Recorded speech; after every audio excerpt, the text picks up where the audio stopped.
We have 8 minutes until it technically goes live, so the pre-stream appears to be pre-streaming well. Excellent. Hooray! Let's see, let Hello, me get Mr. real Pig. fast Hello. the list of guests that we had. It was Amy Keating at, when was that, 8:30? Or, sorry. So Amy it's Keating Rogers, I right here. So it's Keating Rogers at 6:30 p.m. Cindy Morrow at 8 p.m. roughly. Dave Polsky at roughly 9 p.m. Michelle Creber at 10 p.m. Eastern Standard Time, possibly 10:30. And then we'll That's have huge. Sorry, I'm adjusting some stuff on the stream. Continue. Sorry. Oh yeah. Then we have various album artists who contributed to the production of the album coming on around 8:30ish. And then Tombstone is going to be joining us for a while too, and there'll be other surprise guests. I'm assuming Huzzah! somebody else other than me will be taking care of getting guests in, right? Because I freak no idea. I got that handled. Don't worry.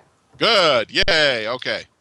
Okay, so now everyone who's watching in the viewer page, if you scroll down to the bottom of the viewer page, there's a nice link there to the betterplace.org donate button. It's right there. It shows the current total. It shows the donors. You click there, you donate. Above that is the banner for Seeds of Kindness 2. You click there, you go to the site. That's where all the fun happens. So Give it's right us there your below money. the video.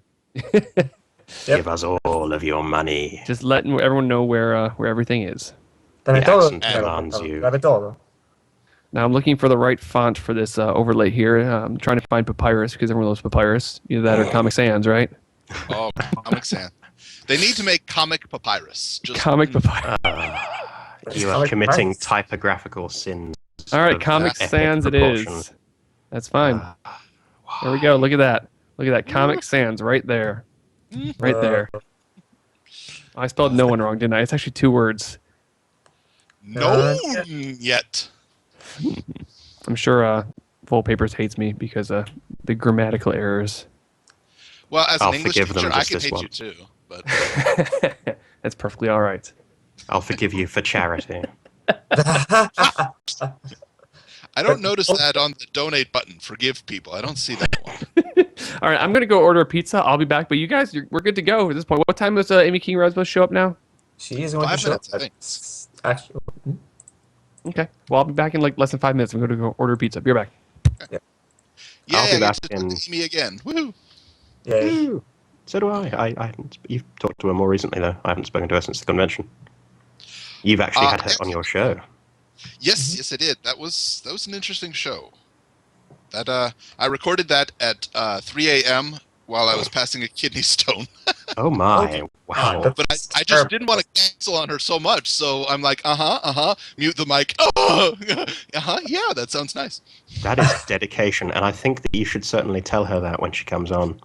Indeed, you should. Definitely. Let's think make sure she's fully aware of the sacrifices you've made for this community. Eh, Or not, as the case may be. Perhaps we'll leave that one offline. well, I didn't plan on getting into too many details on it. No. Yeah. You know, just a mention of the pain is good. I think is good enough. Well, the thing is, she had seen my Twitter that I, mentioned it, and she's like, "Oh, do you want to cancel?" I'm like, "No, I'll be fine. Totally fine." All right, I am going to run off for 4 minutes, and no, I've lost the thought. What was I doing? You were going to find something to think about. Laundry. I must rescue my laundry before it all explodes. So I will be back in about Please. 3 minutes. All right. Whee! Exploding laundry. That is, man, England is a difficult place to live. It's better than exploding lemons, though. Those are cool. Those are just awesome. Yeah, I suppose so. But when you have a lemon, when you take that lemon, Mm. you go and see Life's Manager. I don't know. It sounds like a lot more difficulty than just Well, putting laundry. yeah, but come on. Cave Johnson can do it, so can we. Suppose so. But Cave Johnson, he's just one heck of a man. I don't know. Yeah. Yeah, he is. Don't know how I was so manly pleased any of us are in comparison. I was so pleased to finally play that game. It's a fun game. It is, yeah. I just not a lot of Xbox 360 support here in Japan, so I have to wait for it to come out in America, then get somebody I know to send me the game, So I'm way behind on all of them. What game is this you talking about? Portal 2. Oh, you still play Portal 2? No, I have played it at this point. Just if you had asked me 3 months ago, I would have had to say no. Oh, I remember when it first came out, there was a huge alternate reality game they threw for it. That was really cool. I was actually deeply involved in that. It was ridiculous. It was pretty awesome. Oh wow! Do you know does everyone know what an alternate reality game is? I would assume it's just same world, just no. different. What what they did is they did things like clues. They posted up clues at a certain time. For example, what it was is there were specific games in what's called the potato sack at the time. We were a bunch of indie games, and you download these games, you play them, and in them there were secrets to unlock a file and a bit of a hint. And you got these files, and they were password protected. You had to find the passwords and look for the passwords. And then once you got the files had pictures of areas around San Francisco in them. So what you do is you plan out locations of all the pictures in San Francisco on a map, and they draw a thing together, and they point somewhere. It's a ridiculous sort of thing. It was like a 2-week thing. It was pretty ridiculously awesome. It was great. Awesome. That's amazing. It was good. It was really good. They did it was a good ARG. It was a really good one, and I had fun with it. Yeah. Sitting there at work on my tablet going, oh, come on, what's the next thing? Someone to get the next picture, find the next picture. So you're sitting there, you had like thousands of people, like the picture was released, and thousands of people would hit Google Maps and Google image search and try and find where the picture was. They'd be plotting out maps, and it was ridiculous. Nice. It was ridiculously awesome. Oh, that is cool. So that's all. It was good. Oh, and in the end, sorry, I told you the best part about it, the end part was depending on how many secrets you found, it added potatoes to GLaDOS's reboot system, and the more potatoes, the more people involved released the game earlier. It actually released about 12 hours early because there was enough potato power to release it early based on the ARG. It was really cool. Potato power? What did I just walk back in on? Potato power, man. Potato power. Is this some sort of weird 60s agrarian counterculture thing? Potato power, man! No, it's science fair logic. Did you not play Portal 2? Did you not play Portal 2 full papers? Or did you get the potato thing? Well, then you get the potato thing. I don't remember if I got that far or not. Oh, boy. Spoiler for those who have not played, they put GLaDOS in a potato, and you carry her around in a potato. I'm not hip, you know. I don't play with the games and the Xbox. The game's been out for like 3 years now. I think I can spoil it. PlayStations. Yeah, there's a. I do believe that. Yeah, it's safe to spoil it at this point. You kids with your music and your video games. For those listening to the stream, just so you know, Cindy Morrow will be on later, and we will be talking about today's episode. So if you have not seen it, watch it now, because she wrote today's episode. Yes. Yay! So if you have questions for the writer of today's episode, you can hear it straight from the horse's mouth, so to say. Where's my rim shot? I'm going to avoid starting a huge slew of pony puns just because that. Yeah, okay. But they happen so easily. It is so easy to just don't look a gift horse in the mouth. You've got us all here. As much as I appreciate your unbridled enthusiasm, I think perhaps we should get started. Yes, let's trot to it. Let's settle up. Shit, so I guess I'll be doing the introduction then of why we're all gathered here today. Yeah, we'll spur you on. Okay, that sounds good. Awesome. So, welcome everyone, every pony, fillies, gentlecoats, whatever you use to describe yourself, to the Bronies for Good and Everfree Radio charity live stream. Yay! Everfree Network. Indeed. Oh, sorry. My apologies. Okay. So today we have several awesome hosts here helping us out and making this whole thing possible. First of all, I'd like to introduce the wonderful and very, very British full papers. Hello. I got nothing. That's the best I can do. Hello, everyone. More excitement. Right. Hello, everyone. How are you all doing? Ha! Indeed. Was that a little Tiny Tim at the end there? Ha ha! Please, Sarah, want some more? Oh, wrong Dickens. Damn. It's alright. It's alright. Oliver, Tiny Tim, same difference. Mm-hmm. And For our other hosts that we have tonight, we have Aaron Huro, who I'm assuming is from the Equestrian Inquirer, correct? No, actually, this is Osaka Jack. I just haven't changed my screen. Sorry. I was wondering, it's like, shoot, for to properly make sure that all the names are proper before that. Soccer Jack has a show on Everfree Network called Into the Spotlight. Into the Spotlight. I can't remember our show's name. Behind the Spotlight? Come on now. Under the Spotlight? You don't worry about such things. Atop the Spotlight? Oh, into. Out of the Spotlight? Over the Spotlight. Yes. Yes, hello everyone. It's still very early in the morning in Japan, but we wanted to give you an intercontinental show with your continental breakfast today. There was a continental... You got breakfast? No, not really. Offer me breakfast to do this. Well, they said they're sending me a frozen waffle, but it's been 2 weeks. I haven't heard anything. Not sure. Well, I think you share it when it arrives. Yes, absolutely. Yep. Right. So, Full Papers, myself, and Osaka Jack will be your hosts for tonight as we're going around in and about exploring the world of ponies and charity. And specifically, we're going to be raising money for the Seeds of Kindness 2 album charity fundraiser, which is part of Bronies for Good basically an ongoing project to fully fund and operate an orphanage in Uganda. But since we have come so very, very close to reaching that objective, we thought it would be a good idea to expand the giving to a wonderful group out there by the name of Engineers Without Borders. And we're going to be specifically focusing on the German branch of Engineers Without Borders and some water sanitation supply projects in Uganda that will be very crucial to ensuring that the people of Uganda have access to clean and to clean water and to be able to use that water in an efficient manner. So that is what we're raising money for tonight. I certainly hope that you find it within yourself to donate, because let me tell you something. If we hit $2,000 tonight, we have somebody who's planning to donate or to match your donation of 2,000 euros tonight. Is it 2,000 euros? Oh, okay. I thought it was $2,000. $2,000. $2,000. $2,000 euros. I don't think we specified that. So it'll be $2,000, 2,000 euros. Either way, it's a big chunk of money. It's a donation huge matching. chunk of money. That is very large. It's very generous. It's and that very person has large. decided to remain anonymous. Is that right? Indeed. Yes, he has decided to remain anonymous. Okay. Got a question from the chat here. Could you say what everyone on the stream are called on IRC? So what are our usernames on IRC? Was that the question? From Slays with a Z?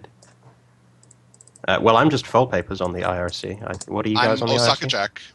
I'm just Osaka Jack. Okay. Yep. And I'm 8-Track. Hello.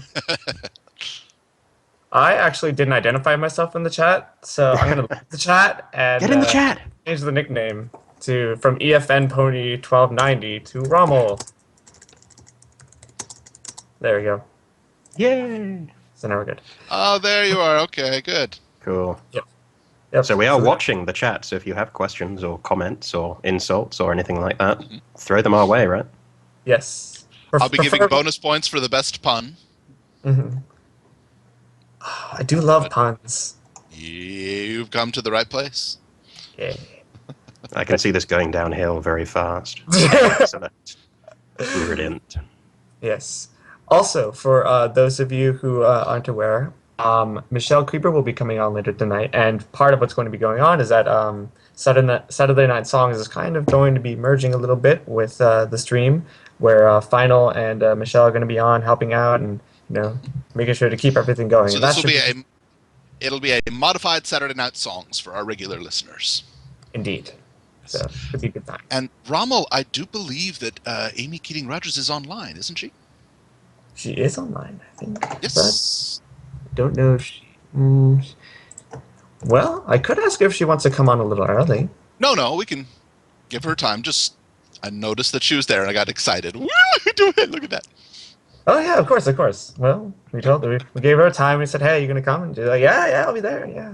Okay, I'm going to change the guest text on the screen right now to Amy Keating Rogers because I'm about to leave to go pick up a pizza. So I'll probably not be here when she comes on. Okay, right. No problem. Go for it. And everybody in the chat, if you can just boost the signal, that would be wonderful. Tweet about it, Tumblr about it, punch that guy next to you in the library and tell him to go listen to it as well. Spam it on Facebook. Absolutely. Yep. Heck, you know what? If you've got MySpace, go ahead and post it on MySpace. We'll even do that. No hate here.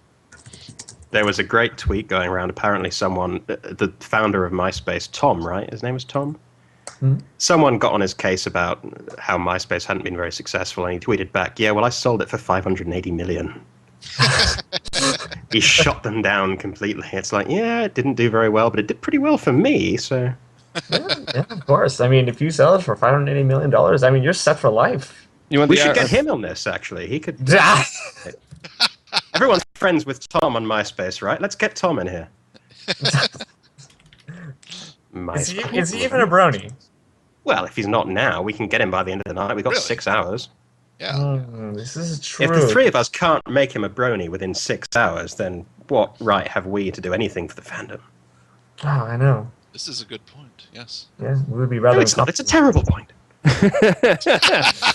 Shoot me down with stupid comments like that. Come on. I'm sorry, I didn't see the target on your face. I'm sorry. I'll get it next time. Indeed. I don't like that positioning, Slice, your name. I don't like it right there. I'm going to move it somewhere else. It doesn't work there. I'll put it right here. It's going to look like horrible, though, until I fix it. Mm-hmm. There we go. Yep. I was really hoping that it wasn't going to cover up our faces or our names. That would have been very sad. Yeah, no, it's not. I'm not covering anything. I'm just moving things. What is it that you're changing? I'm not seeing... Are you watching the stream? If you're watching it, he's changing text. There's your problem. I have the stream window up, but I have Firefox locked down, so it wasn't actually playing anything in the window. Well, there's your problem right there. Oopsie daisy. It is funny that you have maintained the Comic Sans on the current guest name. Oh, yeah. That's right. I did that. Oh, Amy Keating Rogers has joined the chat and is listening to us. Hello. Oh, she's here. I'm going to fix that horrible Comic Sans thing. Because it's horrible. She was so nice. She came and joined the chat when her interview premiered on my show both times. I really appreciate it, Amy. Yeah.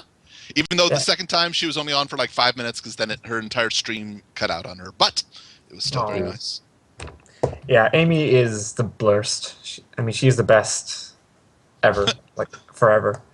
And actually, there's a little funny story that we have personally within BFG that I'd like to share. So, are any of you familiar with her son Soren at all? This is a general question to both the chat and to the host here. Are any of you familiar with Soren? So her yes. So her son Soren. Mm-hmm. Yeah, her son Soren, and who was the basis for the Wonderbolts, Soren, correct? Yes, that's Soren. So, one of our fellow admins, I'm going to give him a shout out by the name of Kevin Myers, or otherwise known as Master Tortilla 27. He made a scarf for Soren, and he mailed that scarf to Amy, and Soren wore it, and it's the most beautiful scarf ever. Just look at it, and it just goes "da" so much. Yeah, that's great. Oh, she says great scarf, very cozy. Mm-hmm. Approved by Amy Keating Rogers. It's the worst thing when you get a scarf and it doesn't fit. It's like I would cry so much if I got a scarf that didn't fit. I have added to my scarf collection. I was at a Pogues concert on Thursday evening, and I got their 30th anniversary scarf, and it's actually much shorter than I thought it would be, so it doesn't really... I can't really wear it, but I'll put it on my wall and be like, yeah, I saw the Pogues. And let's go back to being. You have a scarf collection? Yes, I have a scarf collection. I'm sorry, you live in the UK. Never mind, that explains it all. Yeah, right. Really. I'm a Whovian, so I have the Fourth Doctor scarf, of course.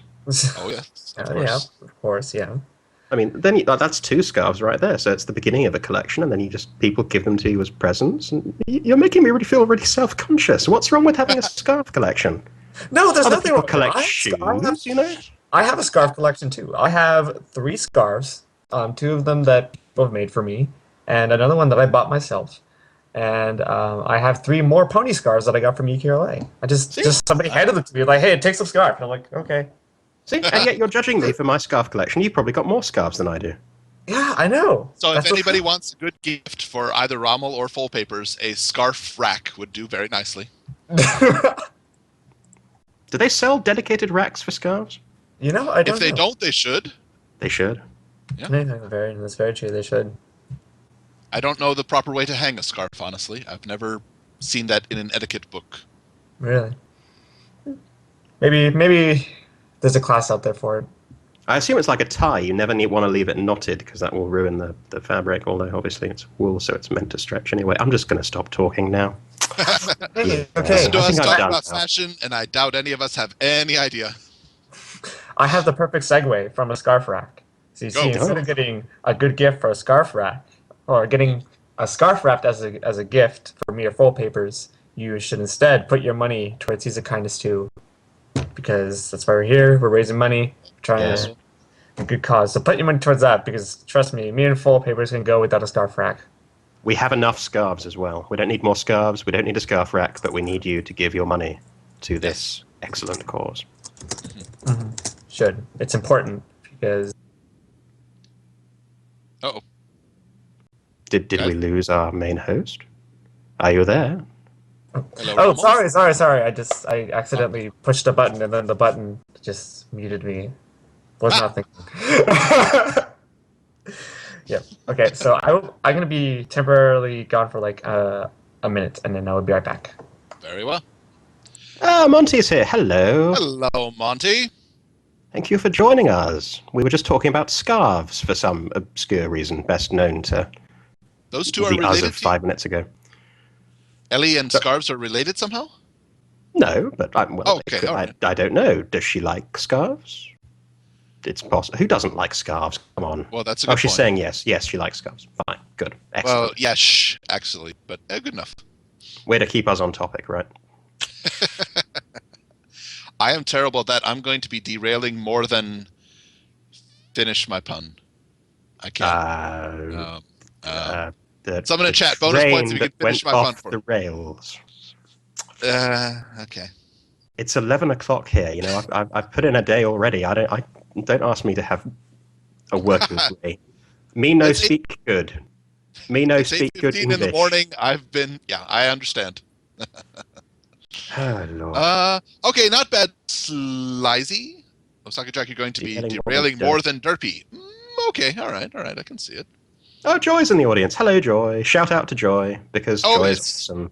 And I have the two amazing ponies that she made me sitting right by my desk, Virgil and Davenport, and they're amazing. And yes, shameless plug, Joy's cool.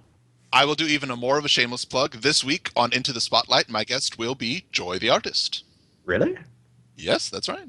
Oh, fantastic. Excellent. Yeah. I shall certainly listen to that. Also, I'm back. And hello. Amy back too. Yeah. And so Amy says she will return at the 30 mark, so we have a few minutes. Yep. So I'm just going to add it to the call. So just so she's there, so she doesn't have to worry about it coming. Yep. Added. So what time is it in Japan? Right now it is 8:16 in the morning. 8:16 in the morning. It's 11:16 here in the UK GMT. It's 6:30 Eastern for.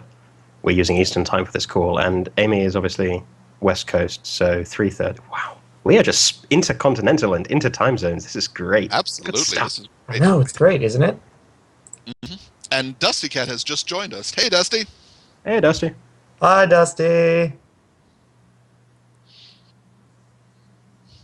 And then there was silence. This is the silence that Dusty inspires when he walks into the room. Everyone just goes awestruck and quiet. It's the proper way. You greet Dusty, you remain silent, you wait for him to acknowledge your greeting, and then you move on with your life. If he does not acknowledge your greeting, you stay remaining motionless until he has decided to respond. Mm-hmm. Indeed. It's the only safe way. Yeah. I have to say, Dusty did one of the better pictures I've seen this week on Twitter with Dusty next to Santa Claus. I saw that. That was cool. That was great. I'm not going to get into a who has better facial hair, Santa or Dusty debate. I refuse to do it. And he's in the trailer as well, because the Bronies documentary trailer just dropped it's public now as well. It was just for the initial Kickstarter backers, but now it's public. And I was like, oh, I've met that guy. That's Dusty. Everyone knows Dusty. Everyone's met Dusty. Mm-hmm. I haven't yet, but have you not? Oh, obviously. Well, No. You need. Are you coming to Everfree Northwest? I am coming to Everfree Northwest. I have already booked my. I've already gotten the registration. I've gotten my hotel room, and now I just need to save up for the next month and a half for the airplane ticket. Beautiful. Good. It's unfortunate. Dusty, thank you for joining us during your 15-minute break. I'm sorry it's so short. My goodness. Indeed. That's dedication. Yes, it is. It is. It is indeed. Dusty is supporting us with his time. His very rare. Well, 15 minutes. What's the word I'm looking for here? Precious. His precious break time, which means all of you should support us with your precious money. Best I can do. Yeah, I'll work on my pattern, get people to donate. I'm warming up, you know. It's the beginning of the night. By the end of the night, I'll have it down to an absolute science, I promise. It's okay. It's okay. Not too long ago, we had the Khaleesi 24-hour live stream, and on hour 15, I was getting a little loopy too, so it's okay. Oh, I'm sure. Yeah. It's fine. I think it would have been interesting. I know that 6 hours is going to be a great boost to this. I'm very sure we can get quite a bit of money donated. Everybody go donate now. But I think it would have been really nice if we had gotten a lot of coordination and just done 6-hour shifts for each continent and done a full 24 hours. Oh, gosh. That would have been intense. Hey, you know, it's almost the end of 2012, so plans for 2013. Let's do it. Yeah? Very yeah. Very true. You know what? So, how are we? Let's just start up an entirely new live stream. We'll do a 365-day. Everybody does 4-hour shifts for the next year. I'll admit, but I'm gonna. All right, I'm listening. I'm listening. I just wanted to see how fast before Rommel would start sighing. Dead. So are we keeping track of donations? Do we have a live count? Yes. Are we going to do the whole, every 15 minutes we announce what we're up to? Or? Yes, we'll be doing that. Telefee has graciously put together a server that is automatically tracking donations, and we can always grab that and check where we're at. Beautiful. Great. Because Telefee is the best tech pony ever. Mm-hmm. Best. Until ACRac gets back, I will totally agree with you, and once ACRac gets back, I'll let them find out and, yep. Can they be co-best tech ponies? Mm. Co-tech. And Telefee is yes, posting the link as well of where to donate. Okay. Cool. Yes, absolutely. And if you're in the chat, the link is right there. Please check it out. Donate $1, $2, or whatever you can. Yep. You get all of the Seeds of you get the Seeds of Kindness 2, Seeds of Kindness album, and the Original Smile album. So you get a whole bunch of albums that come along with that if you haven't gotten them yet. They're really awesome. And speaking of the album, we'll have some album artists coming on later tonight. Should be fun. That's wonderful. Actually, okay, further shameless plug. This week on Into the Spotlight will be Joy the Artist, but next week I will have Scarlet Peace on, who was a contributing artist to the first Seeds of Kindness album. Oh, look at that! Yes, you should go to that. And we got a $10 donation, €10 donation! Yay! Excellent. €10. Thank you very much. That's absolutely wonderful. Yes, we're off to a good start. Good start. And anyone, if you cannot donate, we understand times are tough. Not everybody's going to be able to donate. Spread the word. Get the word out. Twitter it, Tumblr it, Facebook, MySpace, email. Make a banner and run around. Carrier pigeon. Google Plus, or a really creative one. A really signals. Good one that you could do if you have the items in TF2 is that you could take your character and then you grab that sign and then you put the time and the information for the live stream and you run around TF2 as a heavy saying, "Hey, go to the live stream." Except it'll probably Minecraft. Just create your entire Minecraft world with the. That's a little much. Okay. Hey, Yahoo. People still use those, right? If it's not all Facebook and Twitter, people still use the ICQ. There's an old one. Yeah. If you play AIM, if you want to, go for it. Oh, yeah. All the old protocols are coming back. Telnet. Telnet spam this link so that we can raise lots of money. Yes. And before I do forget, I would have to admit, of course, if we have a best tech off for the ponies, Nash would be included as well. Oh yeah, I see you in the chat, and you were not forgotten. Just those two are right here, and I could pair them off against each other. I would think he's best kitten bagging. Oh, pony. yeah. Have you pronounced that correctly? Did you get the U in the kitten? I don't think I did. Kiton. I must remember to spell it incorrectly. Oh, correctly. I'm sorry. Yes, with the U. Dad, please don't crush me. I love you. You may crush us in 6 hours when we are done. Oh. Yay! A 20 euro donation. Woo! 20 euros. Oh, you guys are wonderful. That's great. You now, are beautiful people. Telefi, is that 20 euros total or a 20 euro in addition to the previous 10? I believe it's 20 euros to the additional 10. That's wonderful. Great job, guys. Yay! I'm so happy. Yeah. It's a good start. Yeah, we should call it out every, I don't know, on the half hour and the hour. Should we regulate this, or should we just do it as it comes in? Yes. I think we should do it as it comes in, I guess. That'd be a good thing. I think right now we should do it as it comes in, but perhaps when we're talking to a guest, not interrupt them to do it. Oh, yeah. Fair point. Fair point. So when a guest is on, we'll keep a running tally. Sorry, speaking over you there. My apologies. Wallpapers, we went over this before this live stream started. I'm sorry. I'm very sorry. I'll be in the corner where the microphone isn't. Forgive me. There, you should just get back to work on your master's thesis. That's what you need to do. Yeah. I'm not going to work. It's 2 days before Christmas. I'm not going to work on my thesis now. It's due tomorrow. Or due tomorrow, due tomorrow. Oh, never mind. Pish posh wallpapers. Pish posh. Do you want me to say this isn't? I'm not going to start doing that whole, saying silly English thing. You better. You got to do it. And all that nonsense. Full disclosure, I have to admit my mother is British, and I can pull off a very decent elderly man British accent. Go on then. Do it. When the summer begins, we must prepare for those that would visit our little establishment. Wow. All right. That was certainly something. Yeah. Wow. Mm-hmm. Today we find out which things I can and cannot do, despite my claims. So candy-colored magical ponies. Wow. Yeah. They're cool. Yeah, they're cool. How about that new episode, guys? That new episode was great. Oh, we can't talk about it. Further warning, we did mention it to everybody, but we'll mention it even further. Later on, we will be having Cindy Morrow, the writer of today's episode. So if you haven't seen it yet, I'm sorry, but spoilers are probably going to come. Yep. It's going to happen. So if you haven't seen it,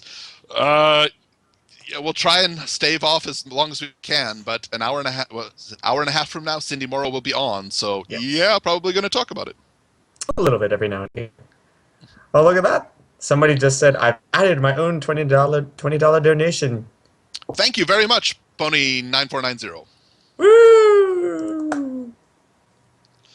Hurrah! I would say huzzah, but people will think I'm being sarcastic because I just speak in this monotone.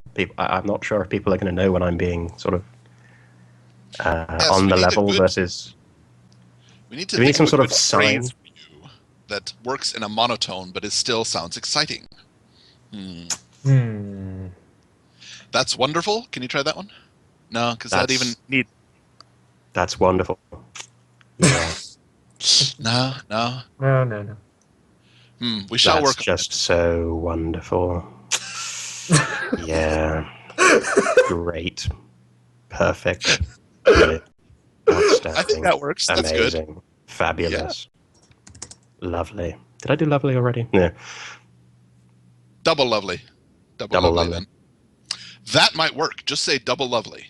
Double lovely. So when I say double lovely, everyone knows I'm being serious and actually mean that I like something. Is that that's the? I think that works. I think it sounds great.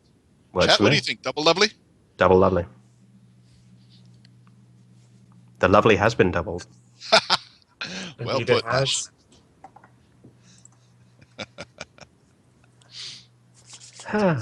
So, it's almost 1:30. Are we going to have Ms. Keating Rogers in here? She'll I be believe jumping she'll in be as joining soon as us she's soon. done taking care of us, and then she'll be joining us, and then all the fun will commence, right? Yay! Yay! I have not had a chance to speak to Amy since our interview, so this will be interesting. I'm awake. I'm not in pain. This is very different from what I'm used to. Indeed, it's good. It's great. It's lovely. And there she is. She's back. Huzzah! Amy is back. Yay! Yay! So we'll just wait for her to pick up the call and go from there. Mhm. Dang it! This is where we need the intermission music from Monty Python. No, that's Wallace and Gromit. Yeah, close enough. Good enough. I'm fine with that. Wait! Did you just compare Wallace and Gromit to Monty Python? Would that not be Yes, the I most think awesome combination ever, though? Come on now. Cheese, Gromit. Nope. Hold on a second. Just we'll go into Holy Grail, replace every time they say knee with cheese, Gromit. Oh, Slice has just put in a €100 donation. Way to go, Slice. Thank you very much. Nice. That's incredibly generous of you. That is very wonderful. And a €15 donation as well, Telefi. Thank you. Yeah, wow. Beautiful. You guys are... That's not just double lovely, that is triple lovely. Absolutely. Quadruple lovely, even, I would go so far as to say. How high can you go? We got It's not in yet. triple. He's doing it now. Well, we still think you're cool. We appreciate that you're doing it. Yes. That's wonderful, guys. You guys are so generous. Oh, Rarity's crying of joy. And then there was silence. Yeah. The dead air. We do need some intermission music, don't we? Wait, that's Star Wars. Yeah. I got the lovely but no, okay. Perhaps Here they not. are all standing in a row. Oh, go on. You know you want to. All right, there we go. Sorry about that. Had to That's right.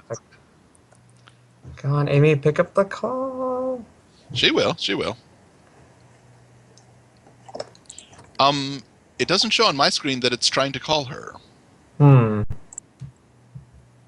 It doesn't show on mine either. Well, while we're working on this, any questions or comments from the audience? Anything going on that you need to make us aware of? No, apparently not. Fine, okay. See how it is? No, Nash, I will not sing kittens in bags. Yet. I will do so for a sufficiently large donation. This is what I'm thinking. I have no problem making an arse of myself as long as it's for charity. Yes. Or karaoke. Have you gotten out of the cave, Foil Paper? Was I in a cave? Is this a platonic allegory thing, or...?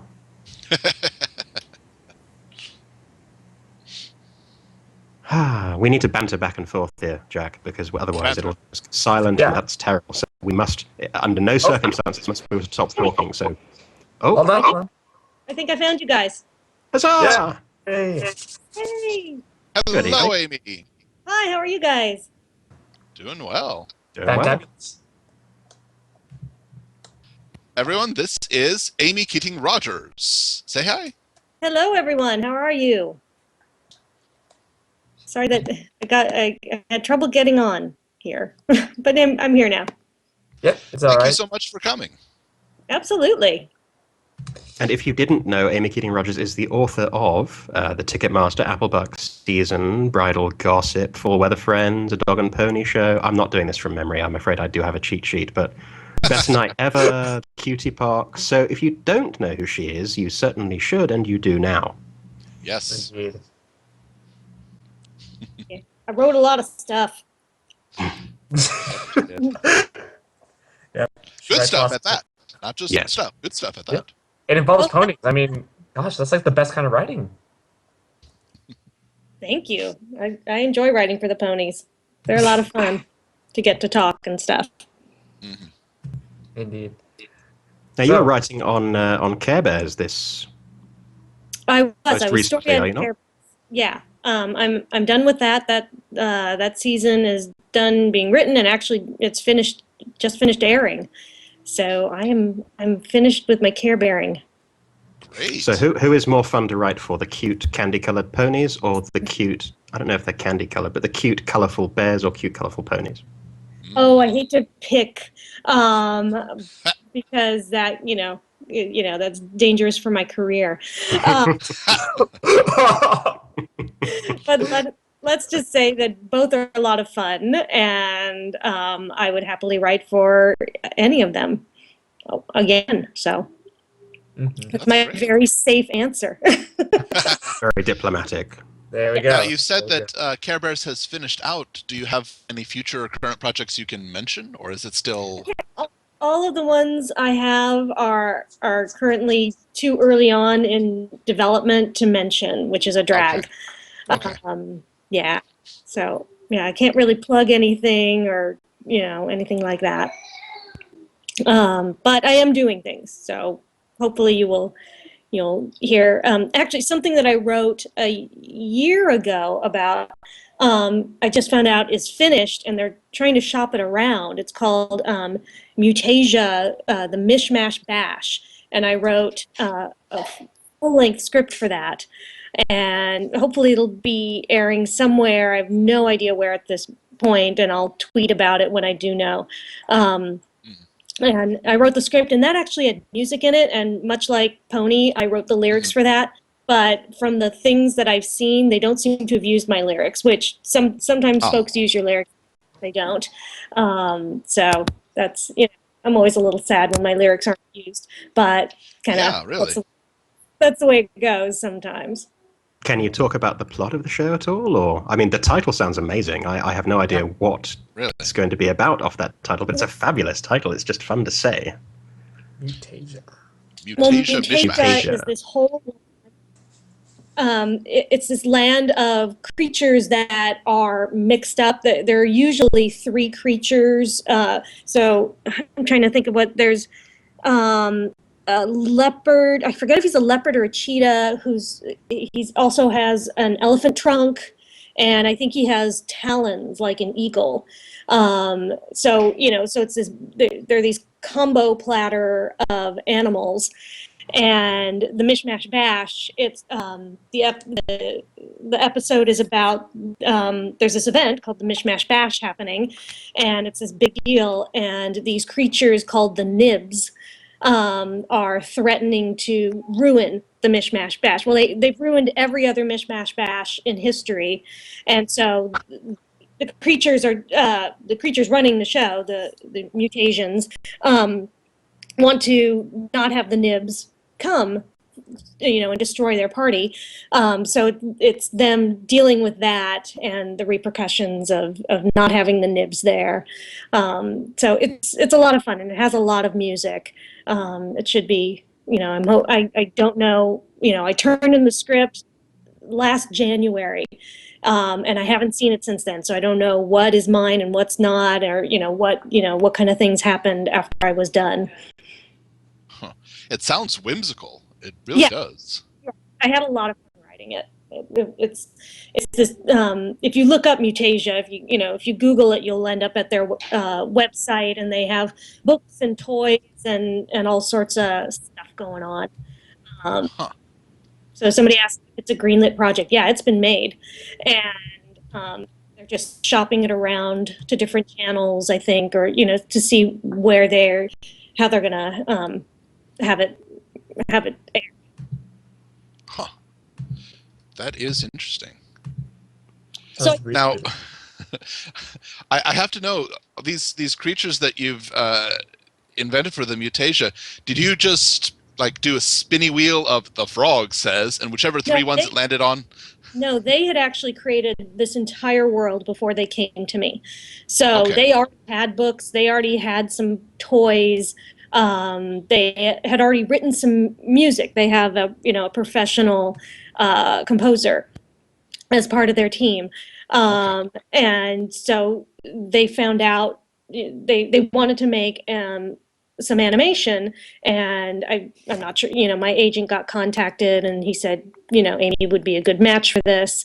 So then I ended up jumping into it based off of, I jumped into their world based off of the books that I was given, and I went to the website and I listened to their music and just tried to capture their world.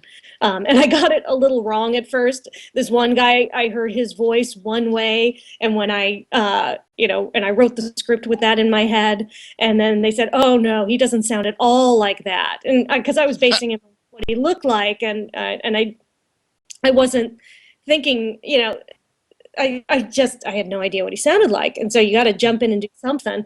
And so I had to go back and, rewrite all of his lines, which was, fine. That's what you do. But it's just funny that, you kind of, since I didn't have any, I think I must not have listened to any of his songs, because I would have gotten his voice had I done that. So yeah, it was just jumping in and trying to do a good job based on a world somebody else has completely created already. Wow, that's nice. Information from the Wuzzles. I have no idea if they did, because they didn't say that to me. But I guess other people, when I had some Twitter links to some of the songs, and people have noted that it looks like the Wuzzles, but I don't know. Perhaps it'll just be called an homage to the Wuzzles at this point. Perhaps, yes. I have to confess, I don't know what the Wuzzles are. I actually don't. Someone explain to me what the Wuzzles are. Wuzzles was an animation around the time of the Gummy Bears animation, possibly before it, where it had animals that were a combination of several animals. Like Butter Bear was a combination butterfly and bear. Okay, yeah, I can see that. That makes sense. I can see the connection now. Thank you. Cool. Sweet. Now I know too. Well, there we go. So I think there was a question in the chat for you earlier, Amy, and I think it'd be a good one to bring up. So I believe there's one fellow who was currently in college, basically engaging in a writing career, wanting to become a writer. So what kind of tips, tricks, or advice would you offer to somebody who's going to be pursuing that type of a career? Well, yes, and sorry, and I think also he was curious to know what the general process is like. Yeah. Okay. Well, the first thing you should do is you should take lots of writing classes and write and practice writing, and have people, if you're writing scripts, have people read your stuff out loud, because you learn a lot having your words read out loud, and find out whether things flow well or whether they're clunky. Find out whether jokes are, whether they fall and you get a room to laugh, or whether you just have silence. But just taking classes. And then nowadays, as far as getting a career going, they have this newfangled thing called the internet, where you can try and. They didn't have that when I was back in the day when I was starting. But you could, people. I'm pretty sure. I don't know if Craigslist or try and find jobs, or you can create your own stuff and put it online and see if you get any buzz from it, because you can just throw something up on YouTube. But the way I got into it is that I was a production assistant on Powerpuff Girls, and I was in the right place at the right time. So certainly being in a studio doesn't hurt if that's where you want to go, being where the action is. Like I said, with the internet now, you can create your own thing, and not worry, then you can be wherever. You don't have to be where animation is being made. That's great. But you do find that it's easier if you do work near where lots of the studios are. Is that right? I think if you want to work really in animation, in the stuff that's on television or stuff that's in films, it certainly helps to be there, because, then you're there. Yeah, that's true. Mm-hmm. Very true. Now seems a good time to get in a plug for Levi's new project that just launched, Fanbuilt, if people are familiar with it, but another nice way of getting your content out there, as I understand it. Yeah, that's another great way. Have you had a chance to look at any of the fan-built stuff, Amy? I actually just watched, and I'm not going to say his incorrect name. I just watched Joe Stevens' stuff. Ah, okay, yes. And yeah, I just watched. There was a 7-minute thing on YouTube that I just watched, and that was a lot of fun. It's an animatic, so it's in its beginning rough stages, but I thought that was super cool. That's right. It was Hell Hath No Hoagie. I think that's the name of it. Yeah. Yes. Exactly.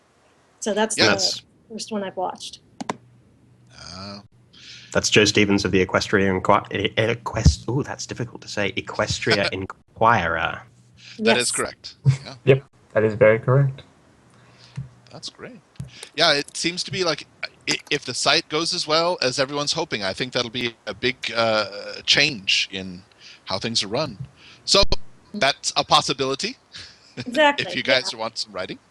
Yeah, and that's a really good possibility because they're actually, if you don't know how to draw or animate or anything like that, and you send your project into them, you can, get things made, which is super cool. Yeah. Sweet. Well, and I think I'm not sure, but perhaps you can tell me on this. Don't put all your eggs in one basket. Don't write just one thing and hope and put everything on that. Try as much as you can. Right? Yeah, I actually was watching an interview with a number of men who directed. So it had Gendy Tartakovsky, Mark Andrews, who co-directed Brave. Gendy recently directed Hotel Transylvania, and then the men who directed Paranorman, Rise of the Guardians, and Wreck-It Ralph. And the way Mark Andrews, who's a friend of mine, was saying that at Pixar, John Lasseter doesn't want you to come in and pitch just one thing, because then you've putting all your eggs in one basket. You focused so much on that you kind of have blinders on. He wants you to come in and pitch 5 things, so then nothing is precious. Everything has possibility. So not get so hung up on one thing. I would also imagine that it also leads to less disappointment if they don't like your one idea. Right, exactly. So then, they might not have liked that one, but then you have others to fall back on. And that's true when I would go in to pitch things to try and get a story for Fairly Odd Parents or Danny Phantom. I would come in with about 5 ideas, and you go in and you spitball them out to the guys to see if any of them sound good to them. And so you're not hanging everything on just one idea. And you certainly don't want to go into a meeting saying, "This is it, that's all I got." And they already done that. Sorry. That's great. And then there was silence. Well, that's a good time. We're getting a donation update. Telefoy says that we are at €270 in donations so far, which makes €540 thanks to our anonymous donation matcher. So we're doing really well here.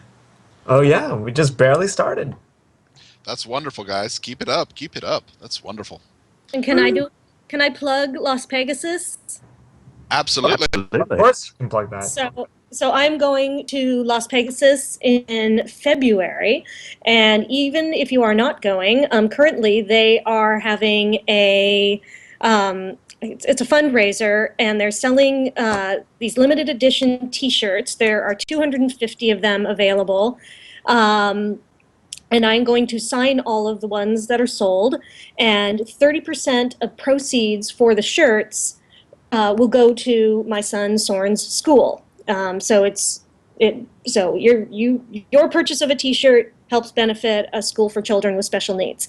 So totally worth it, totally awesome. You won't get the shirt till after the con because I won't be able to sign them till I go there, but then they will send them out to you. And it doesn't matter if you are in America or if you're somewhere else, they can still send it to you. You end up contacting the woman in charge, and she'll help you with the shipping costs if you are out of America. Mm-hmm. And I put a link to it in the chat, so if you want to, just click on that. because it only goes until the 24th, only till Christmas Eve. So it's a limited time. If you end up getting one and you're trying to give it to somebody as a Christmas gift, they will send you a little certificate so you can, put that under the tree or in somebody's stocking or whatever, and give them that as an awesome My Little Pony gift. Mm-hmm. I think one of the users was asking if they'll be giving them out at the con. If you pre-ordered one, if you go to the con, can you pick it up there? If you go to the con, you will get it at the con. Yes, but if you are not going to the con, it'll be sent to you after. Sweet. Speaking of Las Vegas Unicon, actually, Bronies for Good is going to be there, so we're going to be there in support as well, having fun, raising money for charity, and having a good time. So I'll personally be going out of our core group of organizers, and I'm hoping that I can drag one of our other guys down there, but we'll see. If not, it'll just be there at my table, talking to all of you, telling you to come and donate, and of course to support all of the causes that Las Vegas Unicon is supporting, because they are an awesome con. They're putting a lot of their money and their effort and energy into making sure that charities are represented there and are as integral to the con as the actual programming itself. Yeah, it's very cool. And hopefully, Rommel, you will be there with a big smile on your face, because we will have, at that point, raised 2,000 euros tonight. Yay. That is the hope. I'll come with the biggest smile on my face, and then when we're at every single moment within the con, when you see me and you tell me, "Hey, we raised all that money for you," I'll smile at you and give you a hug. And not just there you go. I'll give you the biggest hug that you could ever imagine, and then I'll give you a pin. Actually, well, I shouldn't say that yet. Ooh. You don't know. No, you didn't hear anything. Well, what I didn't hear sounds like a very good deal to me, so donate, people. Mm-hmm. Yeah. Though I think you may have problems with the biggest hug ever, because I've heard other people say very similar things. Well, see. We'll have competition for biggest hugs. I will show them my hug power. You've got to love a fandom where the biggest grudge match, and the biggest personality clashes over who can give the biggest hug. I mean, that's magic. I think we can make it an Olympic event. You think so? Like hugs in the Olympics. Yes. That would be great. Oh shoot. Well, it is. Oh, go ahead. Oh no, sorry. I just realized something about this chat thing that I shouldn't be messing with. I'll be right back. I think there was a question earlier on as well, if I can find it. Question from Faithful Heart. Best episode you wrote, Amy, was the question. So I guess you can take that however you like. Favorite one to work on, or the one you were most satisfied with? I think that would be A Friend Indeed, because I got to write a song, and I like writing songs. And then I got to write for Pinky, and I love writing her lines, and to have her juxtaposed with Cranky Doodle Donkey was a lot of fun. And I got to write the big smile song, but then I also got to write a lot of little ditties within there, which is super cool. Yeah, I think that one has the record for most songs at this point. 4, I think. I think that's correct, yeah. Very So good. the Welcome song, the Cranky Doodle Donkey song, the Smile song, and the Cranky Doodle Doodle reprise at the end. Indeed. The Smile song works, though, is the wonderful thing. You cannot... I don't think anyone could get through that song without smiling. I have never seen it happen. It's hard and cynic will listen to it, and they will crack a smile. Exactly, because it's just you just smile and you're just happy. There's just so much happiness, and I bet, Amy, whenever you're just walking around in the con and you hear people singing that, you're like, "Yeah, I'm making all those people smile." It's when I heard people singing it at BronyCon, it was pretty overwhelming and awesome.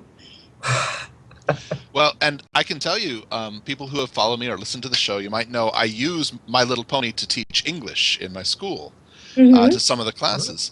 I really do. It's clear English, except for Applejack. That needs a little explaining. Some of her slang.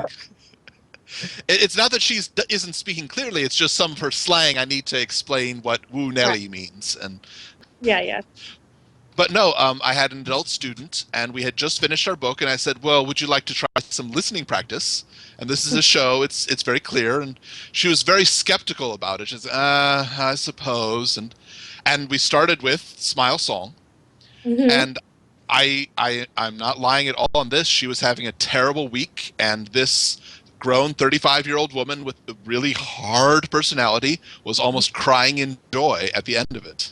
Oh, by the end of it. Oh, that's so cool.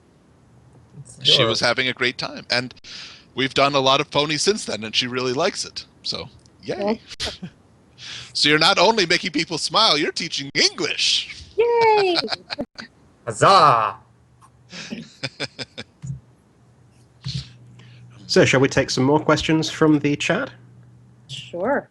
Well, sure, but I kind of have another question. Amy, in your interview with me, you did a wonderful Scootaloo Sweetie Belle rap, and that was just amazing. Thank you so much for that. You're welcome. Wait, what? What is this? I did a there was a rap in Cutie Pox that had to get cut because it just didn't need to be there. So I did that for Osaka Jack in our interview. So if you go back, it's on YouTube. You can listen to my interview with her. She does the Scootaloo Sweetie Belle rap, and I really appreciate it. I wanted to say that. Thank you very much for doing that for me. You're very welcome. That sounds so amazing. It was.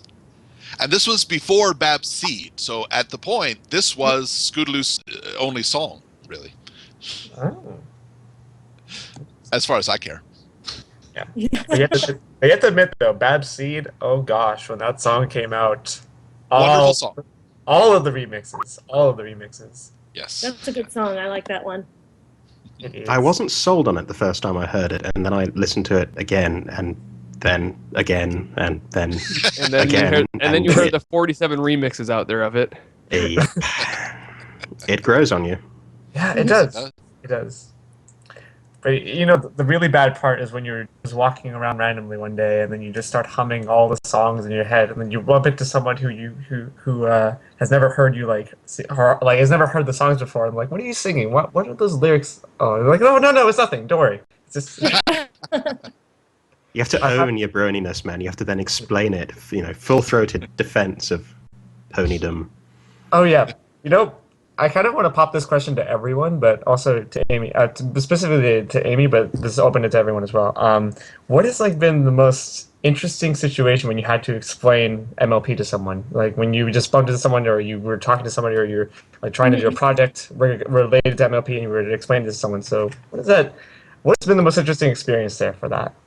Well, I don't know if this is the most interesting, but just today, I got an email from my husband's high school ex-girlfriend, and she wrote this really lovely note to me saying, she came home and her husband was off work, and so her husband and her son were sitting and watching My Little Pony, and the son, I guess is, not, he's into more stereotypical boy things, so she was floored that he was watching this. And he happened to be watching Applebuck season. So my name popped up and said, yeah, I know her. And he was, over the moon, excited about that. And then at some point he went and picked up his toy rifle and pointed it at the screen. And she said, what are you doing? He said, well, if Applejack doesn't come to her senses and help have other ponies help her out, I'm going to have to take her out. And it's like, oh, no. Wow. I'm so glad son didn't, kill Applejack. That would have been really bad. But so when I wrote back to her, she said, she wrote this to me having no idea about the Brony fandom. And I said to her, said it gently. I said, you don't know this, but your husband and your son are Bronies. And there's this whole community, and she actually might be listening right now. Oh, okay. Well, that'd be interesting. So that was a cool thing. She was telling me this story about that she thought this was unusual, and it was, for me, it was like, oh, nope, it's not unusual. It's actually very prevalent that that boys and men like this show. So that was actually, it was super cool that I got to tell her about this amazing world she's now entered. That's a great story. That's awesome. I got a pretty funny one. If you want to go first, Asaka, you can. No, I was going to prompt Foal to give his with his pseudo Pinkie Pie. Oh. Yes, I'm interested in hearing this. Go for it, Foal. I'm not sure where to begin with that. No, you go ahead. I have to think back to actually how it all began. Now things are going so quickly. Go ahead, Asaka Jap. You do your story. All right. Well, mine is very short, but I use Pony in my classes, and that's known. My boss is very supportive of it. All of my students that watch it really enjoy it.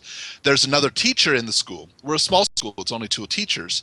But he doesn't really listen to my lessons. I don't really listen to his very much. We're co-workers, but not really friends. But a few weeks ago, actually last month, middle of last month, I was teaching my class, and I hear him outside talking to students who are getting ready, and he likes to talk about new topics and things, and he says, "Hey, have you guys heard? There's this group of men who watch My Little Pony. It's a cartoon for girls, and they watch it, and they're called Bronies." And in my class, I said, "Okay, guys, hold on just a sec. I'll be right back." And I opened the door. I said, "Hey, man, I'm one." And like all of my students in the waiting room were like, "Yeah, he shows us all the time." And he was very nervous. He was like a bit disgusted at first. I don't think he was really appreciative or open to the idea. But since then, he has started to realize that I am a good guy. I did work double shifts for him when he was in the hospital 2 weeks. So he's come around. He has accepted who I am, at least. That's awesome. That is very cool. Ollie, you want to go next? Do I have to? Oh, Yes. I can go next if you want me to. Oh yes, Rob. Yes. Okay. So unlike your guys' stories, mine's a little bit more in the kind of a weirds thing. Because I'm actually integrating Bronies for Good and My Little Pony and the whole kind of a sub-fandom within my my undergraduate research thesis, which we call Capstone. And I was talking, and a while ago I was in Spain doing some field research, and I had some time to talk to my professor about the project. And he was asking me, and he asked me about like My Little Pony. He's like, "So you're serious? There's a whole subculture around this show?" And it's like, "Yeah, I'm telling you, it's serious. It's like legit. And you want to integrate this into your capstone?" I'm like, yeah, I do. He's like, "You're crazy, but if you manage to pull this off, then I'll buy you a drink later tonight." So, I told him my whole like outline for it. I'm not going to bore all of you with that because that's all academic stuff. I'll tell the full papers because that's our thing. But we can discuss that later. We can be boring off stage. Yes. Yeah. So I told him about it. He's like, "All right, let's go get a drink." So I managed to win the approval of one of my university advisors for this whole project for the project, and it's kind of weird because I've gotten used to explaining it to so many people that I can actually like deliver like a 5 to 10 minute like summarized whole spiel about the fandom. Nice. That's very awesome. Indeed. Okay, Paul. We want to hear about pseudo. We don't want to hear about pseudo Pinkie Pie. See, you've built it up now to be this amazing thing, and it's really not. You've insisted on going last. You've built yourself up. Yeah, exactly. This is your own doing.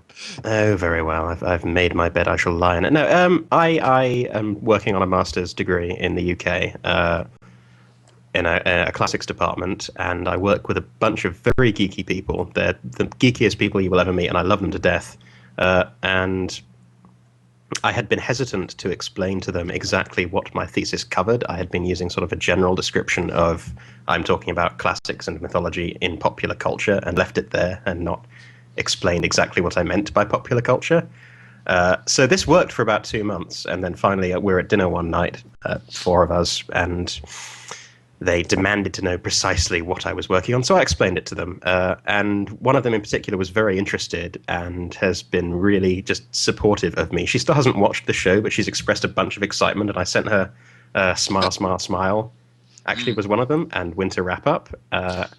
And she watched them and she was like, this is the most amazing thing. Oh, I love it. I love it. I love it. I need to start watching this show. And that same night at dinner, she was asking which pony she would be. And her bubbly personality, she is such a Pinkie Pie that I decided, since she had asked, you're definitely Pinkie Pie. So now I refer to her as pseudo Pinkie Pie. And yeah, she lives up to it. She really does. And she has said that when I present on this topic at a conference in Liverpool next year, even though it's a stuffy academic conference, she insists on cosplaying as Pinkie and coming and supporting me, which is awesome. But at the same time, I will never live it down in academia, which I'm fine with because it will be awesome to see. You know what? 1 year after that, people are going to say, hey, do you remember any other presentation from that day?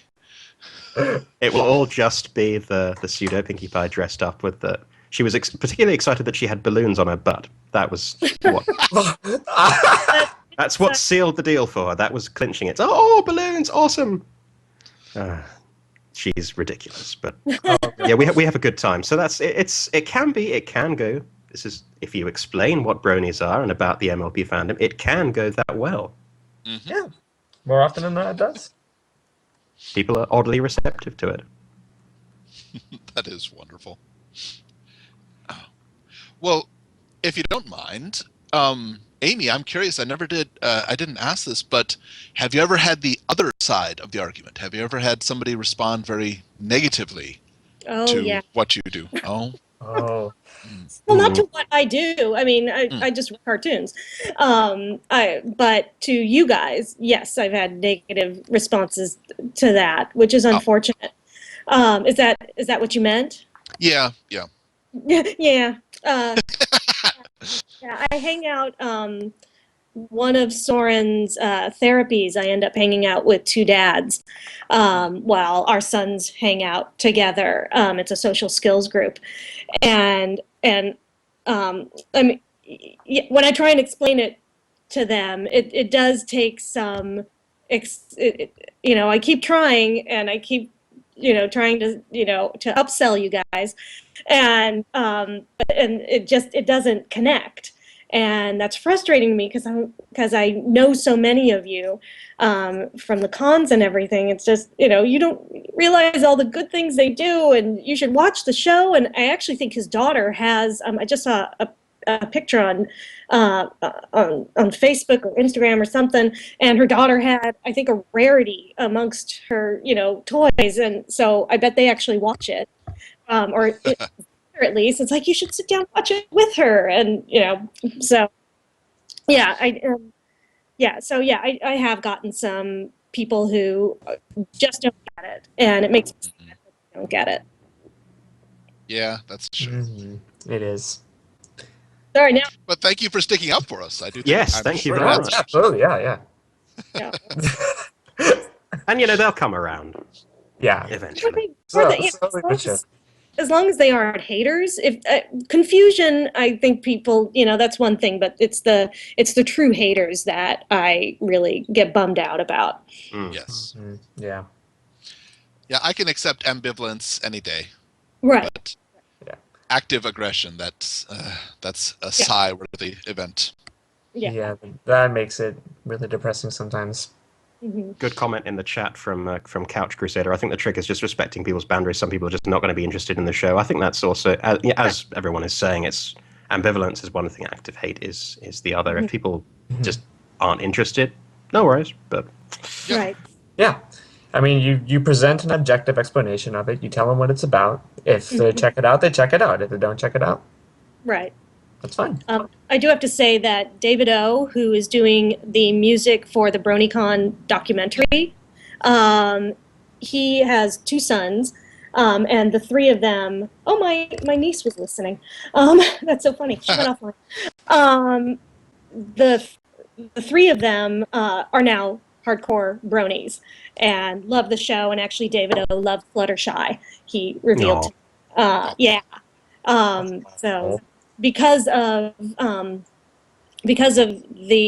BronyCon documentary, that got them into the show, which is very cool. Because David O is actually also friends with oh, now I'm totally blanking.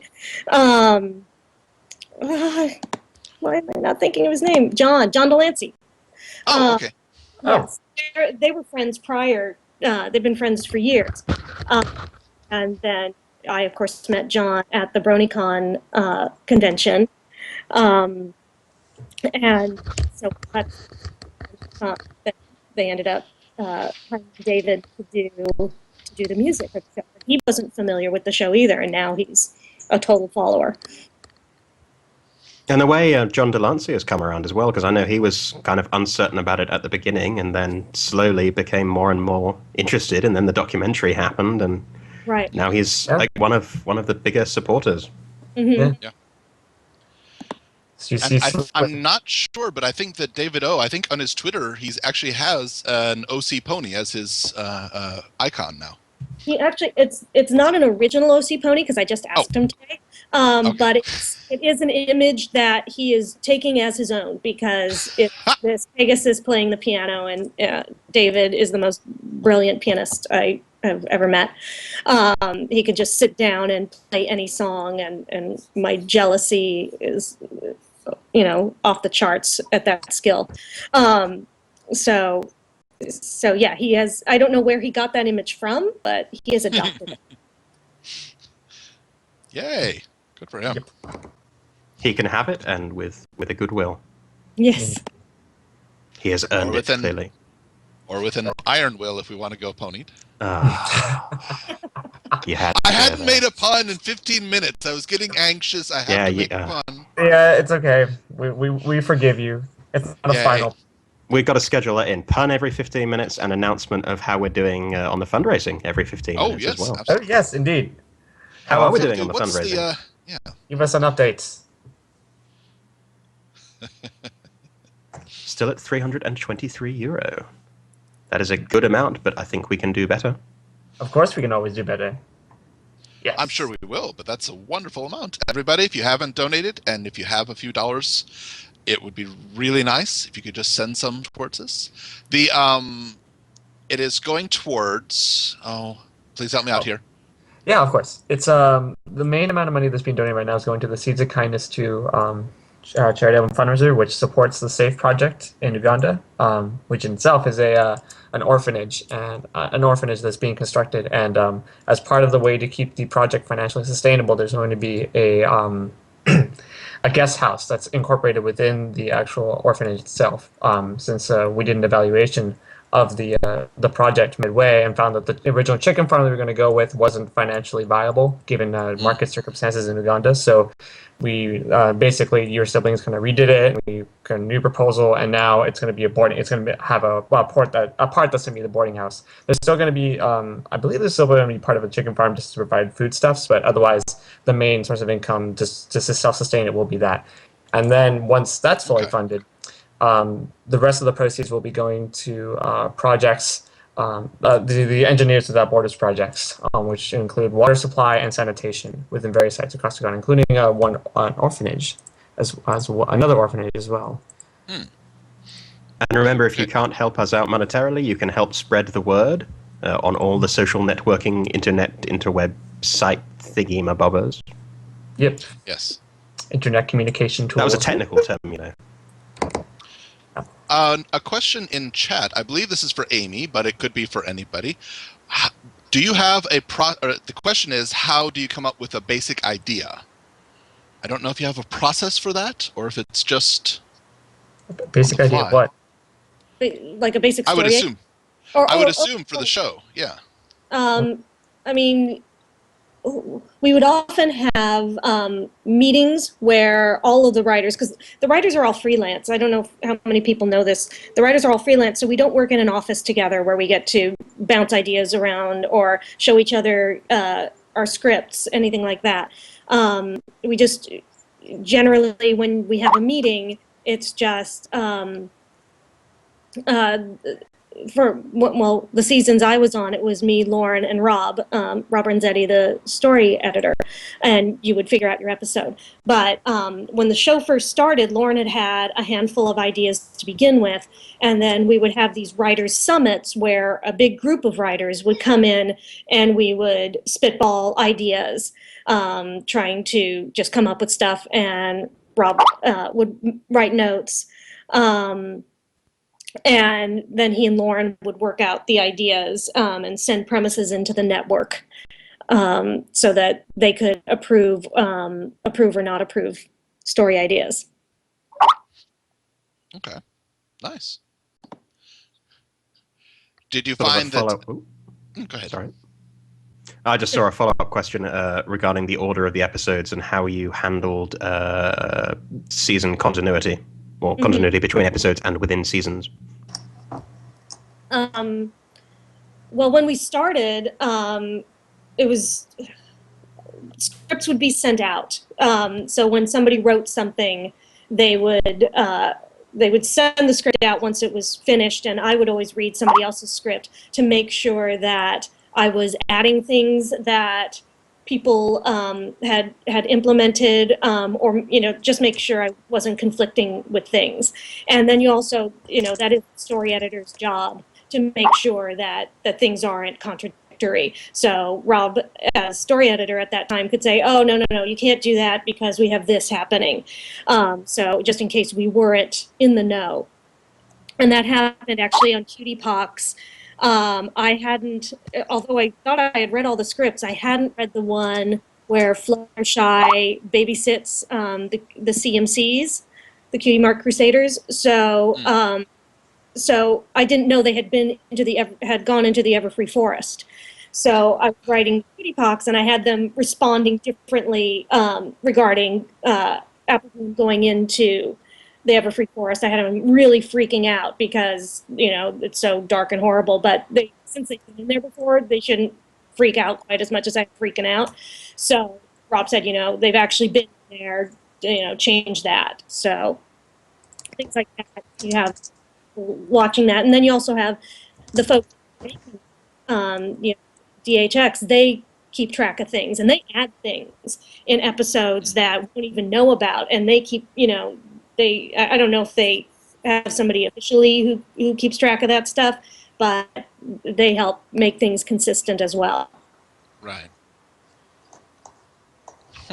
Sweet. Has there ever been a change that upset you?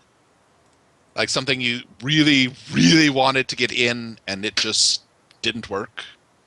I mean, I really wish in the last roundup, at that time, Ditsy Do scene with bucking the bolts with Rainbow Dash and Ditsy Do at that time, who became Derpy, were bucking bolts out of the clouds. And I think had that scene been in there, it really would have helped explain what had happened prior to what caused Town Hall to be a shambles. Okay. It's a good scene. And then also in that one was just a really long script, and that's why they had to cut that scene. I also had a scene in that one when they're at the train station sending Applejack off. Rarity shows up with this ridiculously ornate saddle to give to Applejack, and Applejack is mortified at the sight of it, and that got cut. So. Aww. And it's not that I'm upset. I just, you just go, "Aw, too bad." Well, I know that one thing you have mentioned in the past that was cut from one of yours that I really wish could have been in there was Mystery on the Friendship Express. In your original version, Applejack did taste the cake. She did, yes. She confesses too. So Twilight ends up commending her, saying, "Oh, it's so awesome, Applejack. You're the only one who, didn't eat any of the cake." And Applejack is, about to burst because she's so honest. And finally, she spills the beans and says, "Yes, I did. I took a bite of the cake. I'm so sorry. It was so delicious. You made it sound so delicious." And they said, "Well, why didn't we have any evidence indicating that?" And she said, "Well, I'm just better at being sneaky than the rest of you guys. The rest of you guys suck at this." And she didn't say that. But she said it, she said, "Well, I didn't leave clues. I snuck in and I got a bite and I got out of there." And, it was just a quick little thing. And I think that script was just running long and they cut it out of there. And it was, you don't really miss it that much. So. Well, I don't know if that specifics is missed, but yeah, part of me was like, Applejack didn't get anything because Pinky ate the whole cake at the end, and I was, Applejack needs cake. No cake for Applejack. Related question in the chat. I think people are curious to know who your favorite pony to write for is, whether or not Applejack is your favorite to write for, or if you prefer someone else of the main six. Some pony else. For me, it's Pinky and Applejack are my favorites. Because Pinky, I get to be really goofy and silly, and all bets are off with Pinky. And then Applejack, I get to make use of all my old-fashioned talk and strange little phrases. So I like writing for them a lot. Who would you say the hardest character is to write for? Ooh.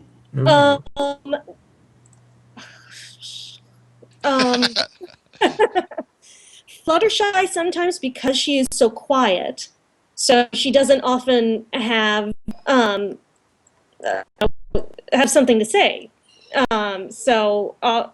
But you want her to say something, so you have to, you have to get it in there. And then when I wrote Diamond Dogs, Rarity was really hard because I didn't want her to come off as unappealing. And that was my first episode where she spoke a lot. So I was, it was, when you're early on in a series, just figuring out anybody's voice is challenging. And, you're trying to, Lauren had written the pilot and then she had written a shorter version of Ticketmaster. So, but I was making Ticketmaster a longer episode when Lauren was writing the pilot. So it was, I only had what she wrote for Ticketmaster to base stuff off of. So once you get into the series and you really get into a groove and everything, then it becomes so much easier to write for them. Well, sure. I mean, after you've seen one of the episodes, you know what the voice actor is going for, so you can build off that, and then they build off your writing, and I would think together, two of you can create the character. Right, and we don't have interaction with the voice actors because they're in Canada and where the writers are all in LA. So I actually got to meet a number of the voice actors by going to the conventions that I was invited to. So that was fantastic to get to know people that way. Yeah, that's great. Yeah, so and it was cool to kind of have that information about who these people were. I think in terms of striking that balance with Rarity, I would say, and a lot of people would say that you were successful. I know that's a lot of people's in their top 5 favorite episodes, particularly her whining sequence is absolutely classic. Absolutely. Oh yeah, absolutely. Well, and then it's kind of channeling.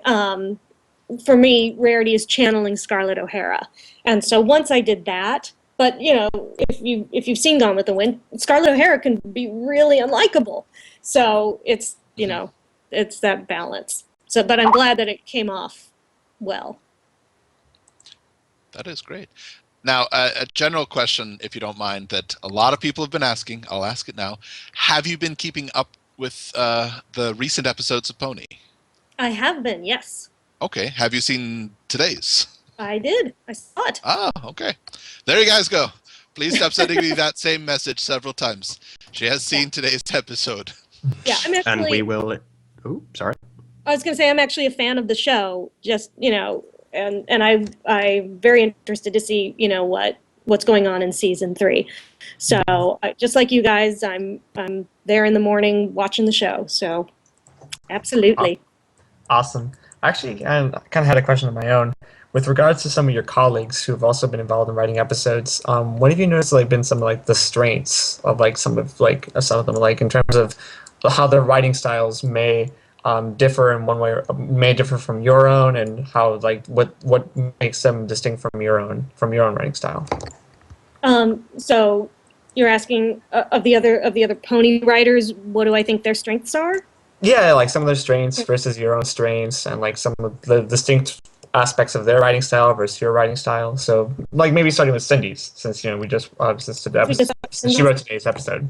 Yeah, Cindy writes I think Cindy wrote for me on Care Bears also, and she just writes very strong scripts. She writes lots of funny stuff in there. She's just very good with character.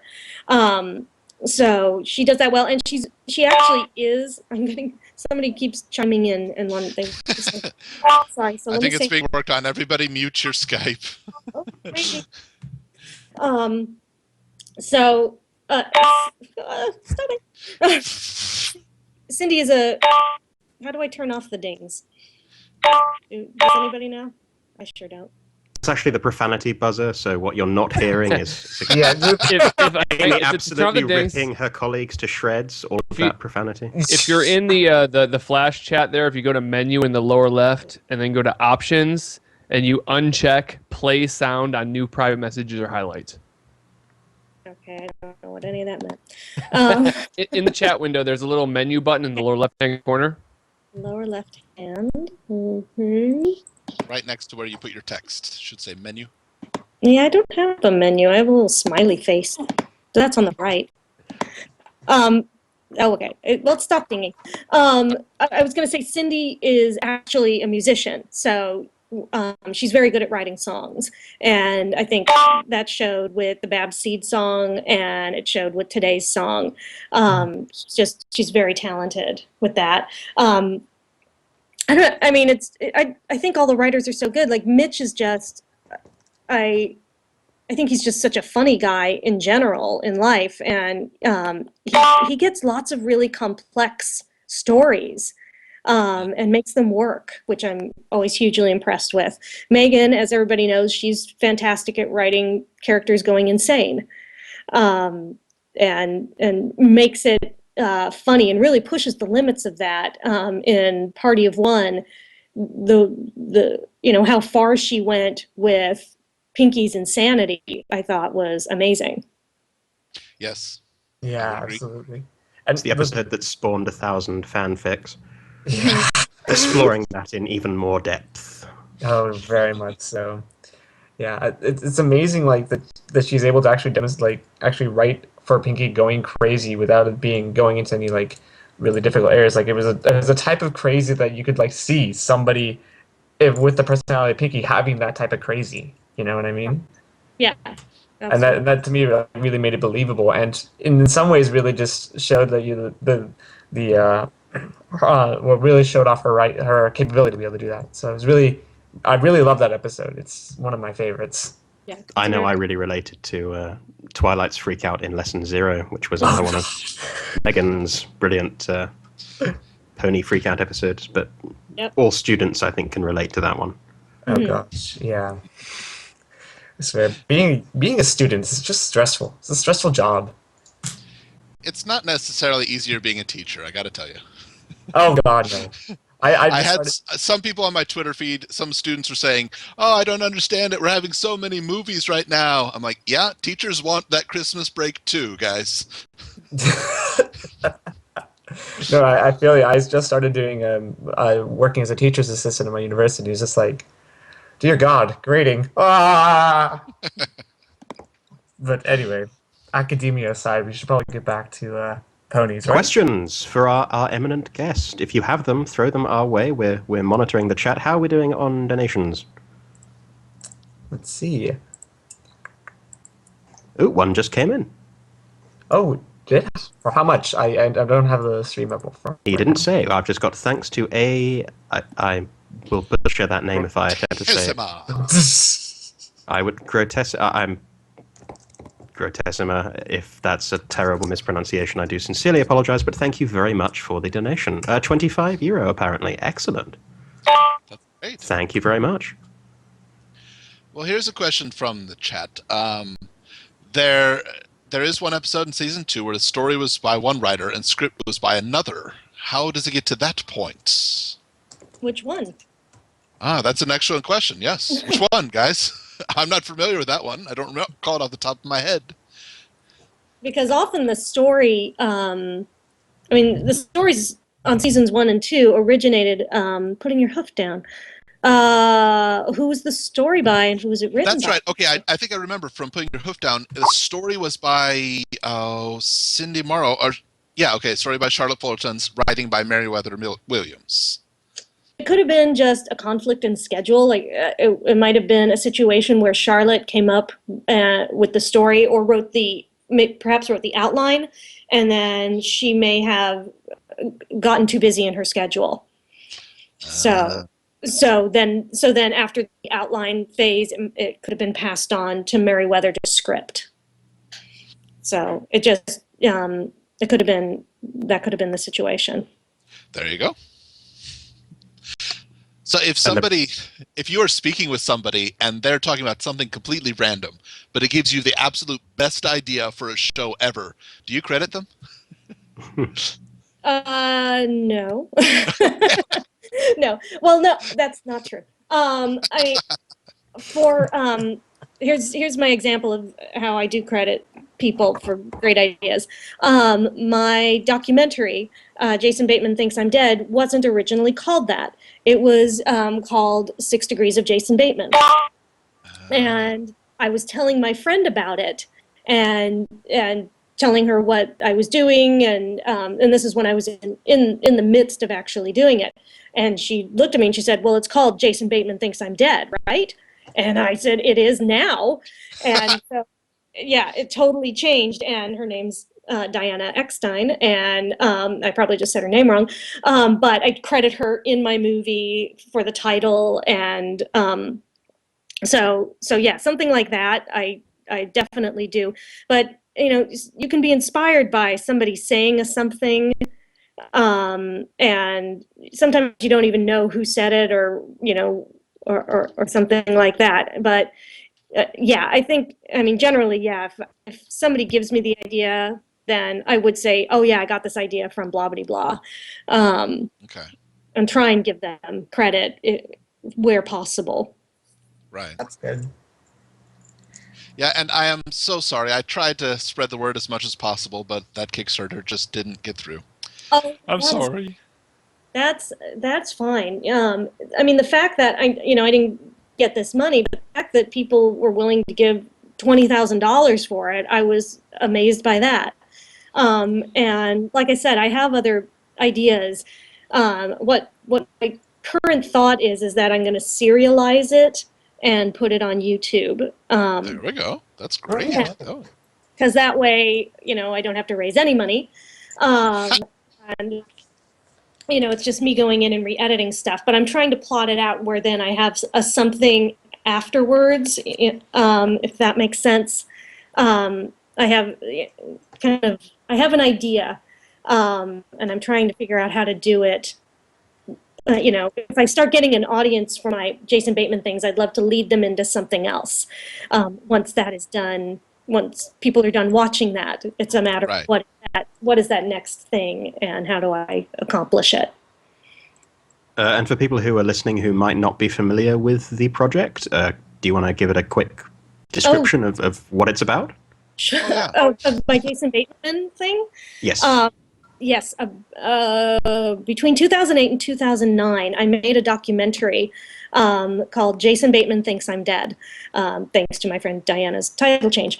And it's about me trying to find actor Jason Bateman and tell him that I am not dead, because he thought I was dead twice in my life, because when I was 11, I had a brain tumor, which I obviously survived from. And he gave me a call after hearing we had gone to elementary school together, but he didn't go to 6th grade with me. So this happened right before 6th grade started. So he called and said, "Oh, I heard you were dead." And I said, "No, I'm not dead." And I explained what happened. And then we didn't see each other till we were 14. And so I went up to him and I said, "Hey, Jason, it's Amy Keating." And he looked at me like I ghost. And he said, "Oh my God, I thought you were dead." And I said, "No, I'm not dead." So then I just had this funny idea back in 2008. I just thought, because Jason and I both work in the industry, he actually did a voice on Fairly Odd Parents in their first season. We both been to award shows, but never at the same time, or things like that. We haven't crossed paths. So I thought, the second time I found him, and what if I try to find him and tell him that I am not dead? So I bought a video camera because we actually didn't have one at the time, and I just started shooting stuff, and I taught myself how, and I took classes, I learned how to edit and put it all together and made this movie. And we tried to get it released with a Kickstarter, and I tried to push the message out as much as possible, but it did not come through. But it now has plans to be serialized and appear on YouTube. Yes. Yeah. Well, there you go.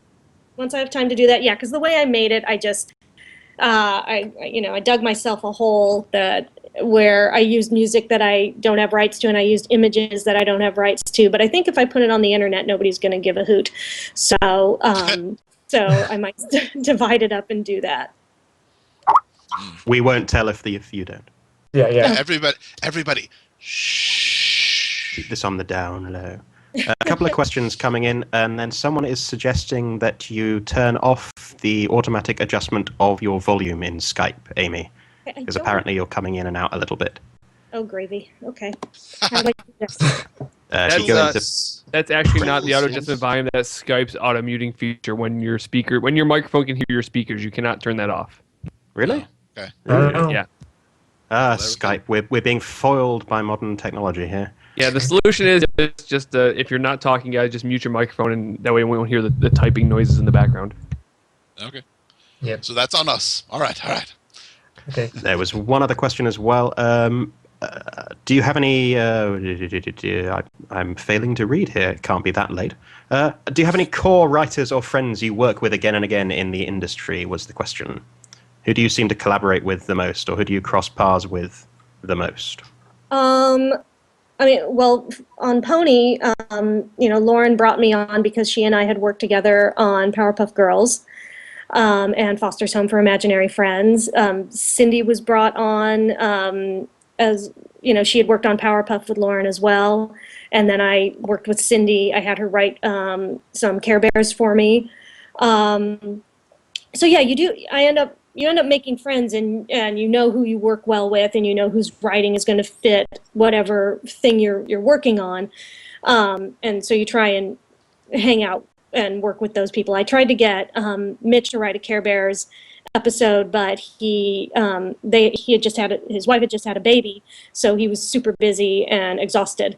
So that didn't work out. Sure, I mean that's the excuse he gave you anyway. Yes. Yeah. So Lawson. So I absolutely Chris Savino wrote a Pony episode. I've worked with him for years, so he's somebody I would work with. You just have these people who you end up just knowing through the industry, and through Pony I'd never met Mitch before writing on Pony, and now I've hung out with him at lots of cons, and that's actually where I've gotten to know him better than in our story meetings. I think it's a definite thing that singing any song from Grease with anybody instantly makes you very good friends. I think so. That was an epic moment, I have to say. That is on YouTube, if anybody wishes to find it. There is a karaoke moment with Amy and Mitch singing Summer Nights from Grease. From Midwestria. Yes. Midwestria. That was awesome. I loved Midwestria. That was a good con. Mm-hmm. Memories. Ah. Looking forward to. I'm so stoked for Las Pegasus. Me too. Good. That's a question actually for Amy. Aside from Las Pegasus Unicorn, are you confirmed for any other conventions that you can tell us about? I am not confirmed for anything, and I don't know kind of what my schedule is going to be con-wise. Whether I'll even be able to make any cons. I'm just not sure yet. I never know what my, it's hard to plan that kind of thing. So yeah, I'm only going as far as Las Pegasus at the moment, but hopefully I'll get to attend others. And please come to Everfree Northwest, please. It's the only one I can do. Well, and blatant plug for Everfree Network, we will be streaming Las Pegasus Unicon in the exact same page you are watching right now. So when Las Pegasus Unicon happens in a couple months, all I have to do is come right back here and you'll see the entire con. It'd be awesome. I want to go to Everfree Northwest. I wanted to go this year, but it didn't end up working out. So I'd love to go next year. That would be great. It would be. Yeah, Everfree Northwest is going to be awesome. Well, they're actually all awesome. All the cons are awesome. Yeah, they're all awesome, and they're all so different. Yes. Each one has this distinct flavor, especially given the amount of people that might be at the con, because, there's a huge difference if you're going to a con with, say, 2,000 people versus a con with 1,000 people, or, vice versa, or what have you. So it's, I don't know. Do you prefer smaller cons, or do you prefer bigger cons? Amy, did you go to the summer BronyCon, last summer BronyCon? I went to, that was my first con, was BronyCon. And that was crazy and overwhelming and amazing. And then my next con was Midwestria, which was so completely opposite. In that it was, BronyCon had 5,000 people, and I think Midwestria had 250 to 500 people. So I always say to Mitch, the Midwestria felt like camp to me, because, you got to kind of hang out with people. It might have been the location too, because it, was this lodge kind of place that felt very homey. And so you got to hang out with people a lot more and really get to know them better than at BronyCon, because that was so ginormous. And then, what was the next one I went to? I went to Canterlot Gardens, and that one was smaller. The guests didn't stay on site, so we actually stayed. All of the voiceover artists and writers, we stayed about 40 minutes away from the con. Wow. So that, because we'd end up on these party buses. So me and Peter New and Lee Tokar and Tara Strong, who's hilarious, and Megan, and so the bunch of us on a bus going back and forth, being goofy, was very fun, and it was that one was very different. And then I did Equestria LA recently, and that was nice because I just had to drive from my house.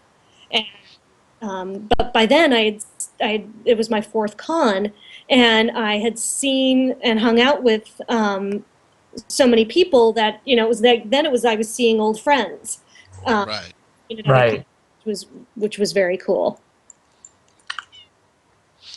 Yeah, It's great. So you can see some of the same old faces at the small ones. Yeah, really. yeah. I think the lesson of this is, if you would like to see Amy Keating Rogers at a convention next year, you should tell that to the convention heads so that they can make sure that happens. Yep. Yes. I mean, schedule allowing, obviously, but You should go to Las Pegasus, because you're guaranteed to see me at Las Pegasus. And it'll be a blast. Yes. And you can get a T-shirt, which will be signed by Amy Keating Rogers, and 30% of which will go to fund Soren's school. So come on now. Yeah, So- absolutely. Yeah, I'm going to plug that again. Buy your T-shirts. It's the sale. The Las Pegasus special edition T-shirts are only on sale until December 24th. So buy them now. Mm-hmm. Heck yes. And I think, I'm just scrolling back up there, Joy the artist has said, Amy, if you come to Everfree Northwest, she will give you one of her ragdoll ponies, a custom just for you. So Ooh, cool. Oh. they are amazing. I think you may, oh dear, They are very good. I have several of my own. And Osaka Jack is going to be there. So between the Ragdoll Pony and Osaka Jack. I mean, Osaka Jack is already reason enough to go to the con. I mean, gosh. Well, I would go for the Ragdoll Pony, but I mean, nothing against Osaka Jack. I've just... No, fine. Well, as it works. I love you, man. Really. Yes. Oh, I do appreciate that. Thank you, guys. There's this Osaka seafood place around the corner from my house, and now every time I drive by it, I think of you, Osaka Jack. Yay! Oh, that's awesome. Do they have takoyaki or just sushi? I have not ventured in there. I'm a little scared of the Osaka seafood buffet. I think it's a recipe for food poisoning, so I just drive by and think of you. I didn't go in. That's probably safe. Yes. Okay. If it is true Osaka cuisine, it would be takoyaki, which is a small ball of pancake-like dough with a piece of octopus inside. Okay, now I know. That was sounding really good up until the octopus part. Yeah, absolutely. I felt the exact same way. That's the way I would tend to... I actually have one, and I use it to make pancakes, and I put a blueberry in the middle, and that works well for me. I don't add octopus to them. Well, Blueberry I can get behind. We have to meet up sometime, Osaka Jack, so I can turn you on to kale, because you are anti-kale. Yes. Kale. Yes, Oh my gosh. Had this discussion. I do not care for kale in any form, even in juice. And Amy. Oh, well, who would want it in juice? Yuck. Yeah. No. Okay. This is what you got to do with kale. You have to take the kale. You have to season it with some olive oil, salt, pepper, whatever else you want to throw in there. Have the kale. Throw it into the oven, and then roast that for about a good 15-20 minutes at the average temperature. I think 350 is what I've heard. And then you get kale chips. And that's a really good alternative snack to, say, potato chips. And it's a lot healthier for you, and it's really tasty. So how did you prep it? Basically what it is, I take a, what's the thing called? Like a pan. Put the pan, take a full standard package of kale, put almost all of it in. Half of it if you're doing it for yourself, or the full of it if you're doing it for yourself and guests. Take that, put it in, and then take some olive oil or grapeseed oil. I prefer olive oil because it's a little bit of the flavor. Then take some salt, dab it in that, mix it up a little bit. Take some salt and pepper, then put only a little bit, not that much. Just I would say you take a little less than a handful, and just spread that about throughout the whole pan. And depending on what your kind of tolerance for salt is, you can add more or less and adjust. Put ground pepper. And toss that into the oven for about 15 to 20 minutes at 300 or 350. I think it's 350 though. Yeah, 350. That is exactly how I make my kale chips too. So, yeah, and then good. Good. It's so good. It's delicious. It's I don't understand. Why don't you like kale? Well, just the taste of it is not appealing to me at all. I admit what you have described sounds good, and I'm willing to give it a chance. Just, yeah, I'm not convinced yet. Is all I'll say. I don't think I've ever tried kale, to be completely honest with you. Do they have talk to them before you talk to me? Well, I don't know if it's available in the UK, but if you can get your hands on it, get kale. Oh my gosh, it's so good. It's super good for you too. Really good for you. A really good salad that I like to make with kale is you take kale, spinach, guacamole, some sautéed onions, and tomatoes. You toss that into salad, just spin it about. Then you put in some grapeseed oil and a little bit of pepper, and then from there you top it off with some goat cheese. And right there you have a really, really good, super healthy salad. Wow. Now, if you wanted to... Sorry, I keep talking over you, and we discussed this beforehand, how we mustn't talk over each other. Yes. And it wasn't even a good comment I was going to make. I was just going to ask how one would kick that up a notch. I just wanted to make the Emerald reference. That's shameful behavior. Guys, I have a special guest here. Moira would like to say hello. Hi. Hello, Moira. Hello, Morrow. Hi, Morrow. Guys. Everyone in the chat say hi to Morrow. I'm gonna go make my toast. She's getting her toast now. So that was a brief. She might come back and maybe eat her toast and talk to you. Cool. That was cool. For those who don't know, You're getting a lot of hellos here, kid. We said wow. we'd have special guests, so I think this counts as a very special guest. Absolutely, yes. She says I'm so popular. Well, as popular can be. I think this is called for Foley to start singing his classic. I am not singing that again. I sang that once, and I'm not singing it again. You put it on YouTube, and we saved it. Oh, Lord. And I'll for sing it anyone- again if no, we get enough you know- donations in. I do know that Moira was the one doing Amy's tweeting when she was flabbergasted at BronyCon. Yes. She was a very good tweeter. Excellent. That's how you gotta make sure that somebody's always at Twitter, because all of the happenings are just updated instantly on Twitter, and then everybody's like, "Oh God, no, this happened." Thank you, ACRac, for posting that. Thank you You're very welcome. much. You're very welcome. What were you singing, Full Papers? Oh, it was a stupid thing. Well, how do I explain this? Thanks for putting me on the spot, ACRac. When I broke 1,000 followers on Twitter, which I hadn't expected and which was kind of messing with my mind, I made an offhand joke that I would sing Becoming Popular if I ever hit 2,000, not thinking that I would ever get anywhere near 2,000, and meaning it sort of ironically, haha, Becoming Popular. It's funny because, yeah, and then I hit 2,000 followers and had to record myself singing Becoming Popular and post it. And it was not good, and I have yet to live that down. And we recorded it when he did post it, and a lot of us have it saved on our hard drive and ready to go in a moment if need be. Don't you dare.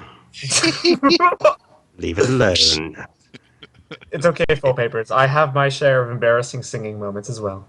It need never see the light of day again. No, the embarrassing singing moment was butchering the Flim Flam Brothers song at Midwestria with Mitch Larson. That was... Yeah, that was a little ugly.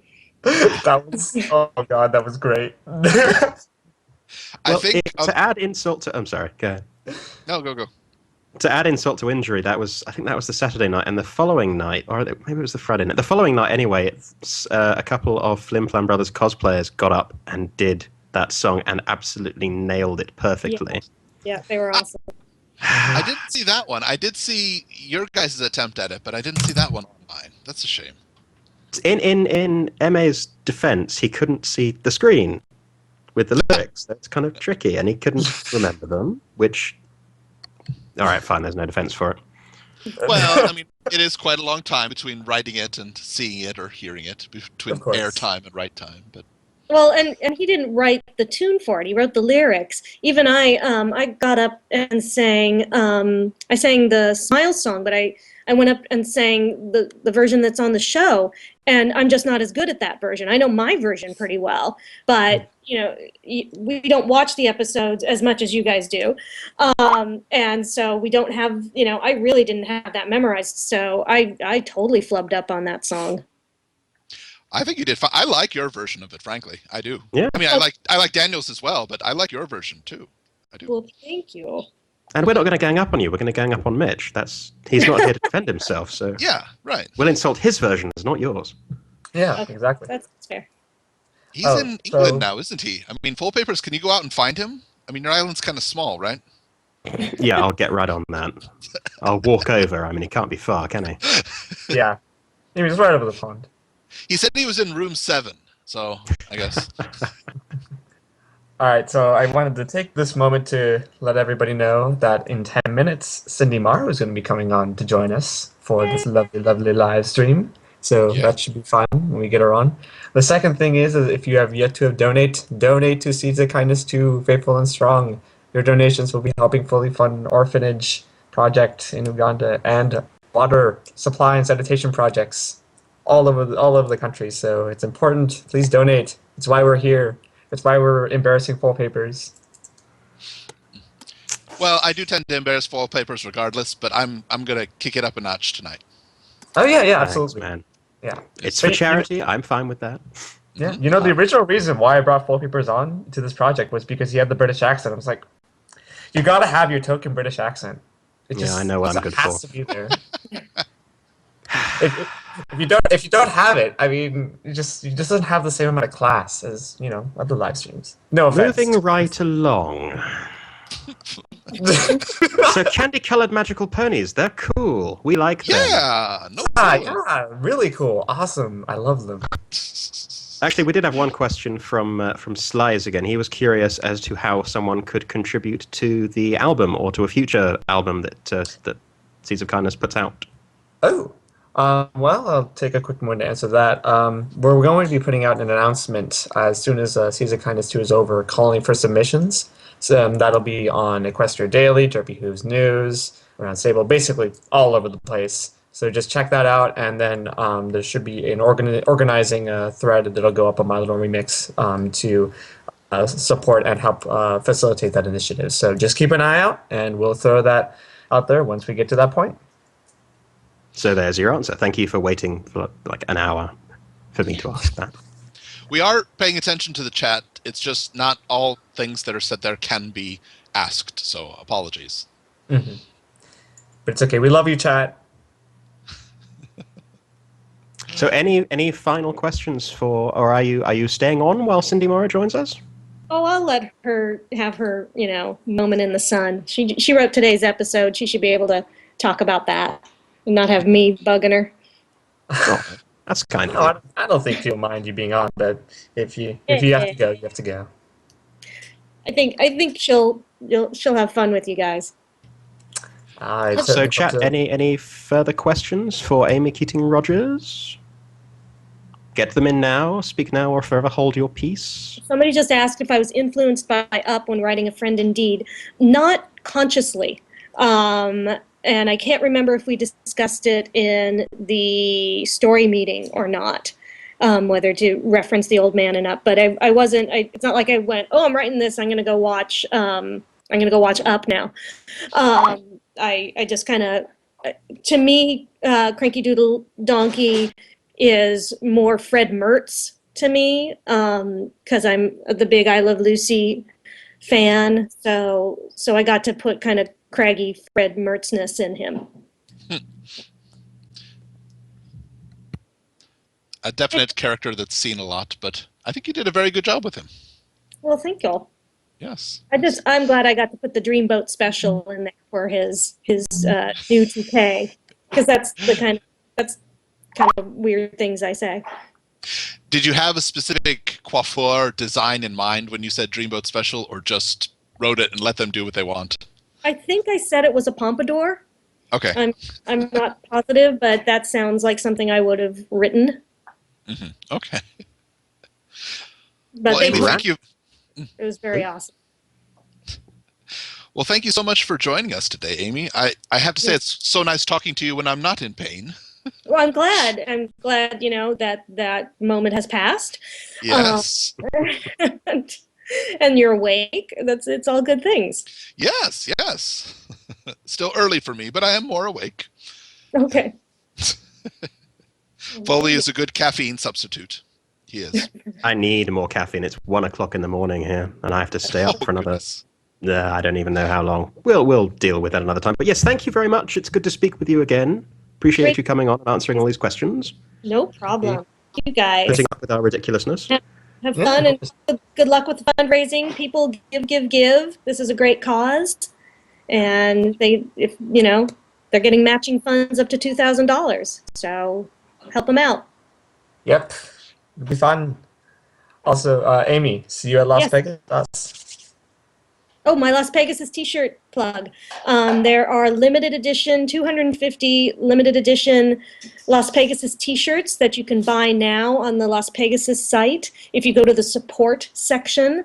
And I will be signing all of those shirts when I'm at Las Pegasus. and 30% of the proceeds of the sales of those shirts will go to Soren's school. It's a school for children with disabilities, and the money will be very well used there.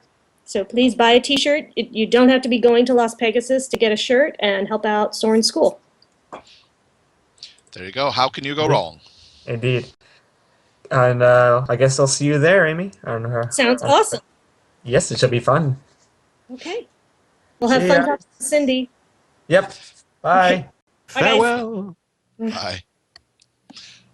Everyone, that was Amy Keating Rogers, writer for seasons 1 and 2. And we hope a season in the future, but we're not going to say that. And she is awesome, in case you couldn't tell. And yes, 8track has just posted a link to the fundraiser that she is doing with the shirts and Las Pegasus Unicorn. So do, by all means, click on that and support her and Soren.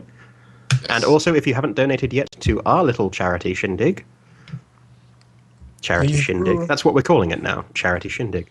Shindig. If you haven't donated yet, by all means, do so. Can we expand it to Charity Shindig Hootenanny? Hootenanny, Charity Shindig, Hootenanny. Hootenanny.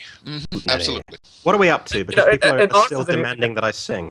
Yeah, in honor of the new episode, I think it's necessary that we include Hootenanny in there.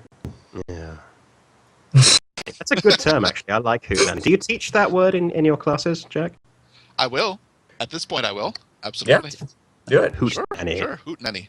I don't think I've taught either word individually, but now we shall combine them. Wait, that's 2 words? I do believe I shall go down the Hootenanny for a spot of tea. Yes, what? No. Hoot for an owl and nanny as nanny goat. Hootenanny. That's my theory on it. I don't know. So what are we up to, money-wise? Yes. Oh, television. How are we doing on donations?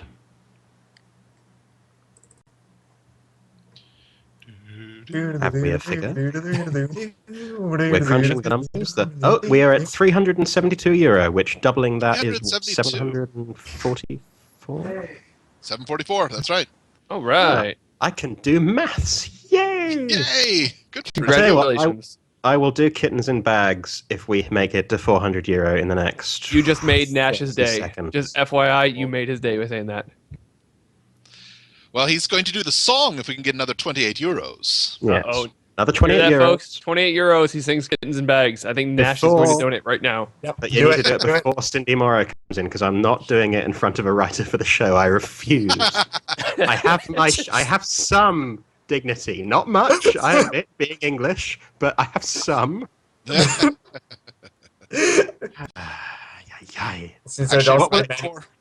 What will it take? Before Cindy comes on, I'll be right back in just a minute or two. All right. Okay. Yes, everyone take their breaks between guests.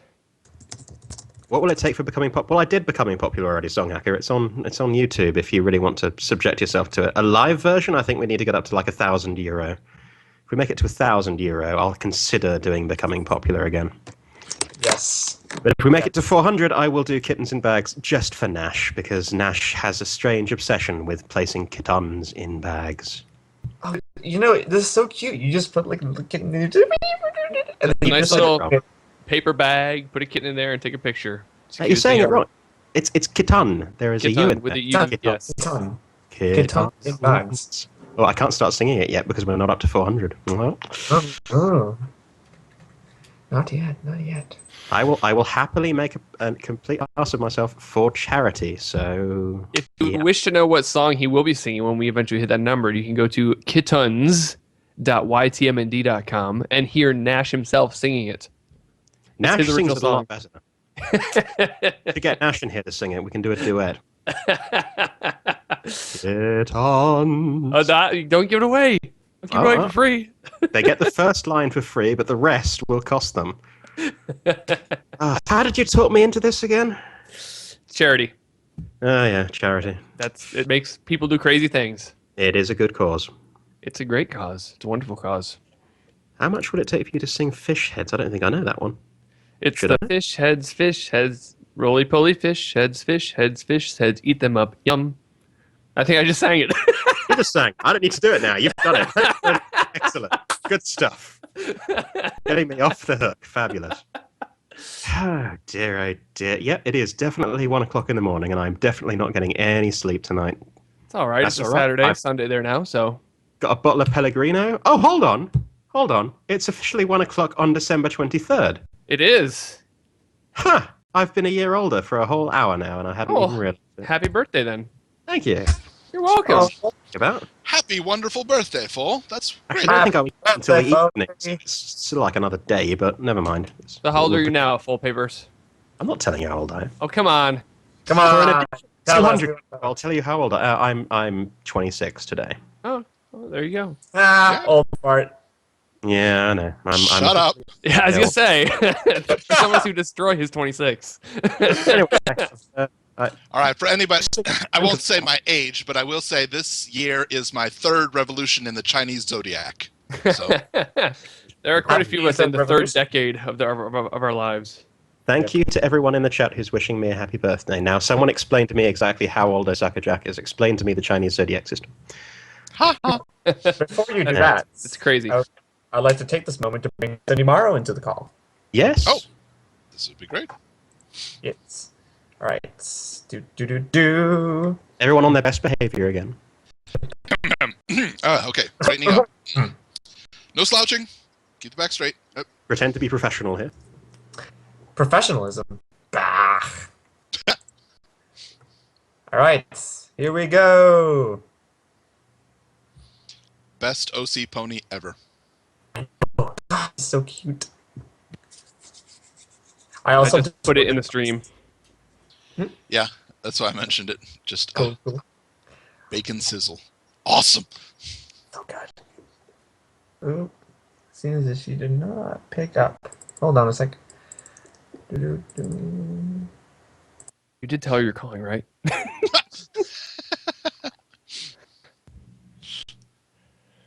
Uh-oh.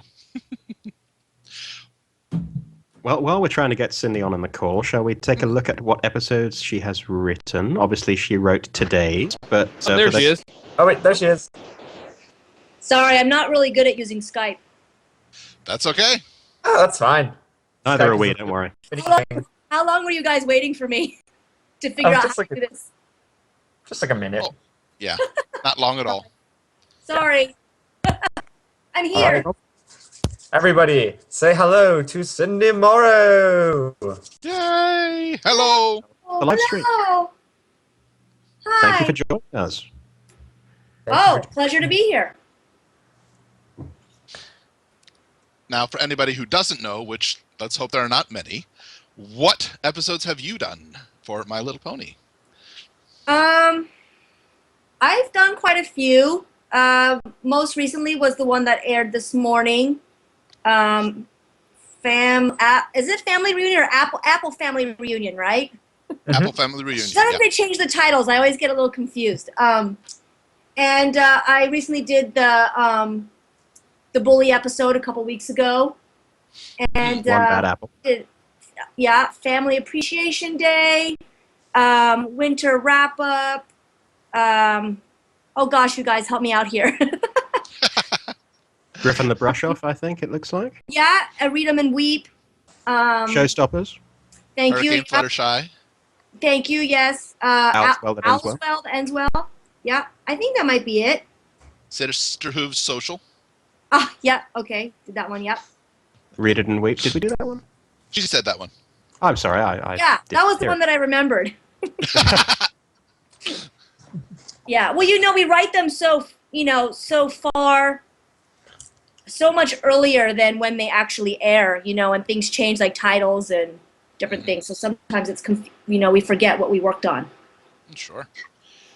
Do you recall any specific title that was changed and you were rather happy with the original?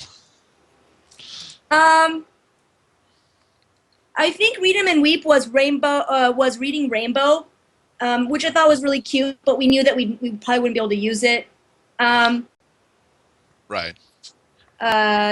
Which is the one with One Bad Apple was called Bully for You, I think. Just the working title. Okay. I don't remember. I know Sisterhood Social didn't have. I don't even remember what the title was, but didn't have that until I wrote the script. And I think then they just took it from the script. Okay. Yeah. Well, how long? So today's episode did air. How long approximately ago did you write that? Like, is it 9 months? Is about the turnaround? It seems like that, maybe longer. I think they might have a little bit of a better schedule for production on this show. But yeah, that might be I don't really remember when the final edit went through, when the final episode was cleared. But yeah, it takes time to go from, conception all the way to the airing. Okay, all right. So obviously quite a distance in time. Yes. There's a lot of work that goes in between the script and the final airing. Has it ever happened that you totally forgot you wrote something until somebody points it out that your episode is on? No, but I do often forget like which parts of dialogue I wrote, or if somebody, might have added that later. Sometimes somebody wants to know if I, if I came up with a joke and I can't remember if I did or not. Okay. Yeah. Right. That makes sense. So we just had. Oh, sorry. After you, sir. Fight! No. We will fight to see who can ask you the first question. No. We were just speaking with Amy Keating Rogers, and the subject of songs that she had written came up a couple of times. I'm curious to know if you have. You wrote the episode Winter Wrap Up, so you wrote the lyrics for Winter Wrap Up. Am I understanding that correctly? Yes, I usually write the lyrics. I actually have written the lyrics of all the songs that I'm credited on in my episodes. Okay. That now, people, there is a misconception, I think, sometimes that Danny. I'm going to get in so much trouble for that. Ingram, thank you. Daniel Ingram writes both the lyrics and the music, so we need to make sure that that's clear, that actually the writers of the episodes write the lyrics, and then... Anyway, I had a question somewhere in there. The question was, have you been... Oh, no, it's gone completely. Jack, help me out here, please. Well, I cannot recall your question, sorry, but... Go with yours instead, Okay. and I'll work on remembering mine. I know that when we were speaking to Amy, she mentioned that she comes up with her own tune for the songs that she uses. She knows that it's not going to be the same tune that's eventually used, but she comes up with her own, and she has scratch tracks for quite a few of them. And she said that you may have some of those as well. Is that true? I did do a scratch track for Winter Wrap Up, which was my first song. And the end result of the song was actually quite different, although much, much improved. And at that point, I kind of realized that Daniel didn't really need my help writing the tune. Okay. So what I did from that point on is I would just find sort of like an inspirational track that already existed, sort of like in the genre or the style of song that I was thinking. And then oftentimes I write lyrics kind of to that rhythm or that song inspiration. And that way, at least the musician, I'm pretty sure the musician gets that inspirational song track that I've sent along. But, they use that sort of to get the gist of like what I'm thinking. Because honestly, like, there's no style of song that hasn't been done. So, True. Yeah, so I just sort of, I try to get the inspiration that way, and then I send it along to the musician. Oh, okay. And, absolutely no pressure at all, but I'm sure every person here would go nuts hearing that scratch track at some point in the future. I don't have a copy of it. Oh! Actually. Oh. That was a long time ago, and my computer crashed, so. Oh, no. Oh. I know, I have a newer computer in those last, I don't know how many years ago was that, 2 years ago, something maybe? Well, if you were writing it, it may be closer to 3, but yeah. Yeah. So anyway, it was just me banging on the keyboards. No singing. I don't do that. I do not. So it was just me sort of banging out a melody on the keyboard, recording it, and then sending that along. But I assure you, it wasn't anything like, Daniel took his own inspiration. He he went with it. He took his own creativity and made it happen. Right. Do you have a strong background in music? I do. I studied classically I studied piano and violin pretty much most of my whole childhood. Okay. And my parents were both professional musicians. My mom's a piano teacher. So I actually didn't really get into animation until college. What was the driving force that brought you to animation? I was always into drawing and art, but I went to the art school to major in graphic design. And when I got there, all of the friends that I really connected with happened to be in the animation department. And I realized that it was something that was really interesting to me. And it was also a great trade. It seemed really promising at that time. It was the 90s, and a lot of, DreamWorks was opening up. Cartoon Network hadn't even opened up, but they were, just on that cusp of starting up from Hanna-Barbera. There was just so much going on, and so it just seemed like the perfect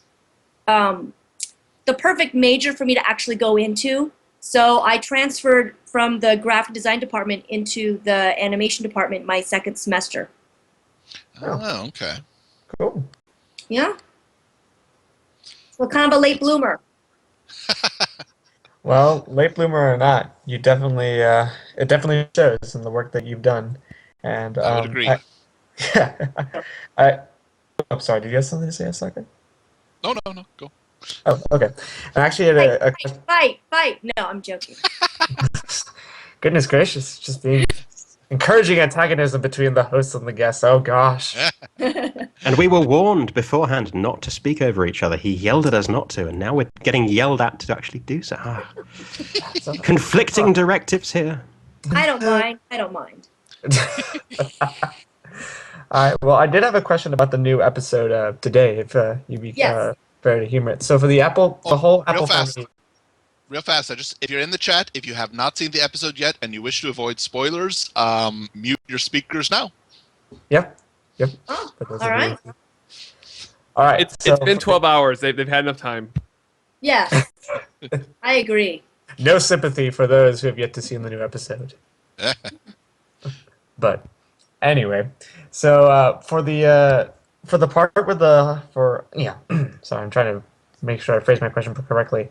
So for the part in the episode where Applejack is kind of like thinking of all the different activities, and like the one in particular, like the bat, the fruit-colored bats, or the apple-colored bats that come out of the trees. How did you come up with that? I was really curious because it's like I would have never expected the colored bats.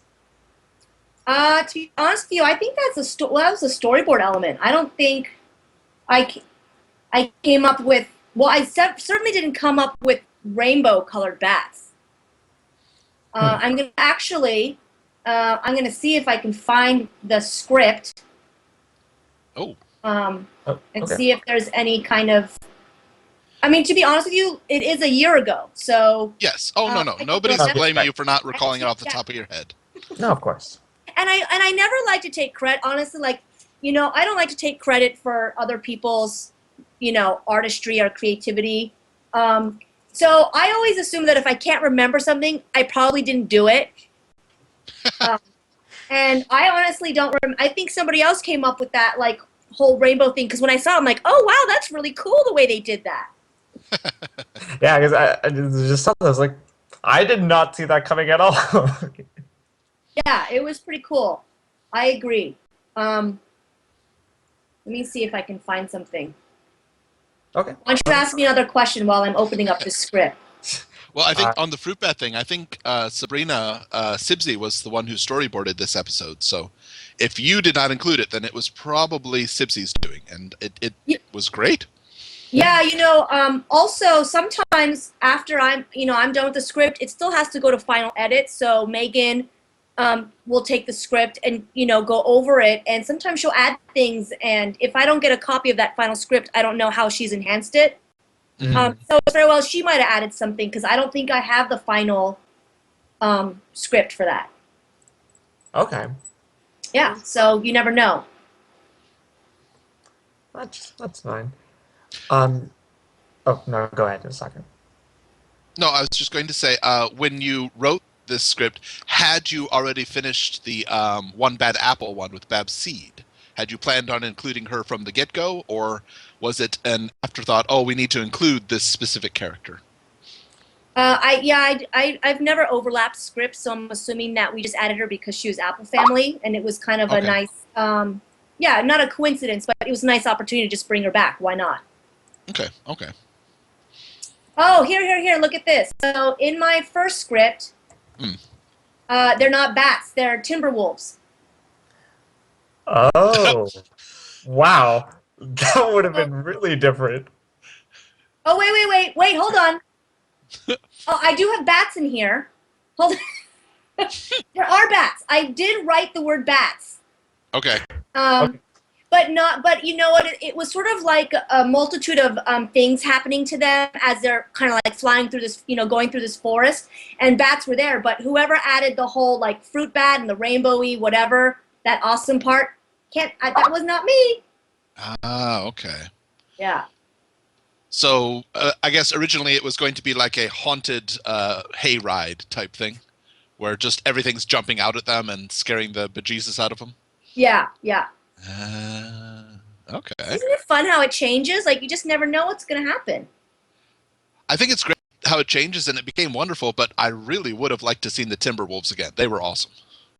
Sometimes things happen. You never know if it happens at the final editing stage. I've used to work on shows where sometimes things had to be changed just because there wasn't the time frame, or even sometimes like an animation budget to do something, or sometimes we script writers will say like crowds and crowds of people or crowds and crowds of ponies do something, but the reality is that's just not possible in the animation world. Okay. So I don't know why Timberwolves was left out, but now we all know, we're all on the same page. I didn't remember that I put in Timberwolves, so I had to look at it. Page 25.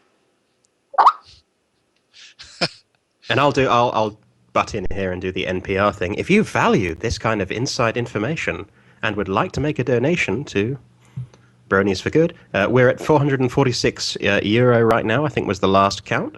So if you haven't donated yet, now is a great time to do so. And if you haven't spread the word about the live stream, now is a good time to do that as well. Get on the Twitters and the Facebooks and plug away. Yes. And guys, seriously, that's an amazing amount of money that you've donated already. That's wonderful. Keep spreading the word. Let's keep this going. Keep it. That is a fabulous amount. And remember, it is being matched euro for euro, dollar for dollar by an anonymous, very generous donor. So actually the figure is 892. Is my math right on that? Oh, asking me for math. It's bad. We're going to say 892 for... Works for me. We'll carry the something, you know what, I'm not a mathematician. I don't do math. Yay, Televoice telling me it's correct. So yes, we are at a very good amount of money. Please donate if you can. If not, no worries. It's very kind of you, those who can support us. And yeah. If you can't support, spread the word if you can. Keep the signal going. Tweet it, Tumblr it, email it. Smack that person next to you on the bus and say, hey, listen to this thing. You might want to just not smack them, but certainly say, listen to this thing. Yes, there you go. I wanted to chime in that I'm looking at my second draft. Yeah. And there is actually quite a big paragraph on bats. Oh. So, okay. But it's possible Megan added that. But still, the fact that it looks so cool, you have to credit the storyboard artists in the way that they, draw that out and they time that out, and the animation, it's a big effort, big group effort. Well, of course. I mean, things are going to be changed as we go on, and yes, add stuff, take stuff away. But that's. Does your paragraph specifically mention rainbow or just bats? I'm sorry. Putting you on the spot. No rainbows. No rainbows. Nope. See, there you go. Interesting, right? That is good. And if anyone else has any script-related questions, now is apparently the time to ask them. The script is up on screen with the writer looking at it. So yep. You may never get this chance again. It's not the final. It's not the final, but it's the. It's probably pretty close to the final. Yeah. Yeah. How was the song that was added? I think a lot of people were so thankful that Applejack finally got a song. And thank you so much for giving her the chance to sing. Yes. Yeah, that was really funny because I don't know. I read on some some tweet or something like, "Oh, I hope you did another song," and I was thinking, "Oh yeah, what a bummer! There's no song in this episode." So I had forgotten that I wrote the lyrics to one of the songs. That's how long ago? It was a year. So yeah, well, that was a really fun song. I really had fun with those lyrics. It seemed to be in the style of a square dance. Absolutely. That's what I thought. Yes, you got it. It's not country, in case anybody's wondering. Yes, I referenced a lot of square dance, and that's why like a lot of the words are repetitive, because people are dancing, so you don't change up the words a lot, because usually when the caller, calls out the moves, it's a pattern, right? They want to do the same moves. They don't want to change it up. So that's what sort of the idea was, that the lyrics are repetitive, but it's because that's what a square dance is like.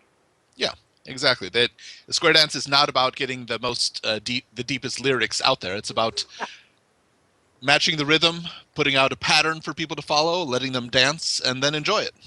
Yep.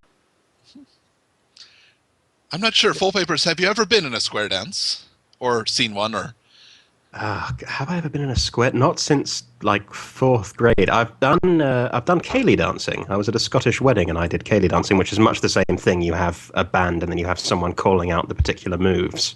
But yeah, I really enjoyed that bit of the episode as well, just because of that. It's very easy to sing to, and I'm sure we'll now see people dancing to it at conventions. I will make that prediction. Actually, I got a funny convention story. Cindy, you were at Cadillac Gardens, right? Which one is that? That was the one in Ohio, Strongsville, Ohio. No, I didn't go. The only one that I've been to is the one that was in Anaheim. Okay, of course, really. Okay, well, it's kind of related to the whole square dancing thing, but during the first night of the 2 concerts that were at the con, there was about, I'd say, 200 people within the room. The main ballroom, basically, where they have all the panels, all the shows and everything. So the whole concert was going and everybody was dancing around, and somebody had the bright idea saying, "Hey, let's start a massive square dance circle." And so we got myself and a couple of the other instigators grabbed about 15 or so people and said, "Hey, start circling everybody up and let's go around doing square dancing." So we got about everybody circling around, and then we started doing square dancing across the entire midsection of this ballroom for about 20 minutes or so. Well, and now you have a song you can do a square dance to at the next one. Exactly. Absolutely. And that's the thing. It's perfect. Gosh, yeah. It's I don't know if I think you popped in for a little bit in the whole dance thing that was going on at UKLA, but those dances were so fun. Oh my gosh. Yeah, that was a really fun evening to come out and see everybody Just dancing having a good away time. and making the floor shake and. Yeah. I was a little worried that we were gonna bring the building down with the amount of energy that was going around, and God, it was fun to crowd surf too. Yeah, I brought my 11-year-old with me out that night, and yeah, he was really excited to be there. But he didn't understand why everybody was dressed up like ponies. To be fair, a lot of adults don't understand that either, so he's not alone. It's okay. Yeah, why are they all dressed up? Well, it's a convention. You can wear whatever you want. Oh, okay. It's best not to think about it too hard. Yeah, it's okay. Got a question from Songhacker, if I may. Yeah. They are curious to know why there were no parents present in the episode. I guess they're curious what kind of family dynamic you wanted to explore in this particular episode, and why it focused not on that. To be honest with you, I don't really know the reasoning as to why there's no parents. I just know there were no parents in that episode. I don't know why. I do believe I'm sure I'm going to get chided for this, but I believe that at one point, Lauren Faust said that she had originally intended for Applejack and Apple Bloom's parents to be traveling sales ponies, but decided to not explore that entire area and just leave it as a mystery, rather than go with the "why aren't they home" type thing, which could be a dangerous area. So yeah, I don't recall that, but that definitely could be, the initial concept. Maybe that's what she was thinking. I don't recall that, though. But honestly, it was always like, yeah, they're just not in this episode. I don't really ask. There's a lot of, fill in the blanks that I think fans make, but it hasn't even crossed our minds as to, why or how what the answers are behind those holes. Yeah, that's good. Relatedly, there's a question as to the two shooting stars that Applejack sees, whether they have anything. Were they in the original script, or were they something that was added later, and do they have any specific allegorical, metaphorical, symbolic meaning? I didn't put them in the script. Okay. I don't know if they ended up in the final script or if that was a storyboarder or director's, ongoing thing, but I didn't put it in. Like I said, I don't know what that relates to, because as far as I know, there are no parents in that there were no parents in that episode. Right. But I don't know why. I'm getting inundated with questions for you now. I'm sorry, they're all coming at me. I've only gotten one sent to me. They like you, I guess. I don't know. Okay, so I've got one. Okay. Go for it. Would you classify yourself as a funny or emotional writer, or do you prefer to not be classified? I would like to think that I'm funny, but I don't know if I'm the kind of funny that people would like me to be funny. Okay. In scripts, but I think that I kind of am that writer who either has in the past focused on character-driven scripts or is given the character-driven scripts. But I mean, I might be classified as that. Just people know from my background that I mostly have worked on shows that are very character-driven, and that's how my scripts tend to be. Perhaps if I was always thrown like action scripts, then you would, see me, in those, or I would build skill in those, but I'm just not given those. So. Well, I don't know. I'm not going to totally disagree with you here, but you did write Daring Do. I did, but that was kind of also sort of like what I don't know is referential word, but sort of like an Indiana Jones kind of yes, that's true thing. So I wasn't really needing to invent the wheel there. Okay, I gotcha. And I'm sure the storyboard artists could have watched that movie, or I'm sure they already knew it front and back. That they could, they knew exactly what to do. Right. We're getting variations on this question. Who is best pony? Who is your favorite character to write for? So, I mean, which of the main six, or which of any of the ponies, do you particularly enjoy writing for? Who do you find the easiest to write for? You can take that question however you like. I like writing Rainbow Dash. I think that I'm kind of a he's kind of a tomboy. I kind of relate to that sort of competitive edge. Sometimes I'm known to not really walk on eggshells. I don't know. I've been known to be a little insensitive sometimes. So I'm sort of a pragmatic person, and I think she is too. She doesn't really have her head in the clouds as much as some of the other characters. So I think I relate to her the most, which probably makes it the easiest to write for her. Okay, that makes sense. Flip side of that, who is the more difficult character to write for? I think Rarity. Oh, okay. I also think Applejack's actually difficult to write for because she is sort of like that standard good character.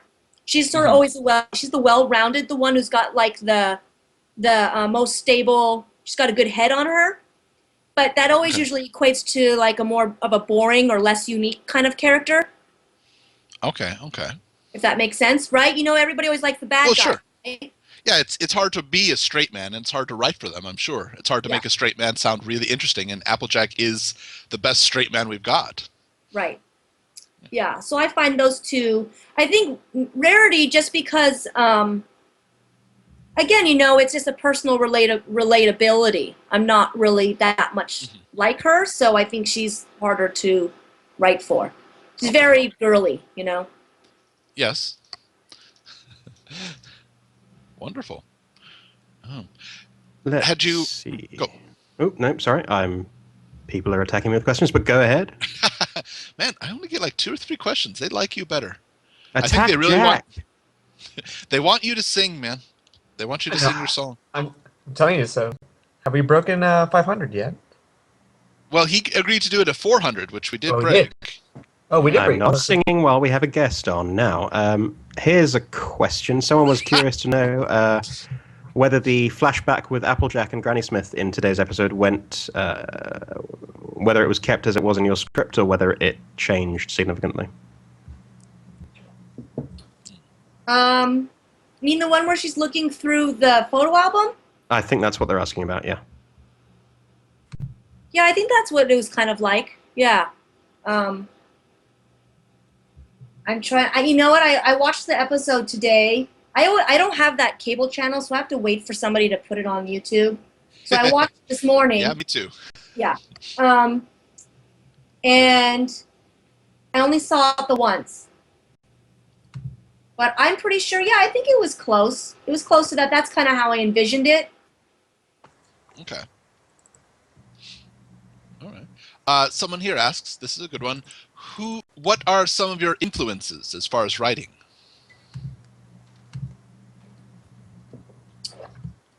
Influences like, what, like other writers, movies?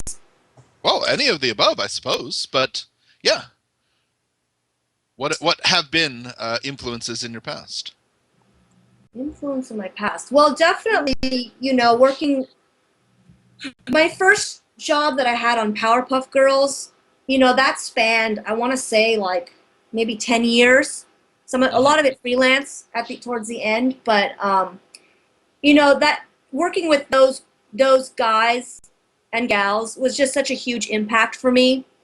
Okay. Cartoon Network is an amazing studio, and having it been my first, I worked at DreamWorks and I worked at other places before that, but not in actual cartoons. Okay. And so that was sort of like my first real place, and working with that talent and working so closely with them, it was just such a learning experience. Even in many ways more than going to college. You know, like I feel like I learned the most once I dove in and was doing it. Okay. Just, you know, working alongside Craig McCracken and Gendy Tartakovsky, they were my bosses, and, you know, they're just hugely talented people. Paul Rudish was a storyboard artist, and I believe he did character design on My Little Pony in the original development stage. Okay. He was also the designer for the Star Wars. Oh, help me out! What was Cartoon Network's? What was it called? Clone Wars, was it? Yes. John Shank was another storyboard artist, hugely talented. He's at Pixar now. Just the people that I want to say that my most influence were the people that really, you know, I was surrounded by those artists in my younger years, you know. And after that whole stint, I kind of worked only as a freelancer, so I didn't get to have that family style, you know, that that kind of team where you're really like in each other's spaces almost. Right. Yeah. So I'd say that's, you know, been my biggest influence. That's a good answer, I'd say. That's great. I have a technical question regarding one particular turn of phrase in today's episode. People are curious to know how long is 100 moons? Apparently there's been a lot of discussion on Tumblr about the exact length of time that 100 moons entails. Oh. 100 moons is exactly the length of 100 moons. A So wonderfully recursive answer. Yes. Yeah. It can mean whatever we want it to mean, then. It sure can. Fair enough. That's great. I like that answer. I'm not sure if the person who asked the question is going to like that answer, It makes but that's sense the to answer me. they get. Yeah. That's really. how long it is. I mean, or it's one moon cycling 100 times, right? There you go. Yeah. Mm-hmm. Someone is quite curious to know what your favorite Indiana Jones movie is. I guess we would. Like people have a different idea of which one's their favorite. Like, isn't there only one favorite? Raiders of the Lost Ark. Hello. Well, I would think that people with taste would agree with you, but you know there are others out there. That I'm older. I realize that I'm older than a lot of My Little Pony fans. So I actually saw that in a theater as a child. So did I. So did I. So I don't think I did. I remember like being really scared at the end of that movie. I mean, that thing blew me away. I probably didn't understand most of it. Mm-hmm. But yeah, the other ones, you know, like whatever, eating food out of a gorilla head, whatever. Hiding in a refrigerator, some bomb or some aliens like spinning you around, whatever. The person who asked the question was pleased with your response. Oh, so. okay. Oh. I mean, I watch all of them. I think they're really entertaining, but Raiders of the Lost Ark, I mean, really, I think maybe with the exception of Aliens, I don't think there's a movie whose sequel is better than the original, right? Star I don't Wars. know. I guess we can debate that, but... I would say Empire was better than the original Star Wars, Yeah. but Yeah. and possibly Godfather. Godfather 2 was really excellent. Mm. We're going to get very easily sidetracked, I think, if we go down this. Oh, and that's this okay. road. We can. But no, go ahead. I mean, yeah. Back to the Future 2. Everyone in the chat is now going, oh, Terminator 2, Goldfinger, everyone is... Terminator 2? Are you serious? Oh, God. Let's not even go there, okay? Whatever. Edward Furlong, like the world's worst actor. He just had really cool hairstyle, for a 12-year-old. That was it. No, actually, Which, was to be honest, you know what? If you look, now that I think about it, you take his hairstyle, compare it to Babs Seed. Very close. Very close. Color's a little off, but... Color's off, but they both have the But thing where they moved it out of their hair. Yeah. All right. So what else do you want to ask me? This is actually, I enjoy this question. What do you do if you get stuck writing? I usually eat something, Okay. which is how I gained 15 pounds last year, and then had to lose it all this year. But if I get stuck, I'll always go to my story editor first. Okay. Because my story editor, she knows the most, and she's the one who's probably gonna have everything going on in her mind. So she knows what's been done, what hasn't, where to fill holes. So I'm always gonna go to my story editor first if I'm really stuck, if I can't figure something out. Mm-hmm. Yeah. So that would have been Rob Renzetti on the first 2 seasons of Ponies, and then now it's Megan McCarthy. And Lauren. Lauren was always very accessible. So and Megan. There's this thing, I don't know if it's like a real term that's used in the animation industry, but in the groups that I always used to work with, we had this thing called logic hammering. And when you're like, but I don't understand, how can somebody do this because X, Y, Z, and then you say, stop logic hammering so much. It's a cartoon.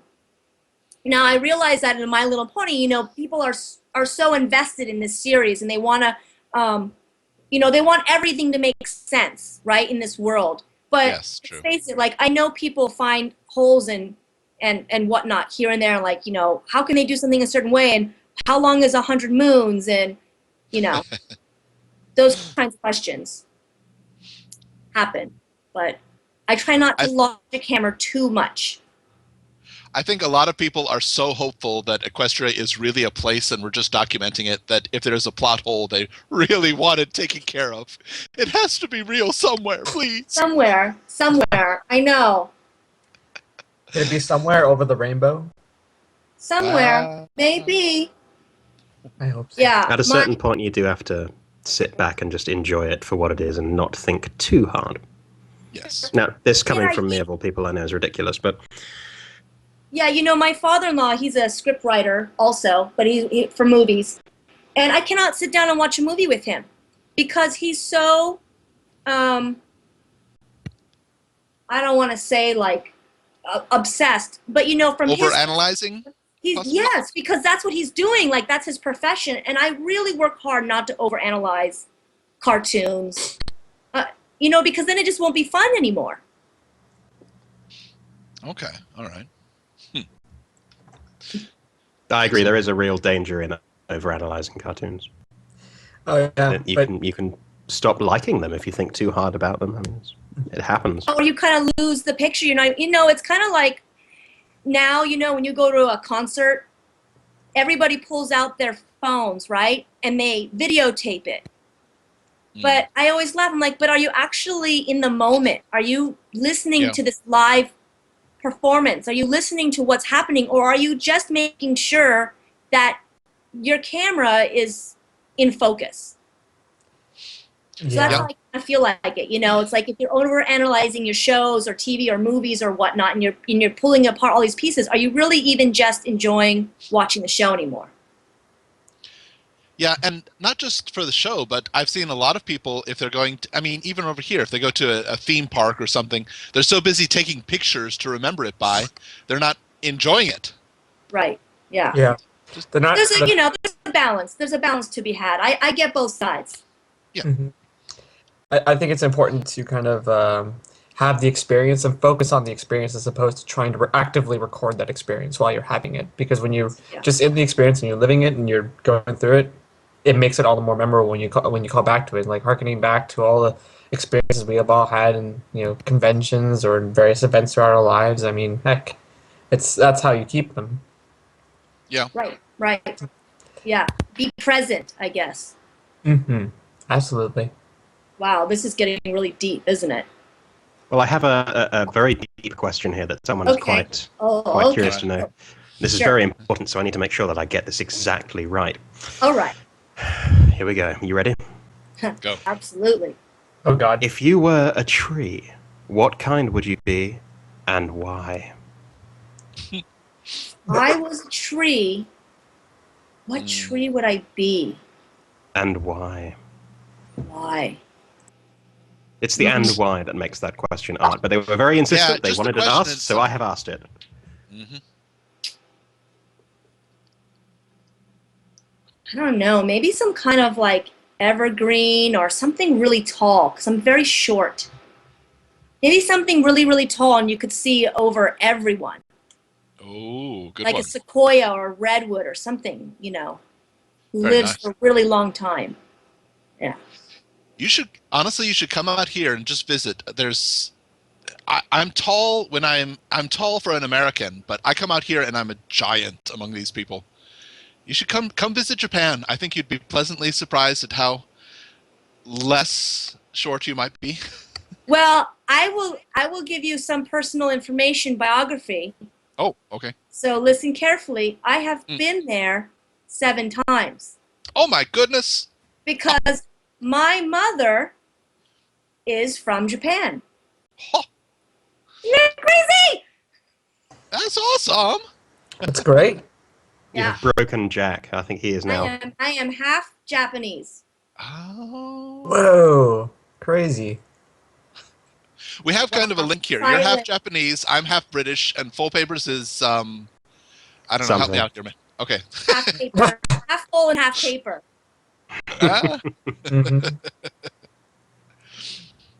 Yeah. All right. Got a question here from James Cork asking, how did you research the bullying for One Bad Apple, and why did you decide to go for that kind of approach?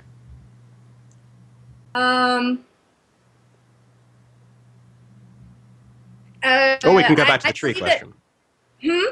Oh, or we can go back to the tree question. Well, when I was a tree, back many moons ago, you know what?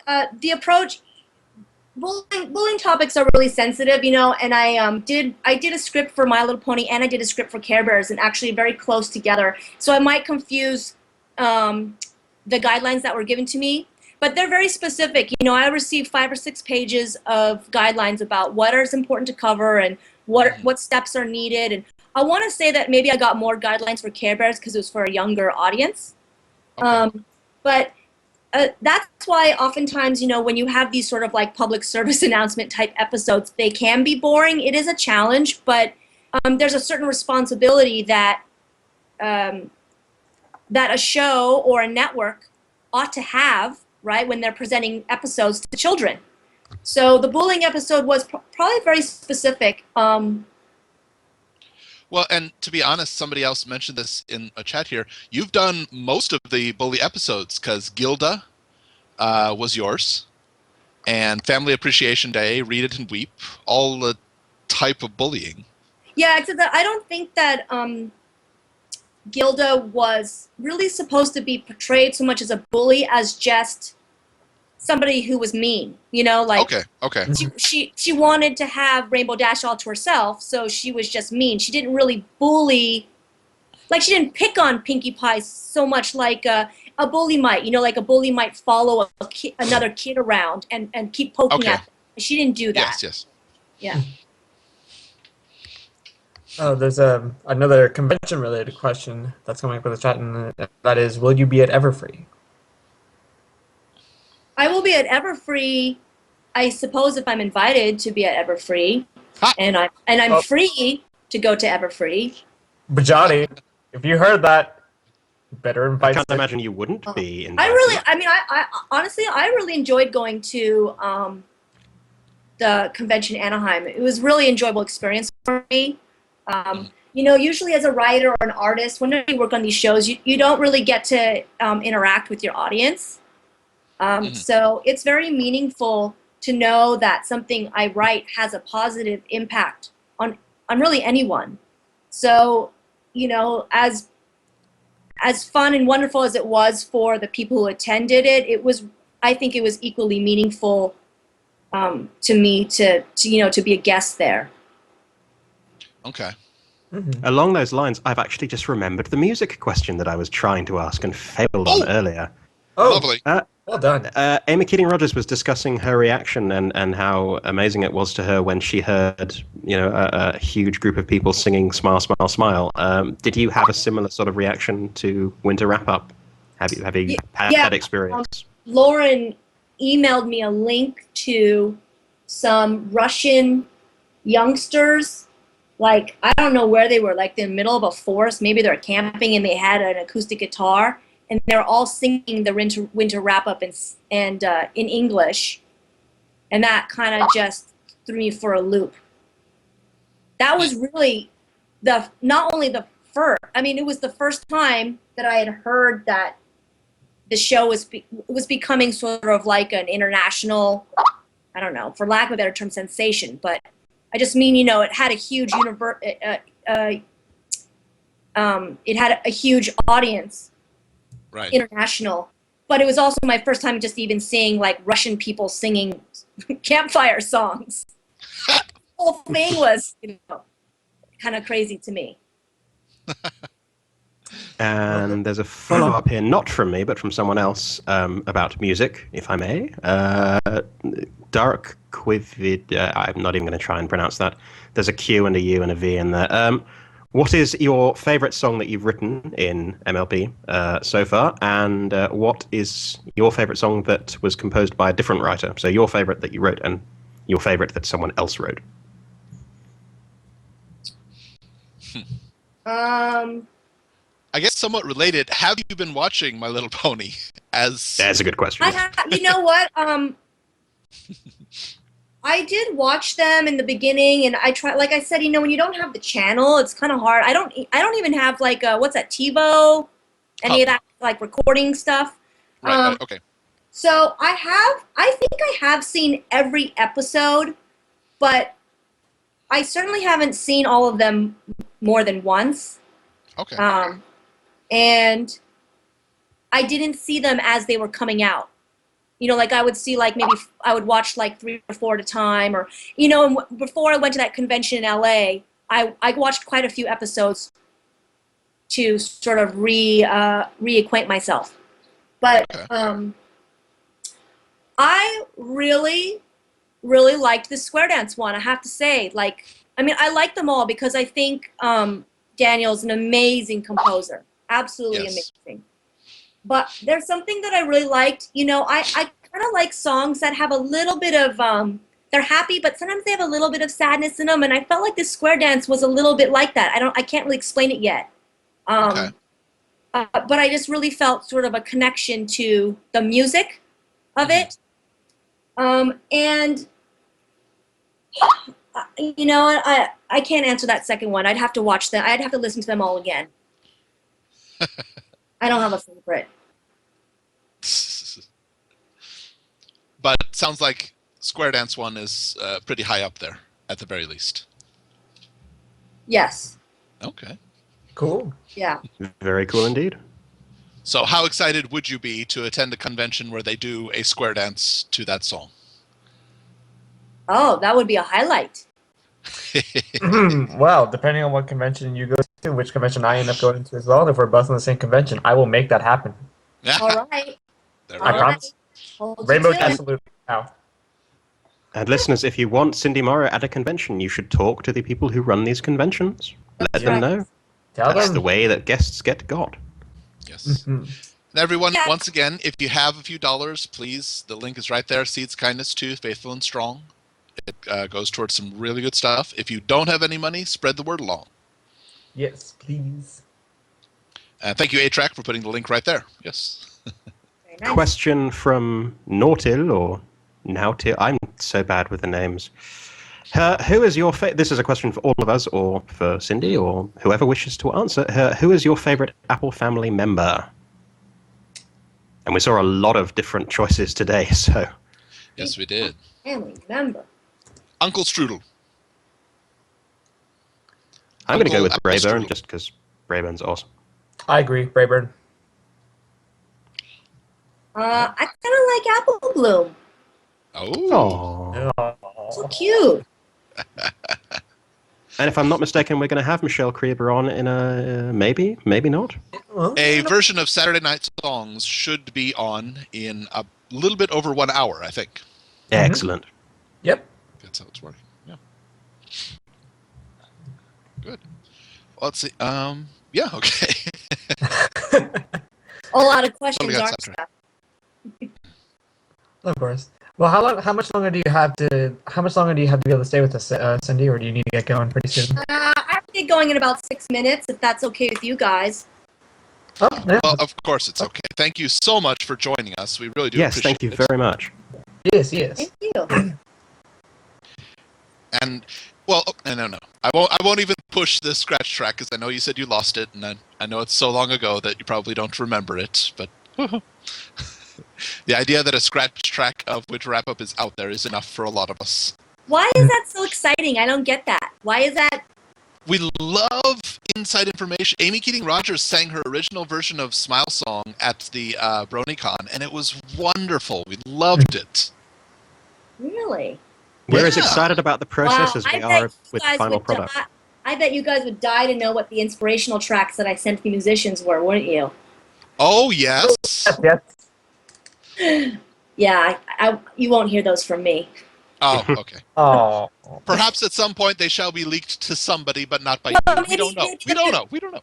Well, if you ever get an opportunity to interview Daniel, you can ask him if he uses them or not. I don't even know if they get to him, to be honest with you. So That's true. I mean, Daniel did say that he never got Amy's scratch tracks for Smile Song, even though she sent them along. I do know that the Bab Seed song, I don't know what it's Yes. titled. Babseed is good enough. I know that the original version, it had to be redone. I do know that. I think the original version was too rock style, maybe.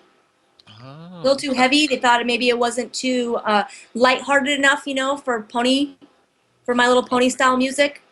Huh. I do know that.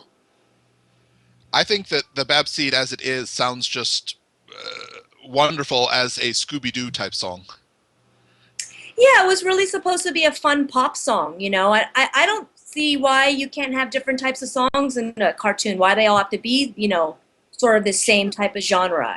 We all like different kinds of music, so why not? Yeah, absolutely. Yeah, and I think we've gotten a lot of them in so far. I can't wait for the operetta. Oh yeah, when's that coming? I don't know. I'm throwing out ideas that I hope for, but so yeah, I have no idea. I want to know if there's an operetta, and do I get to work on that one? I don't know. That would be that would be nice. Yes, it would. Yes, it would. But yeah, thank you so much for coming by, Cindy, and I thank you so much for passing the word along on the Bronies for Good charity organization. Thank you, and thank you for supporting a charitable organization this year. It's a wonderful thing to do, and I always encourage that. So I shall make my donation as well when I get the phone. So thank you very much. Please.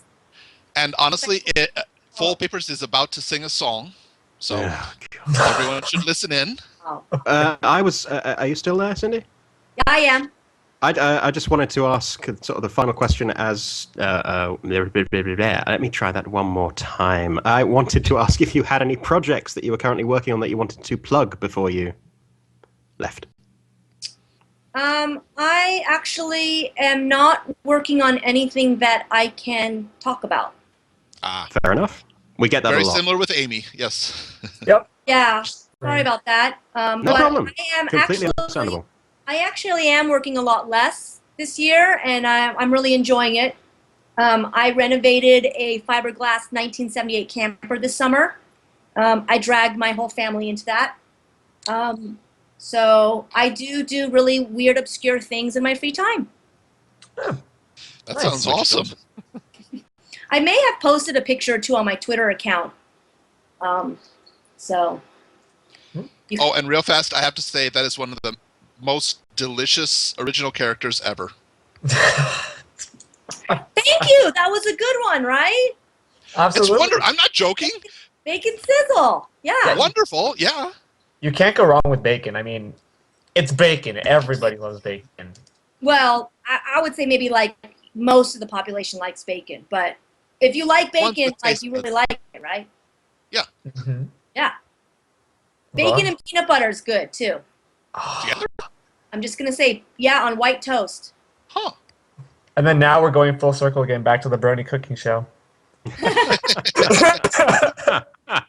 We've gone from kale to bacon. We're getting less and less healthy as the night goes on. Don't even get me started on food. I just lost 15 pounds this year. I just can't put it back on. I need my clothes to fit. So let's stop talking about bacon and mashed potatoes. And, ramen, right? Ramen. Don't forget best food, ramen. Mm-hmm. Absolutely. Yeah. Well, again, thank you so much for coming by. We really appreciate it. And thanks for talking. Thank you. Thank you very My much. pleasure. All right. Happy holidays, everybody. Happy holidays. All right. Take care. Bye. Bye. Tuffy, could we get an update on how much has been donated at this time?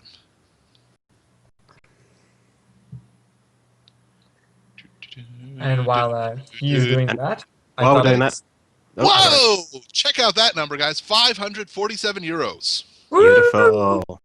Hurrah! That is a good number. Awesome. All right, so while we're celebrating that, I thought I would let everybody know that Dave Polsky should be joining us at some point tonight. We don't have a confirmed time yet, but he should be coming on. And right now, we'd like to bring on some of the artists that actually worked on the Faithful and Strong album. We'll be bringing them on for a bit. All right, I think Bull owes us a song. He owes us a song. Yes, as an intervention, Bull should sing them in. Can I have the lyrics, Nash?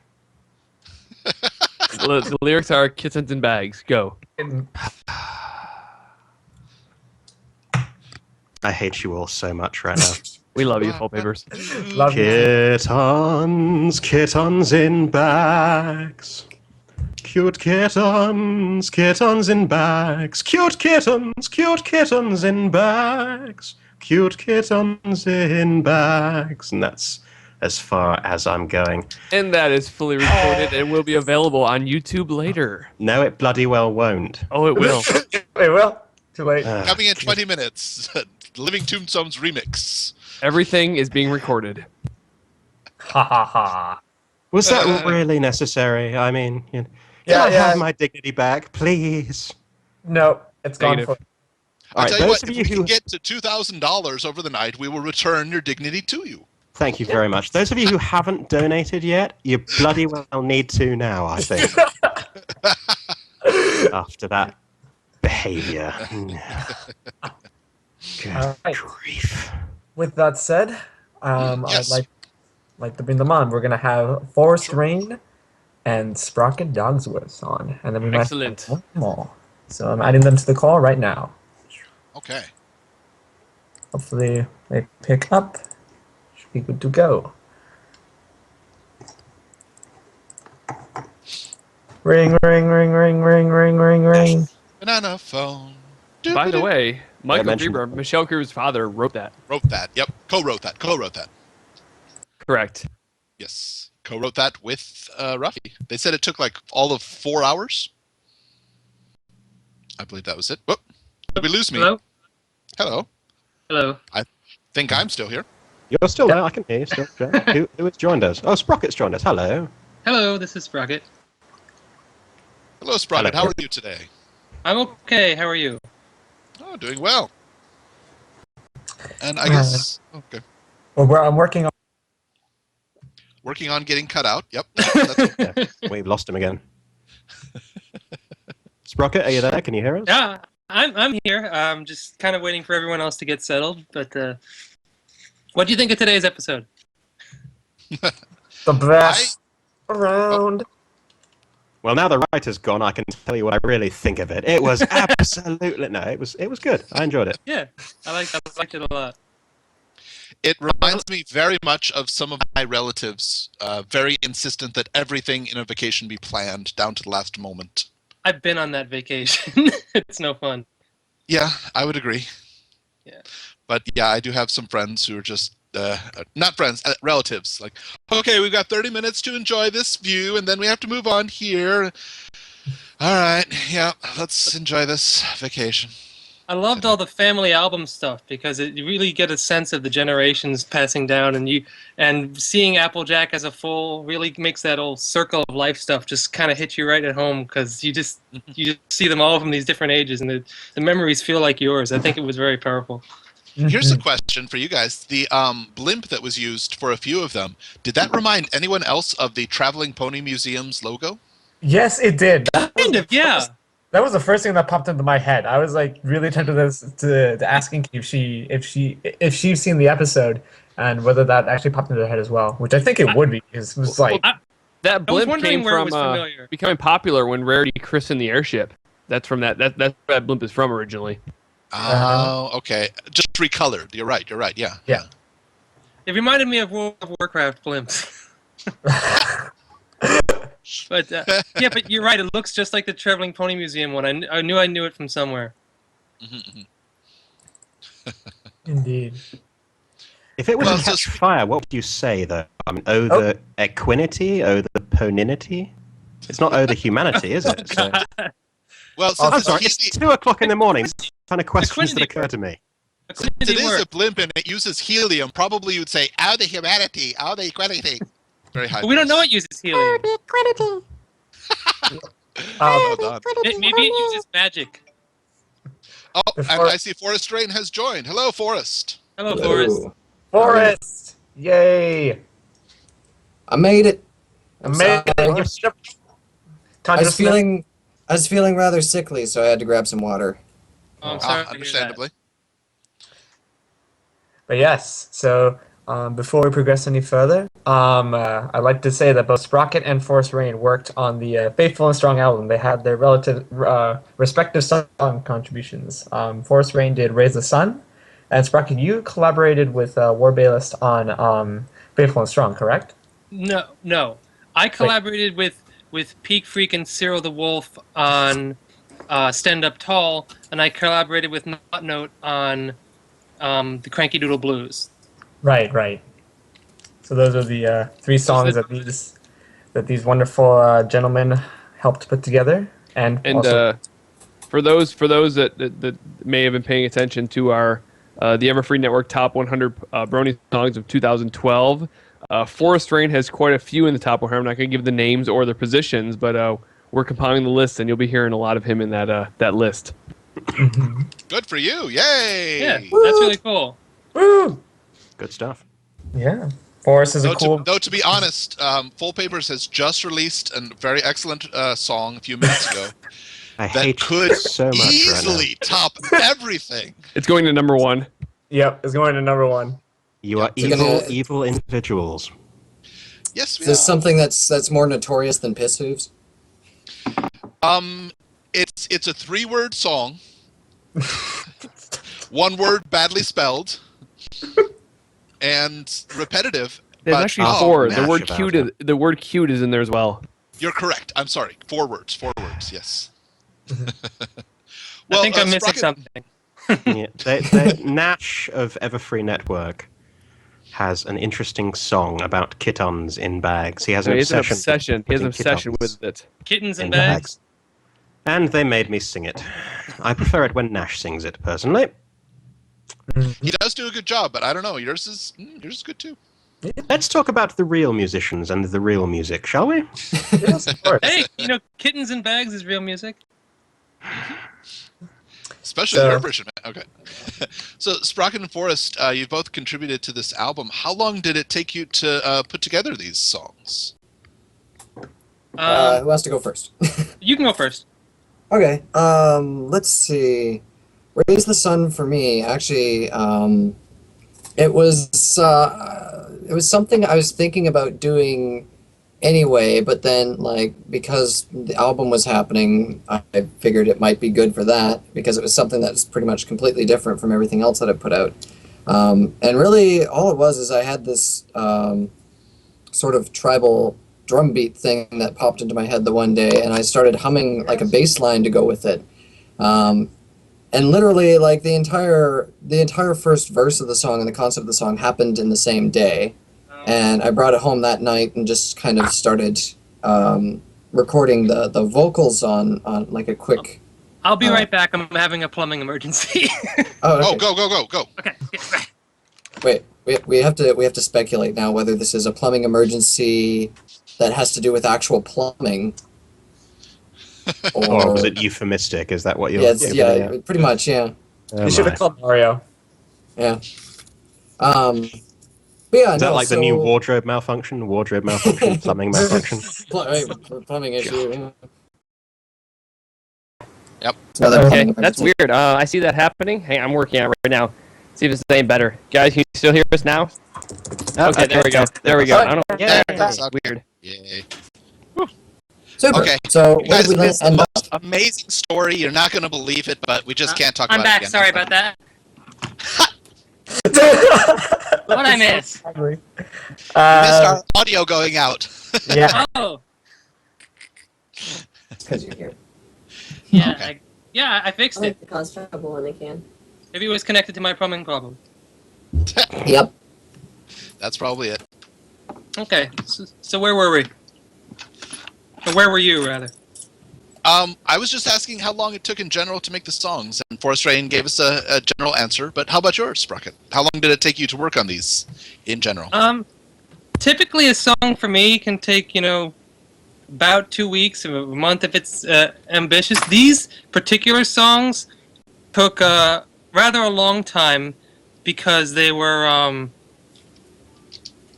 collaborations and there was a lot of back and forth, especially Stand Up Tall, because I had approached Peak Freak about singing it, and he said, he said okay, he liked the idea, and then when I actually presented it, it's it turns out that I wrote the song too high, so okay. I ended up looking all over for other vocalists who could hit the high notes. And, Cyril was very awesome in participating, and I am very happy with his performance. And but it was we were kind of scrambling around for a while trying to figure out a solution, and as for Cranky Doodle Blues, it's one I didn't originally intend for the album. I just it's something I'd thrown together and had like 99% completed, but I was waiting on collaborations, and then it just kind of all came together at the end, like a few days before the album was supposed to come out, and I said, "Oh, let's throw this on the album." So that's kind of how it works. So they both took about 2 months, but I was working on other things at the time, and there was a lot of back and forth involved. Right. So that's how long they took. But all right. Yeah. Well, and honestly, Forrest, this is the first time we've had the chance to speak, but I have to say, it might be because you're not feeling well or something, but you've got a nice, deep bass sound to your voice that I'm not sure is always there. Might be a good time right now to record as much as you can and just get the really deep voice sound. You can do it. His voice sounds totally normal. You can do a Tom Waits cover. Mm-hmm. I don't even know what to do with it. I'm sitting here alone. Yeah. It's a tough night. Gotta watch ponies and drink a lot of ale. I think we've got 3/4 of a song just right there. Just keep it going, and it could be a rap. I just need to do the really out of tune piano underneath that just sounds like I'm a cat just walking along the. Yeah. Well, if we got to do something that sounds like a cat. I can bang on pots and pans and play the saw. Oh, that would be good. The saw. Yeah. Wait, how do you play the saw? Well, I don't play the saw, but what one does is they take a violin bow and they bend it, and it changes the pitch of it, which is how you. When you hear like the old 1966 Star Trek theme, that do. I've heard people play that on the saw, and they can do it, and it has a warbly sound. It's real cool. Yeah, I was just assuming that was. They do it a lot. Some people do it for a creepy effect, and some people do it in like really makeshift bluegrass bands where they kind of throw together their own instruments, the kind of thing that you'd expect to hear at the Apple Family Reunion. Mm-hmm. Yep. Yeah. I always just assumed that was what's the name of that thing where you just stick your hand in the air above the I forgot. Yeah, that's what they use in Star Trek. That's what they use in Star Trek, but I associate it with the saw for some reason because there's always someone on the subway. There's a street musician I pass by all the time who's always playing Star Trek on the saw in the subway. It has a similar warbly sound, but you're right. In the original recording, I think it was the God, what was Theremin. Yeah. Theremin. Yeah, theremin. Yeah. Theremin. We never had anything that cool in our subways up in Toronto in Canada, but we have actually 2 subway stations that are like pretty close together, but there's this hallway that's probably about 200 feet long connecting the two, and there's this cello player that would sit right in the middle of this hallway, and the entire thing would act like a reverberation chamber. That's pretty cool.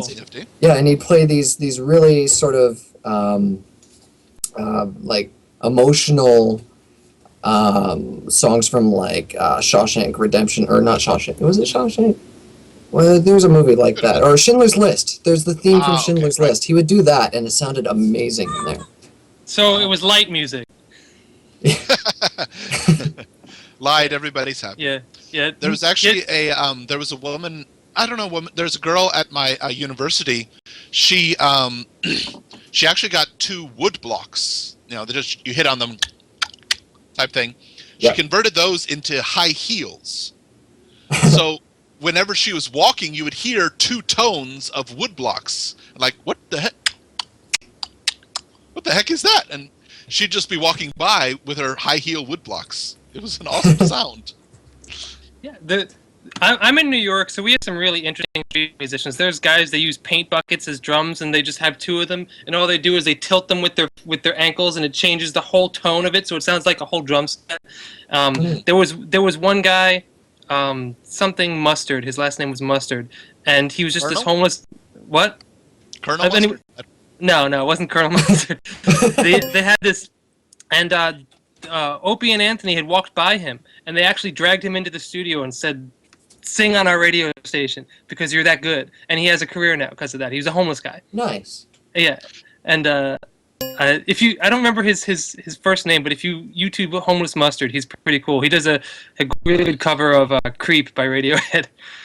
Actually, while we're talking about interesting instruments, when I was in college, I had this one teacher named Garnet, and he was this brilliant guy that did like experimental instruments.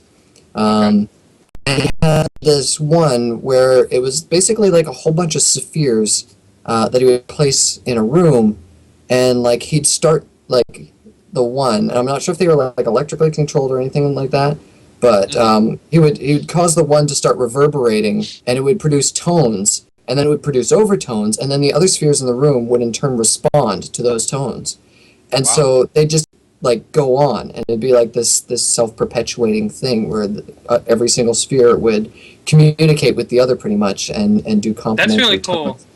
Yeah. I really admire musicians who like go out and find new instruments to play. I mean, it's never easy to produce music, but it's a lot easier to just come up with something on a computer than to try to figure out acoustically how am I going to make this sound, you know? That's what's so hard about electronic music to me, is that I just like trying to figure out how to make those kinds of sounds. Like I don't have the right kind of programs to do that anyway, but well, I don't think anybody has enough. You can always use more sounds, more tones, different things Yeah. you can use.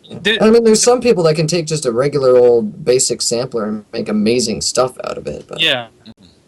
Rest of us presets. Yeah. I just kind of recently started to experiment with sound design, and it's a lot of fun. But it's not my forte, but it's a lot of fun. But well, all right.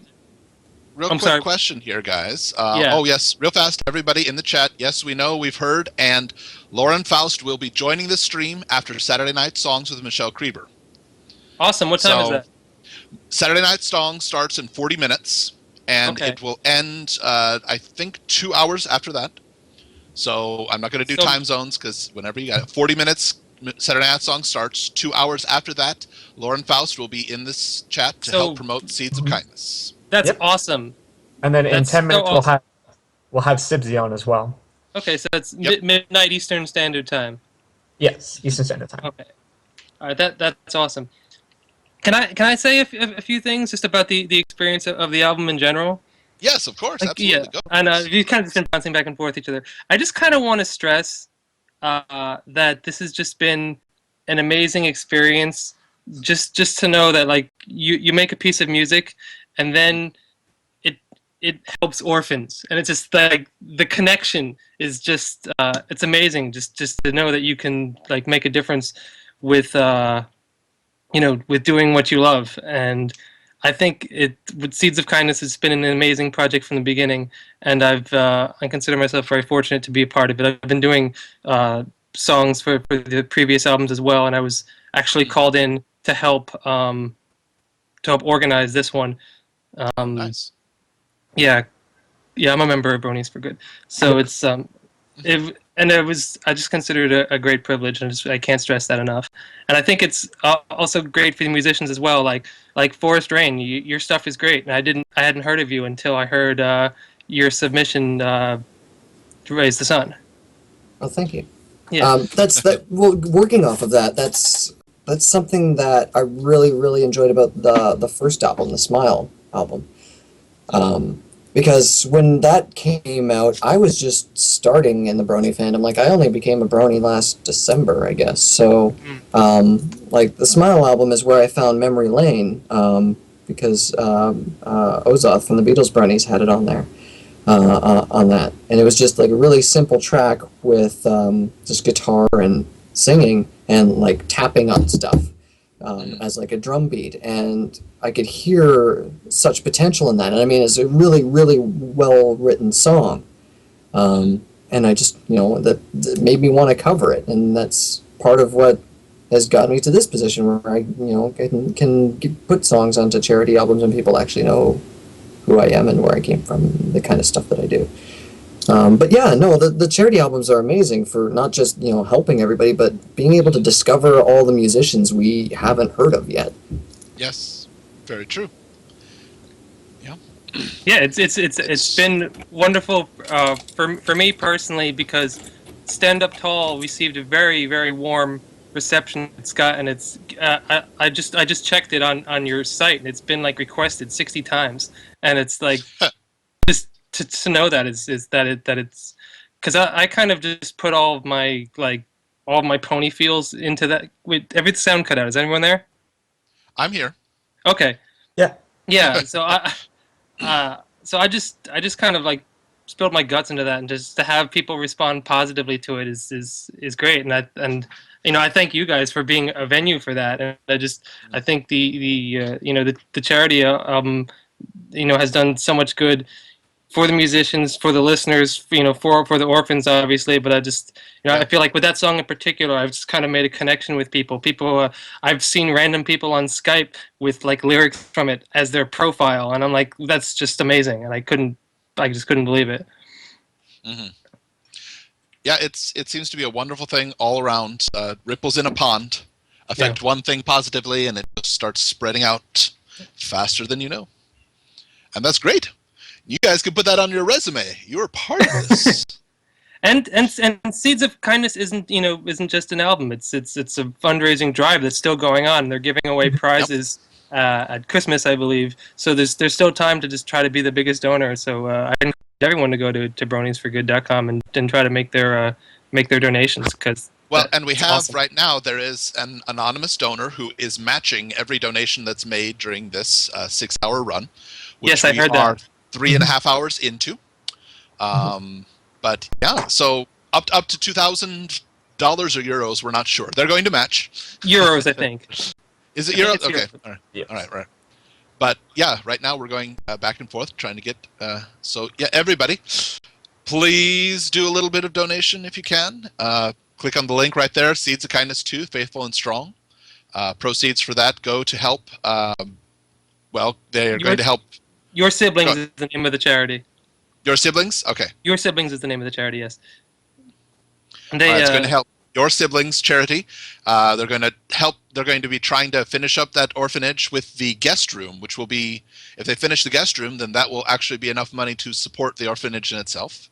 And anything beyond that will go towards cooperation with Engineers Without Borders, which is helping to build an orphanage and school in a different area of Uganda, and get access to clean water and better sanitation.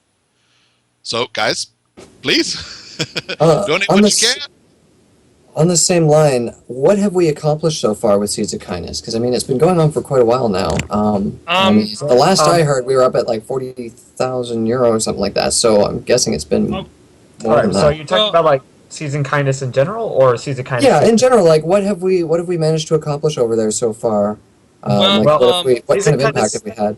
Right, Seeds of Kindness as a whole like a fundraising initiative, encompassing both Seeds of Kindness 1 and Seeds of Kindness 2. We've fully funded a clinic in Uganda.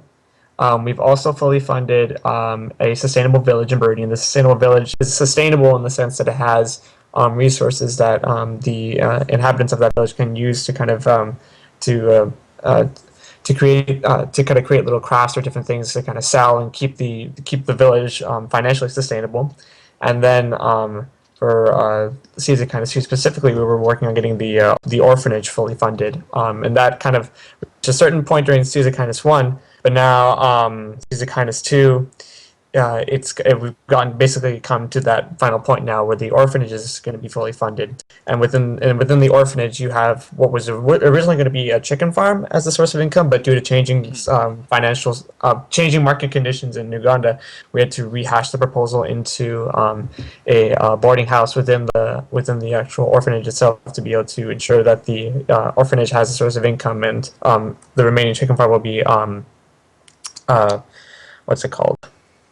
Will be kind of providing full foodstuffs. Excuse me. Okay. And then out of those three, those are like the main projects that the Seeds of Kindness brand, if you will, has been specific to really funding. But in a kind of broader sense, Seeds of Kindness and the whole initiative behind it really just kind of shows not the outside world not only what this fandom is capable of doing in terms of charity, being able to organize these initiatives, but also at the same time it demonstrates our like fundamental commitment to that. And I personally think, and I have talked to people who've been inspired by Seeds of Kindness to pursue their own types of projects, whether it be volunteer-based, whether it be funding initiatives or community empowerment projects, what have you. That's all the stuff that's been directly inspired through Seeds of Kindness. So, as a kind of like a whole scheme, as a whole like idea, Seeds of Kindness in itself, and part of what we try to embody is like pushing this part of the fandom and making what we do integral to part of our identities as Bronies. All right, I kind of went into a whole rant there. No. I think like charity is the seventh element of harmony, really.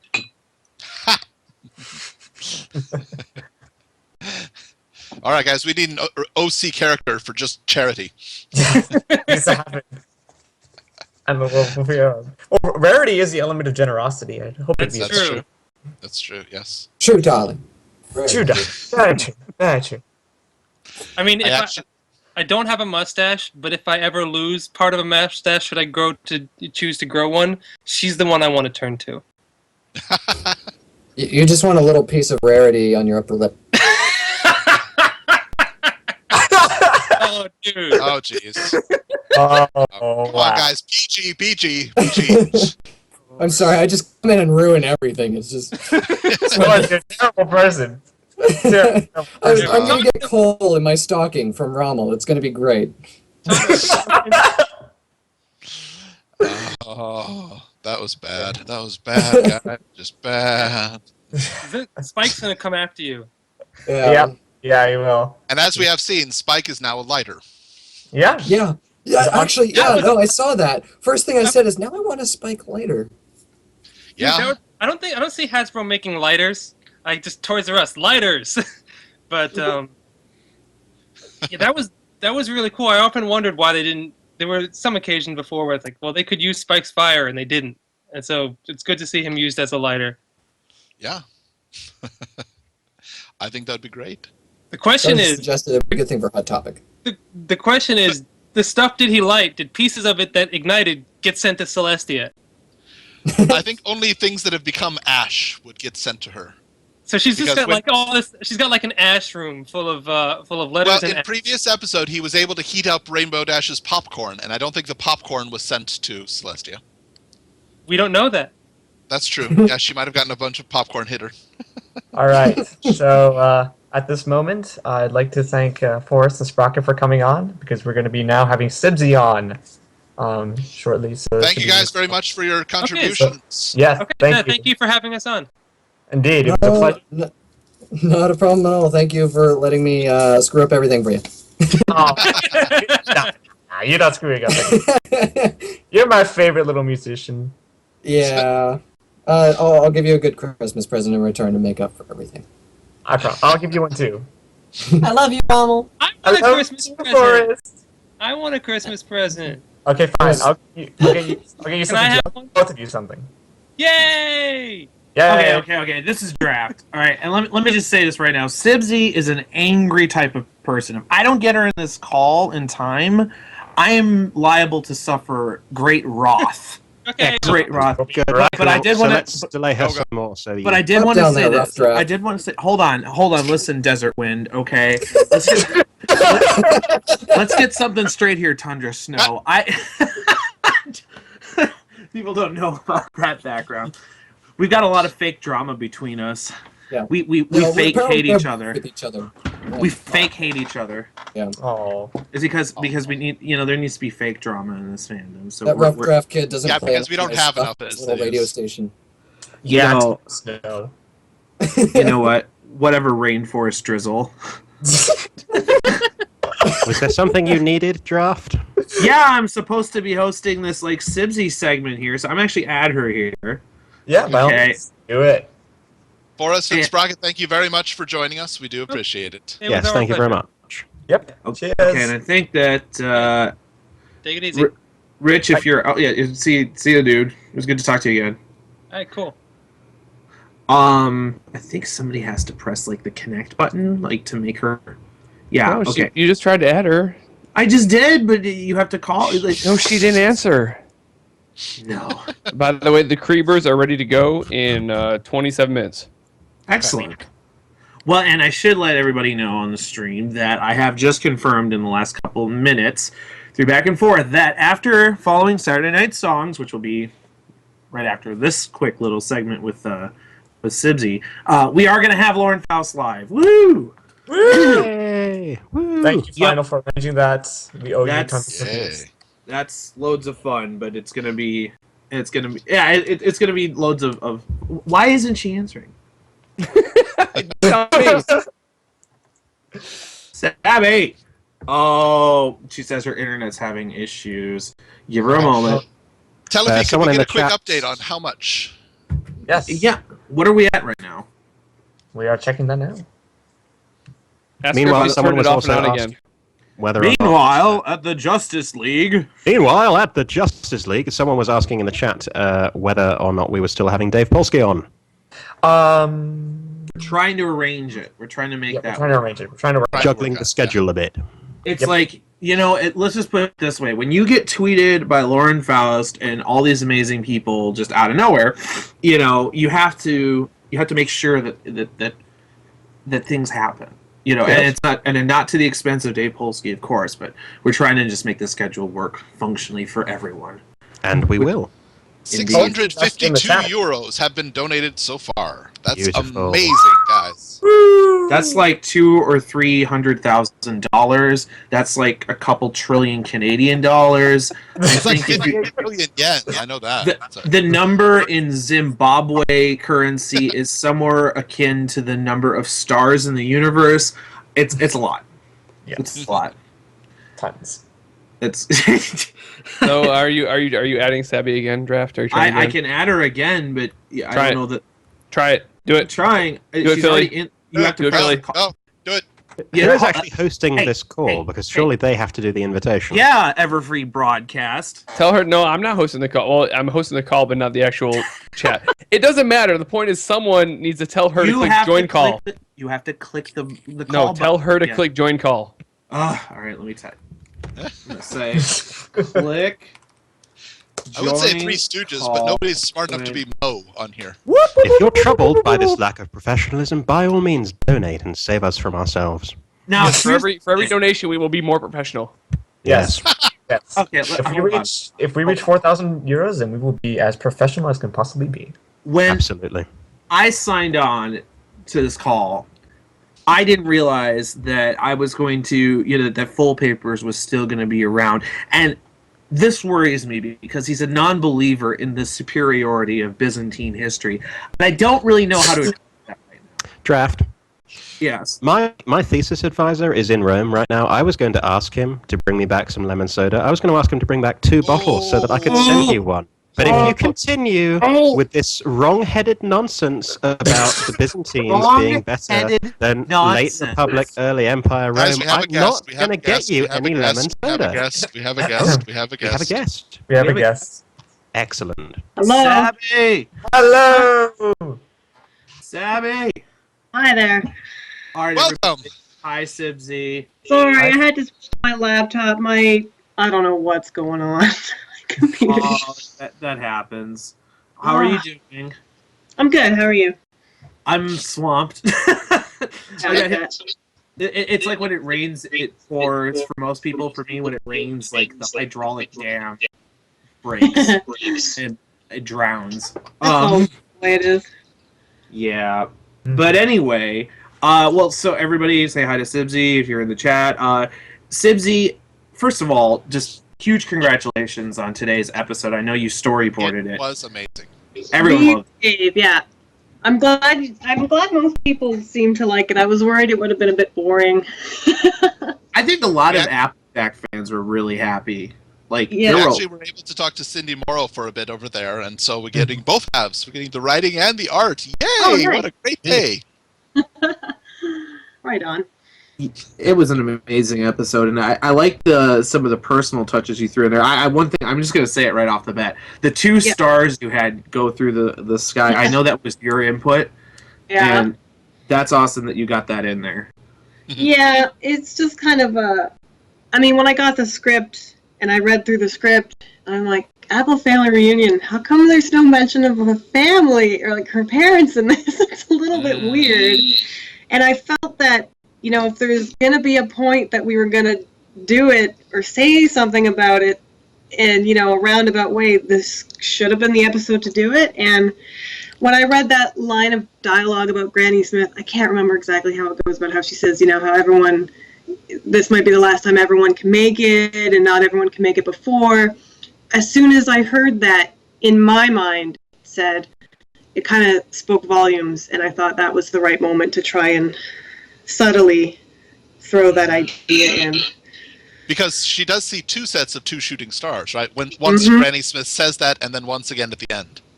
Yeah, the end was a nice touch. I kind of like that we called back to it at the end.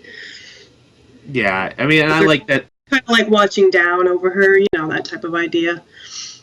Yeah, it was a great episode overall. And actually, I should say, too, is that at 9 o'clock Central, because that's the real time zone, people, the Central time zone. Okay. This Pacific nonsense, this British Greenwich whatever, and this Eastern... baby. Listen, okay.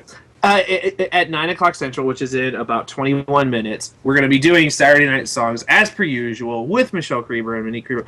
Of course, Michelle Creber is the voice of Apple Bloom, and that's going to be really cool because you know, she had a big part to play in this episode. And I talked earlier with Monique, and she was saying, "Oh my God, the timing of this is perfect because their broadcast is going to be from their family's home in Ottawa." Oh yeah, they're in Ottawa right now, aren't they? Mm. Yeah, they're going to have the whole Creber clan there, so it's like their own family reunion on the day that the family reunion episode airs. It's just crazy. Perfect. So, but anyway. So obviously there were the two stars of this guy that, you know, that people noticed, and it definitely was a great reference. But were there other little, like, personal touches that you were especially proud of in this episode? Oh, jeez, I don't really... Oh, God, I don't know. If I could... When we worked on Cindy Morrow about it, she wasn't quite sure how much input she had on the fruit bats. In what sense? She know that she mentioned bats, but she didn't specifically remember including a rainbow of bats. Oh yeah, well once I read that they're fruit bats or saw the designs for them, like, well, that would look. I just thought it would look really pretty. That's pretty much why I did that. It did. Yeah, I thought it was a kind of a cool little visual. The other one, before I forget, that I threw in there and I kind of enjoyed was when Granny Smith pulls her face back and makes her look like young Granny Smith. You're never really sure if they're gonna go for stuff like that, but you always gotta try. Well, and I kind of was reminded of the Simpsons episode way back in the day where it was Grandpa, and they're pulling back his wrinkles, and like, Homer, Grandpa, Homer, Grandpa. Yeah, I forgot about that. That and like the whole Flash style, I wasn't sure if it was going to work, because it works in a storyboard drawing, but when they actually have, you know, come time to animate it, I was like, I hope they can do this, and they did. Those animators are crazy good, so I was really happy with it. I like that when they were looking through the photo album that you can see the different kind of styles of photos. So you had the black and white ones, and then there was one that was supposed to be, you know, it goes into Applejack as full, which everybody loved. Oh my God. I've been sitting on that for so many months. I was like, oh, I want everyone to see this. It's so cute. And I remember when I first heard the dialogue, I think I listened to it, that one line, over and over and over again at my desk with my headphones on, just going, this is the cutest thing ever. But I like that the picture itself, it looked like it kind of had that orange tone to it, like it was from sepia. Yeah. Well, it wasn't sepia; it was like an old '70s style, like it had orange toning to it. But yeah. Yeah. Somebody in the chat keeps repeating daguerreotype. I don't think it was that old. A daguerreotype is a really old type of picture. Like they made them in the 1840s, 1850s. They're pretty cool. They were on tin. Oh, I'm not that old. But yeah, no, I mean, the episode overall, that's something for us as viewers, and I know, you know, we've talked about this in interviews before or whatever. So he's calling me a nerd in the chat. Whatever, I'm a brony. We're all nerds. Come on. We're all nerds. You're sitting in a chat room listening to an internet stream. Come on. Let's for good cause. Bronies. But yeah, I think it's one of the things that really drew me into the show in the first place, and this episode really highlighted that, was that you have that attention to little details like that, those little things, that's a lot of cartoons. I kind of like the character building episodes. Like, not really much.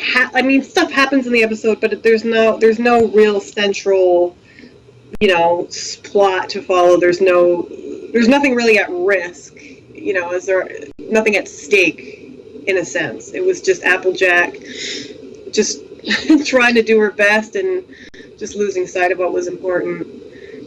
Well, when they threw that dragon in there, not Spike, but that gigantic, multicolored dragon that wreaked havoc to all of Ponyville, I thought that was a bit of a distraction. But, yeah, no, I know what you mean. Was it your idea to have Spike be a lighter? No, that was Dave. That was amazing. That was hilarious.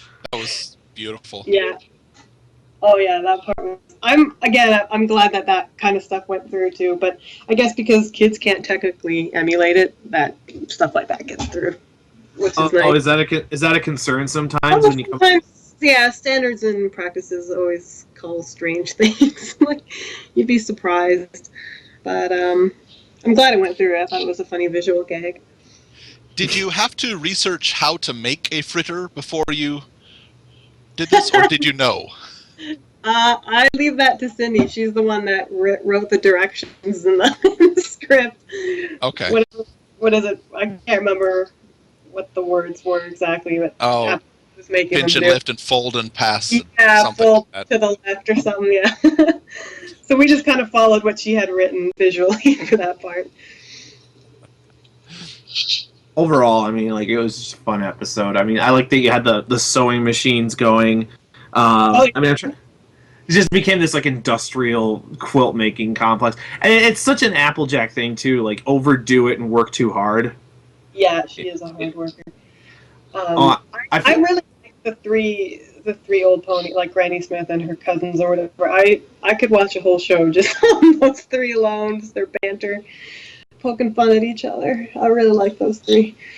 And I haven't had time to do this yet, but I need to go back and find out who voiced the other two, because I know Tabitha obviously voiced Granny Smith, but I don't know who voiced the other two. I think Apple Rose was done by Ashley Ball. Oh, she was? That much. Apple Rose was Ashley Ball. But I don't know the other one off the top of my head. Well then. Who did Baby Applejack? I really don't know who does what voice. Was it Jim Miller? It's totally Jim, yeah. It was totally Jim Miller. I don't know whose voice it was, but it's so cute. Oh, that was adorable. So yeah, I don't know.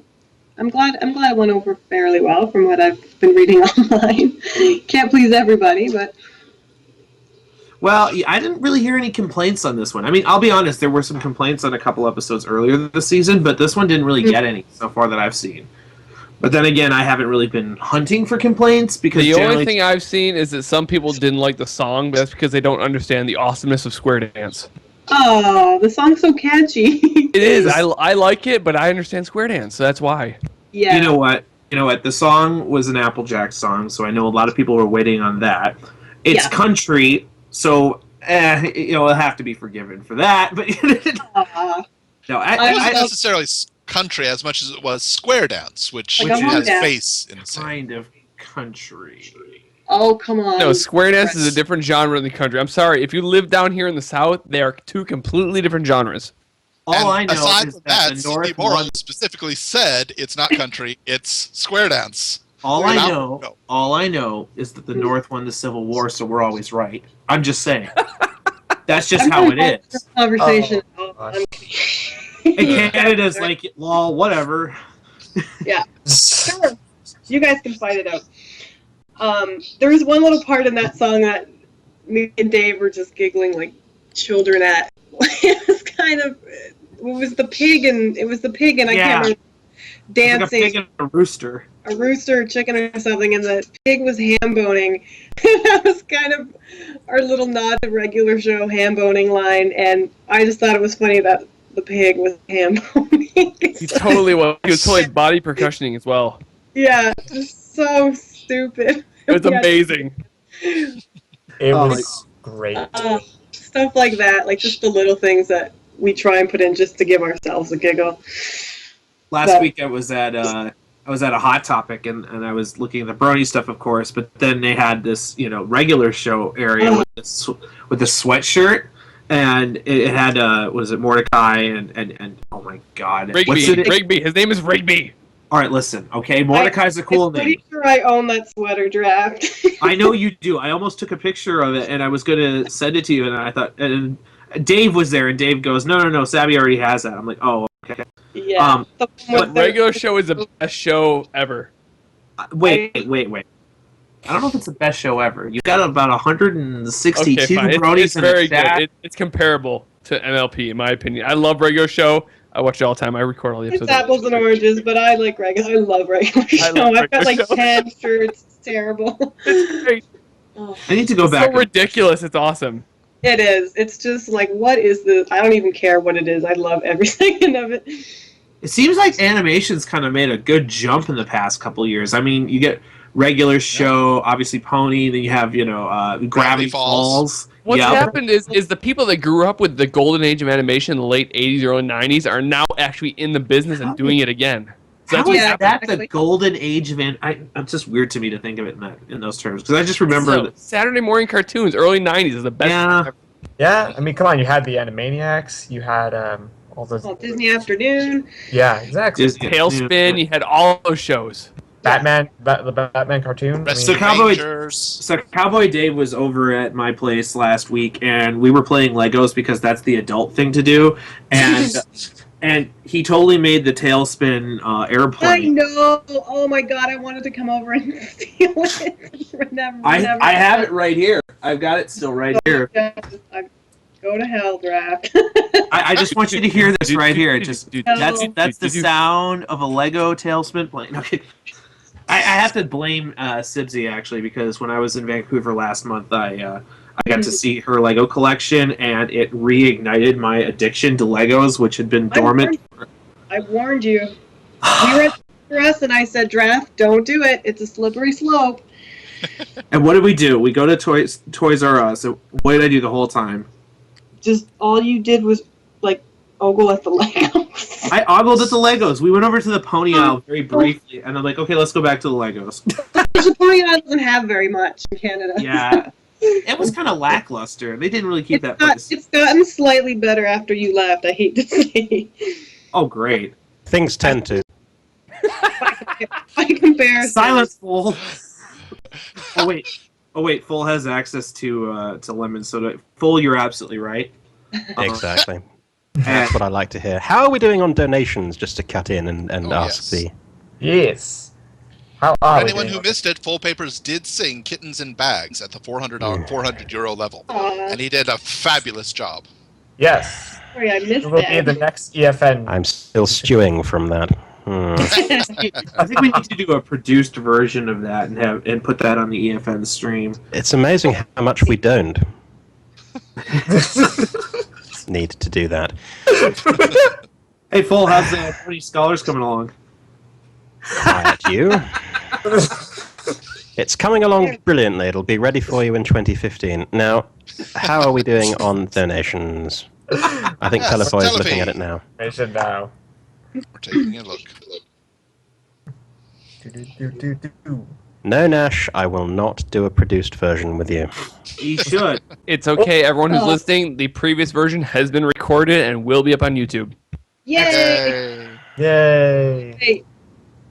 See, the thing is, what I love about 684 euros. Lovely. Come on, guys, keep it up. Keep it up. What I love about Full is that he does brilliant things, but then when he does them, he's like ashamed of them, right? So like he could do like he did an awesome was it episode review at the end of season 2, and he afterwards he's like, I don't know, I sounded like a twat. And I'm like, no, you sounded fine. That's because nobody likes the way they sound. Yeah, that's true. I'll just say, Full Papers, that was our most viewed and most favorite episode review of all time. It was. There you go. Aww. That was more the 2 hours of other people speaking than the 5 minutes. Silence you. You were Full great. Papers, you cannot deny the power of the token British accent. It cannot be denied. It's true. It's true. It makes you sound all It's that. nice to be good for something. We've only got a few more minutes. Well, Dustykatt, I wish we had time to drag you in right now, but we only got about 7 more minutes before Saturday Night Songs is scheduled to begin. So, I guess in other words, then, Sibsy, I know you can't talk too much about upcoming episodes, but is it fair to say that what's coming up is going to be worth tuning in for? That's a very general question, I think. Do I really have to answer that? Like, you're not going to watch anyway? Come on now. This is why I love Sibsy. Sorry. She's all like, right, well, how about this one? It's a bit less general, but are there upcoming things in MLP Season 3 that you have worked on that we can look forward to? Well, as far as the episodes have... Oh, God, I can't even talk tonight. I'm sorry. As far as the episodes go, Apple Family Reunion was my last of Season 3. Because it's a short season, so we only got to each do a couple each. But I did help out on the finale, and I threw well, you know, you'll see. Okay. You'll see. I used what little power I have to throw in one of my favorite background ponies, and no, it's not mine. But it'll stand out. You'll know who it is when you see it. And on a completely unrelated note, 100% unrelated note, last week's episode of Wonderbolt Academy, if people look very closely in that episode, would they see something that would maybe perhaps be influenced by something associated with you? Possibly, yes. Something maybe directly associated? Yeah, unfortunately, due to some circumstances back in the summer, it had to be changed. It's just the way it is. Sometimes, you know, unfortunately, like a lot of things, all it takes is one person to ruin it for everybody else. So that's kind of all I can say on the matter. But, you know, it was there in spirit. You know, totally, completely unrelated, if you look at the chalkboard before it gets destroyed by a tornado, you might notice there's a different cutie mark written on the chalkboard than what's in the air. I know. Interesting. It has nothing to do with like anyone getting in trouble. It's just a weird politics thing. I don't even know. What are you gonna do? It would have been fun, but I mean, we know you're doing the best you can with the circumstances. So yeah. Yep. That's all we can ever appreciate it. It's the whole. I can't really talk about it. I know. I just like to make it out bigger than what really happened, and I think that's just crazy. But again, unfortunately, you know, maybe one day in a few years when no one cares anymore, I can see why. But right now, well, I think we've got a lot of people listening right now who would probably all attest to saying that they are going to care in a few more years. You know, I don't think you're going to. You're not going to run to that. I mean, well, think about what happened with the Eds, right? I haven't even seen that show yet, and everybody is still raving over it. So really, oh my goodness! All right. Oh yeah. In the interim, until you can explain what happened, should we blame draft? It'll be like, oh, all right. It's really not that interesting of a story, unfortunately. Full. I think the thing is that it's the standard procedure to always blame draft, so I think that it would be a safe procedure to do that. Blame draft. Got it. Excellent. One last question before we have to transition towards Saturday Night Songs and the crazy. Yeah, they're crazy. They say hi, by the way. What is it? Sibsy, how many Corollas have you run off the road this week? And if it isn't over 50, why not?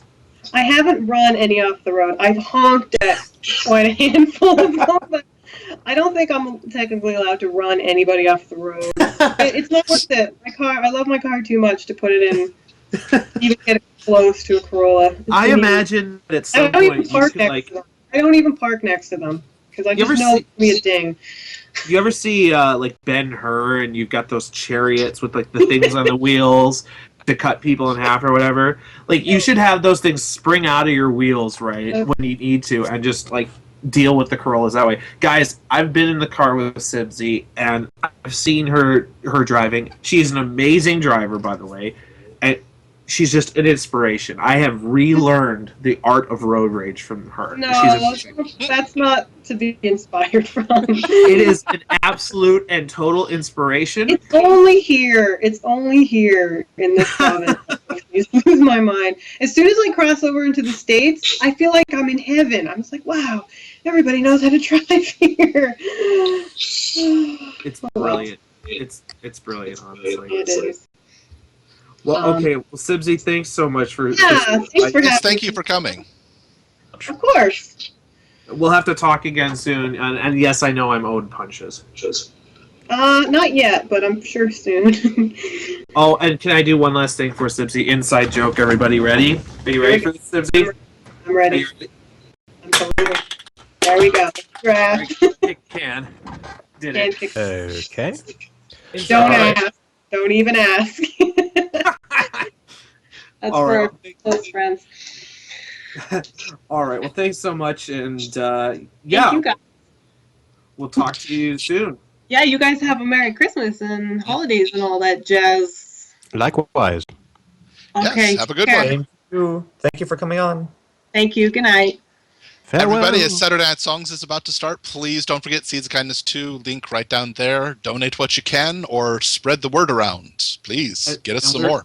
And we're definitely going to make mention of that during the broadcast, but of course, it's the Crebers and craziness is soon to ensue. So when we get to that time, when the music starts, you'll know that it will be time for the cray cray. As all Gravity Falls fans ought to. All right, well, the Crebers are ready to go whenever you are, Draft. Well, then I say let's start the opening song and get this rolling. Okay, let me. Oh crap! The opening song. I need to get that ready. Okay, hang on 1 second. This is so ridiculously. This is ridiculous. This is ridiculously more different than normal. So it's not the standard thing. So I'm going to do that. I'm going to see what I can do, and we will start the opening song. That out? Is it going to be? Is it okay? Well, just let me know how we're running this. I assume you did the tests, etc. I have no idea how we're running this thing. It's ridiculous like that. No, it's fine. No, that's the standard operating procedure is assume everything's going wrong and then fix it. Yeah, exactly. Which I know is how you operate as well. So that's exactly how I operate. I'm actually just filling time right now while I'm talking to you to find the right track for this. So hang on. All right, there's the right track. You don't tell them that you're filling time. You just fill the time with random banter. Hey, tonight, like, for example, how's the weather in it's a Houston? social stream tonight. We're all having fun. We're all donating. We're all doing good stuff for charity. I think so it's social all for you good. usually means is associated with like beverages and like. I will neither confirm nor deny. I would the guess existence it's of beverage track on my number table. 8. Just saying. All right. Well, I'm gonna try here and go in and play this here song. So and we'll cut over to Saturday songs once it goes. All right. You do that there, guy with the track there. All right. Sounds good.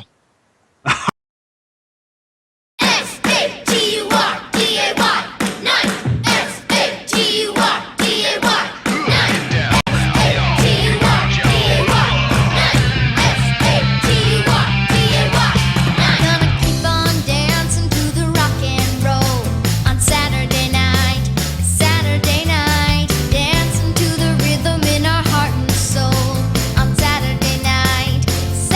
night,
Hey everybody, welcome to Saturday Night Songs special episode with the Creber family in Ottawa. So if you're hearing a little bit of an echo, that's because we're not just broadcasting to the air, we're also broadcasting to the entire Creber family. So say hi everyone. Hello! There you go. Well, and of course among the Creber family today we've got Michelle and Monique. Why don't you guys say hi? Hi there. Hello. And how is Ottawa treating you? Sorry? How are things going? Oh, well, let me tell you this. There's a lot of snow, and that was very exciting. It was like, I'd say the snow was like, they were kind of like walnuts falling from, they were so giant. Like, I don't think I've ever seen snow that big. Big chunks of snowflakes. And I made a snowman with my cousin's baby Sawyer, and he had a pipe, and he had a hat, and he had a tie, and it was a perfect snow. It was not too thin, but not too icy. It was just like the best snow ever, and there was tons of it, tons. Now the question is, did you have to shovel any of it? Well, Some people shovel. some people shovel. You know, Mostly granddad. I heard laughter. I assume somebody. shoveling.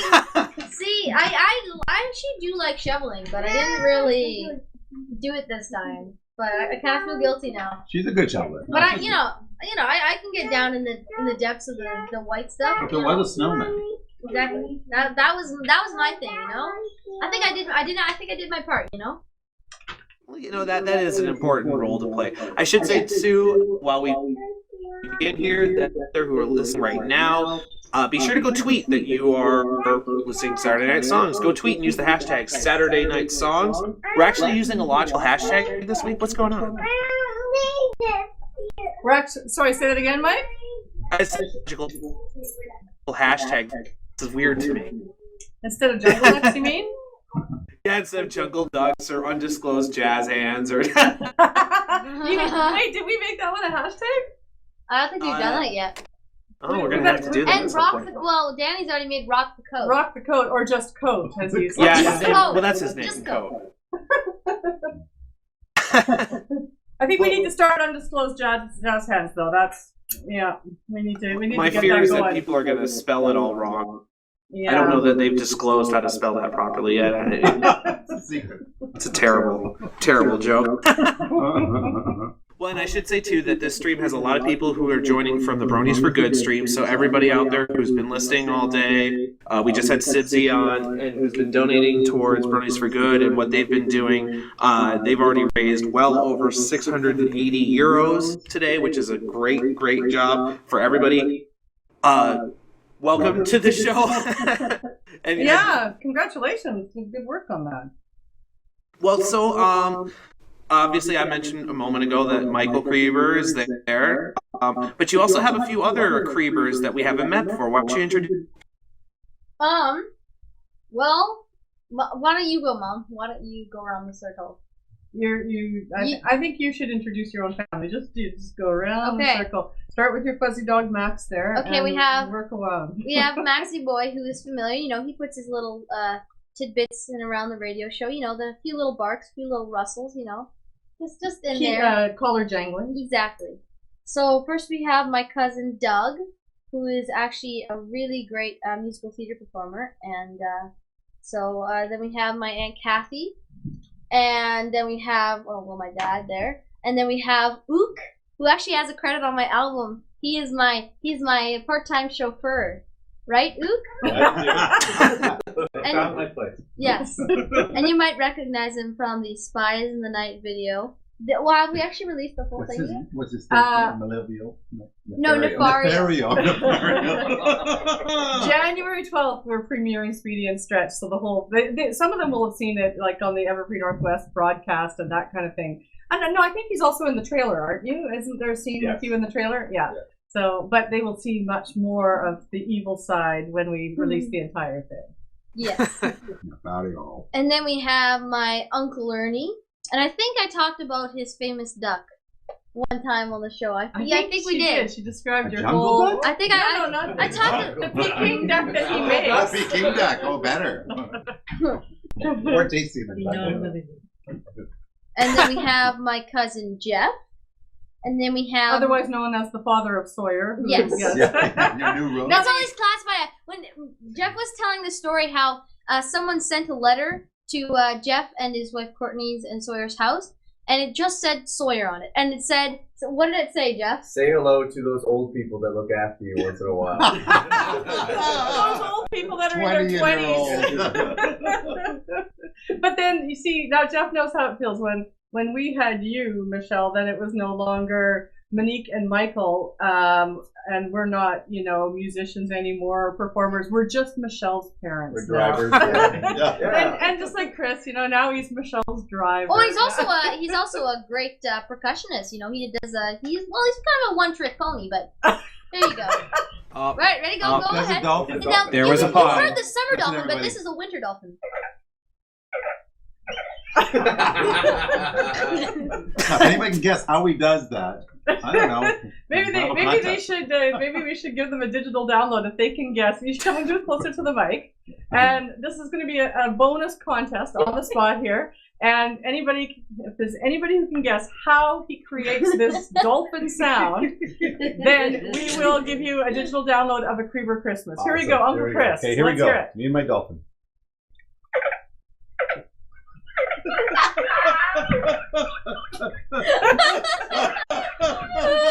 Hear that, Mike? Does it come through the microphone? I can hear it, and it is significantly crazy. Yes. Good. I have a friend who's a big fan of dolphins and porpoises and whales and orcas, all that. And I think that would challenge his best beluga impression. I think it would. Excellent.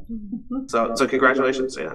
And a few more family members, Michelle? Yep, and then we have my grandma Tina, who is, of course, the head chef of the family, and she is amazing. Like, she's just, you can't even describe the meals she makes. It's just amazing. Hey, Grandma. Like, it's just... Let's have a hand for Grandma's awesome cooking.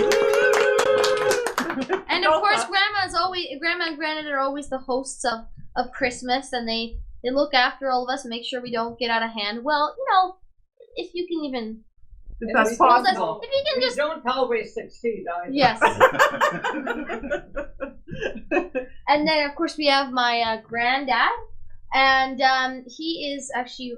Well, I think we've talked about this quite a bit before, but... I remember Grandma and Granddad were actually on the show briefly one time when they were visiting us in Vancouver. In laughter mode only. In laughter mode, that's right. Yeah. My Little Donkey. We talked about My Little Donkey, Aunt Kathy. Well, the military bronies that are listening in, we're very excited to hear that Granddad, who is a retired Major General, is going to be with us this evening. So they have been sending messages about that. Yeah, so and he's going to... special welcome to Granddad from them. Yes, and he's going to explain a little bit more about what he did in the Army, and we'll get to that later, though. And then last but not least, we have this guy. His name is Andrew. He's kind of weird, but I guess I could call him my brother. He's kind of. I don't really want to, but I don't really want to go that far because he's kind of, He ain't heavy. The love that I'm hearing right now, it breaks Andrew, the heart. And he is officially, we have a lot of dudes in this family. Everyone calls each other dude. We have Ook Dude, we have Jeff Dude, we have Daddy Dude, we have Doug Dude. We have Grand Dude and Grand Dude, and then we have Sawyer Dude, and then Mini Dude, Mini Dude, Dog Dude, and then we have Dude. This is Dude, people. Dude's the original. The Dude. I am Mini Dude, and then Sawyer is Miniature Dude, I think now. He'd be Micro Dude, actually. Micro Dude. And see, if there was ever a smaller one, it could be Nano Dude. He's noisy, so his mom. So Micro Dude will be back in a minute with his mom, Courtney. Oh yeah, and then we have to introduce Courtney, who is Jeff's wife, and also the mother of Sawyer. And Grace is at work today, right? Oh, so, yes. Yeah, so Grace is not here. Michelle's other cousin, Grace. Yes. Are you saying that she couldn't grace us with her presence? I had to do it. Wow. Grace help could it. not grace That us, was that's so right. punny, Mike. It was really So bad. funny. You know, I Yeah, think that was sometimes when you fun. get these really bad puns, you know, they kind of gnaw at the back of your head, and you have to let them loose, otherwise they're going to keep dogging you. I don't know. Exactly. It's just terrible. So I think we got everybody. Oh, we didn't introduce Marley, the other dog. Marley's here. There we go. Okay, now we've got everybody, including the 2 dogs. Well, all right. Well, we're actually going to keep moving here because we've got a lot to get through. But Yeah, the family introductions took half the show. There oh we go. no, that's okay. That's okay. I'm actually excited for this because I'm seeing on my schedule here that next up Michael is going to play Linus and Lucy, and I know he's an amazing piano player, so I'm really looking forward to this. Awesome. I'm going to do a little rendition.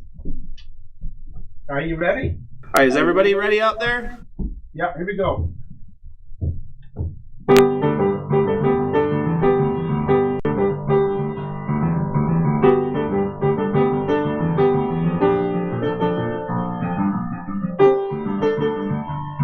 Are you dancing?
There's a key stick, yeah. Yeah. And to think that his father and I paid thousands of dollars for a classic piano wasted education. piano. That's From right. the time we were living in Texas when he was 2 years old, and he demanded a local pianist in a restaurant to sing Roses of Texas. Roses of Texas? That's what he learned. Oh. And, you know the Yellow Rose of Texas? Yeah. And from that time on, we knew that he was going to be some kind of a pianist in his family. Some kind. Yeah. Oh. Well, All right. We got Mike. Wait. We haven't let Mike say anything yet. Oh, I was just going to say that was amazing, and that, you know, as a piano student in my youth, and somebody who used to think I could play piano, it's always good to hear somebody play that song properly, because that's one of those songs everybody always asks for, you know? Like, hey, play the Snoopy song. Play the Snoopy song. Yeah, play that Charlie Brown thing, you know, all the time. That or Bohemian Rhapsody, but anyway. Yeah. Next year for that. Okay. What were you going to say, Michelle? Oh, well, do we have the micro dude? Where does everybody go? No. All of a sudden, like, half of the room is gone. This is like, No, this they're family back. has the lowest attention span ever. That might explain some things. You'll see that Michelle comes by her attention span and her randomness awesomely. I mean, Awesome. Including her English skills. English skills as well. Honestly. English not so good. See, there you go. Speak not good so much. Case in point. We go away with words. So much. Others don't have way. Not have way. Oh yeah. Okay, just remember, we won't be able to hear Mike unless we be quiet in between. We have to let a lull for him to jump in. Oh no, I'm just gonna sit back and allow, you know. Are you going to be an enabler, Mike? Facilitator. You know, I've been called many things, but an enabler. Enabler being one of them. Yeah. Actually, you know, I think I have been called that once or twice. You know, I was gonna say though, for people who don't know, Michael Creber is a really accomplished pianist. I mean, he has an entire career that has since been trumped by Michelle Creber, of course. But no, it has an entire career in just like whoosh, right out the window. Gosh. But it always surprises somebody in the stream when I reveal that you co-wrote Banana Phone with Rafi and Rafi. How does he pronounce it? Is it Rafi? Rafi. See, I always said Rafi as a kid. I don't know why. It's an Armenian name, Rafi. Yeah. Oh, okay. Well, so there you go. Like, people don't know that. I should also clarify for people who are listening that there's a little bit of an echo on my voice, but that's just because they have to have their microphones set up in such a way that so many Crebers can be heard. So if you're hearing that echo, can't be helped. It's okay. Survive it. But anyway, yeah. No, so moving along. Is Michelle going to go get a micro Creber then? Is that the plan here? Well, here's the deal.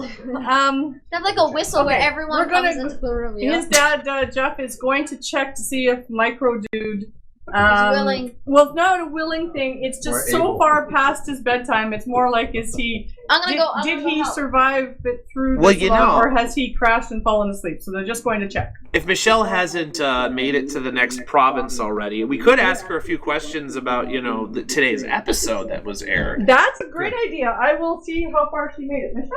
She's probably somewhere near Montreal right now. That's only 60 miles. Yeah, she's back in Vancouver already. Here she is.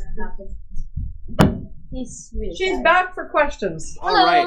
Well, so Michelle, today Apple Family Reunion aired, and I know a lot of people in the chat, you know, especially because we had Cindy Morrow, who's the writer of the episode. We just talked to Sibsy, who did the art for it. A lot of people who want to know what your impressions of the episode were now that it's come out and is aired. Like, that's a I haven't had time to watch it yet, Mike. I don't even think I watched last week. What was last week's? Last week's was Wonderbolt Academy.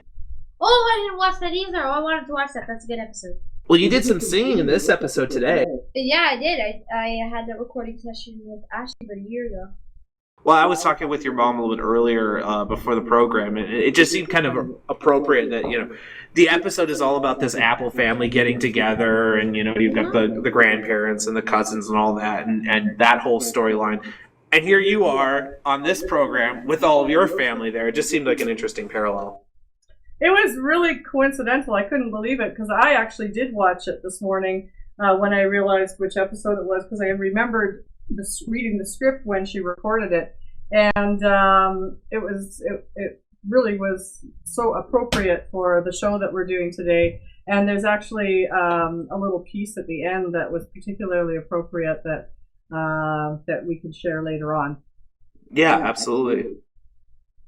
Well, so it turns out Micro Dude has gone to bed, and he's out of commission, would you say, Dad? I would say he's not in a state where he would be pleasant.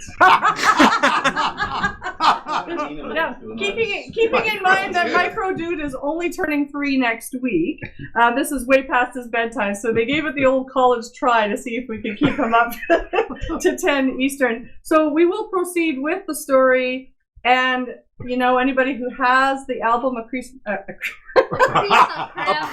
Christmas. It's a Gregorian chant album. And anybody who has a Creber Christmas, or has heard it, or will hear it after this, will hear his sweet little voice in the beginning when Michelle and I are reading the story. That is indeed Micro Dude, also known as Sawyer, who is doing all of the interjections when we do our story. So we will read this in honor of Sawyer, and then we will let him hear it on YouTube when the episode comes out. How's that? I think that has to be a plan. Sounds good. Oh, that was my knee. Oh, And if we I mean read my. in order, it will be Well, so whenever So you guys I are will ready. kind of conduct the family and sort of point to people when it's their verse and that kind of thing. Do we have everyone else that's in? And we'll replace that. Yeah. Okay. All right. So everybody ready? And excellent. And you guys should probably be in closer to the microphone. You two gentlemen there. Okay. And yeah, maybe cell phones could. It's a Christmas tradition, you know. It dates back to the 17th century. Yes, cell phones going off in the opera. Yeah, it's only been recently that it's been iPhones, but yeah. All right, y'all ready? Ready. 'Twas the night before Christmas, when all through the house not a creature was stirring, not even a mouse. The stockings were hung by the chimney with care, in hopes that St. Nicholas soon would be there. The children were nestled all snug in their beds, while visions of sugar plums danced in their heads. And Mama in her kerchief, and I in my cap, had just settled down for a long, long winter's nap. And out on the lawn there arose such a clatter, I sprang from the bed to see what was the matter. Away to the window I flew like a flash, tore open the shutters, and threw up the sash. The moon on the breast of the new-fallen snow gave the luster of midday to objects below, when what to my wondering eyes should appear but a miniature sleigh and 8 tiny reindeer. With the little old driver so lively and quick, I knew in a moment it must be St. Nick. More rapid than eagles with coursers they came, he whistled and shouted and called them by name. Now Dasher, now Dancer, now Prancer and Vixen, on Comet, on Cupid, on Donner and Blitzen, to the top of the porch, to the top of the wall. Now dash away, dash away, dash away all. As dry leaves that before the wild hurricane fly, when they meet with an obstacle, mount to the sky. So up to the housetop the coursers they flew, with a sleigh full of toys and St. Nicholas too. And then in a twinkling, I heard on the roof the prancing and gnawing of each little roof. As I drew in my head and was turning around, down the chimney St. Nicholas came with a bound. He was dressed all in fur, from his head to his foot, and his clothes were all tarnished with ashes and soot. A bundle of toys he had flung on his back, and he looked like a peddler, just opening his pack. His eyes, how they twinkled, his dimples, how merry, his cheeks were like roses, his nose like a cherry, his droll little mouth was drawn up like a bow, and then the beard of his chin was as white as the snow. The stump of a pipe he held tight in his teeth, and the smoke it encircled his head like a wreath. He had a broad face with a little round belly that shook when he laughed like a bowl full of jelly. He was chubby and plump, a right jolly old elf, and I laughed when I saw him in spite of myself.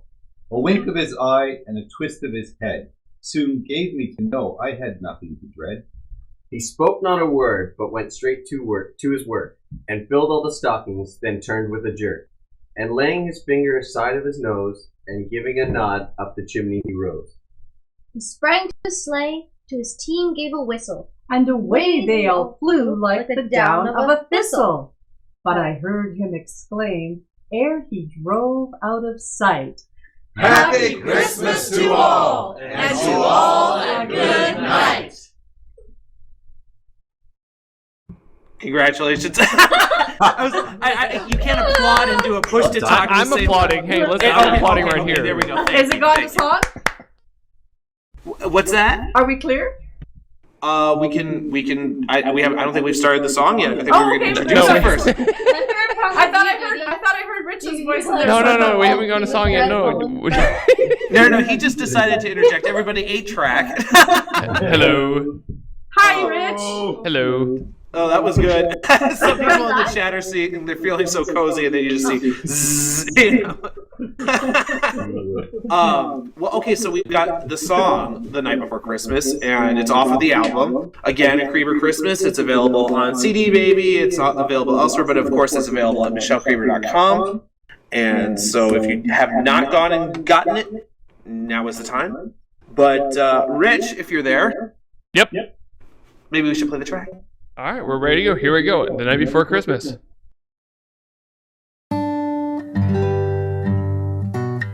'Twas the night before Christmas, when all through the house, not a creature was stirring, not even a mouse.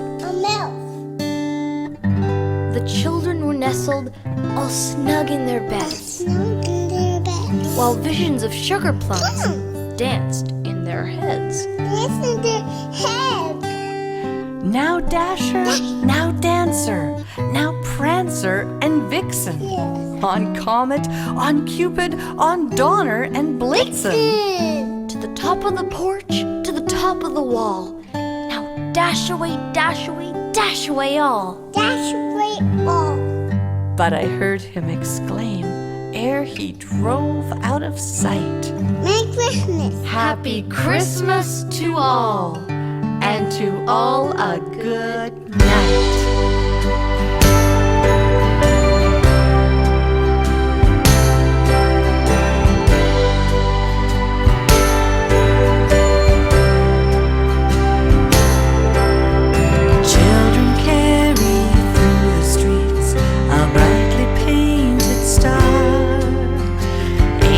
Gather round the hearth, strumming on guitars, and men of great renown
And we're back, and like we mentioned a little bit earlier, actually, we've got a very distinguished member of the Creber family live with us tonight, Major General Creber. And so I just wanted to first, say hi. It's nice to meet you again. But I also wanted to ask you, maybe if you could share with the group, the internet audience, a little bit about your career.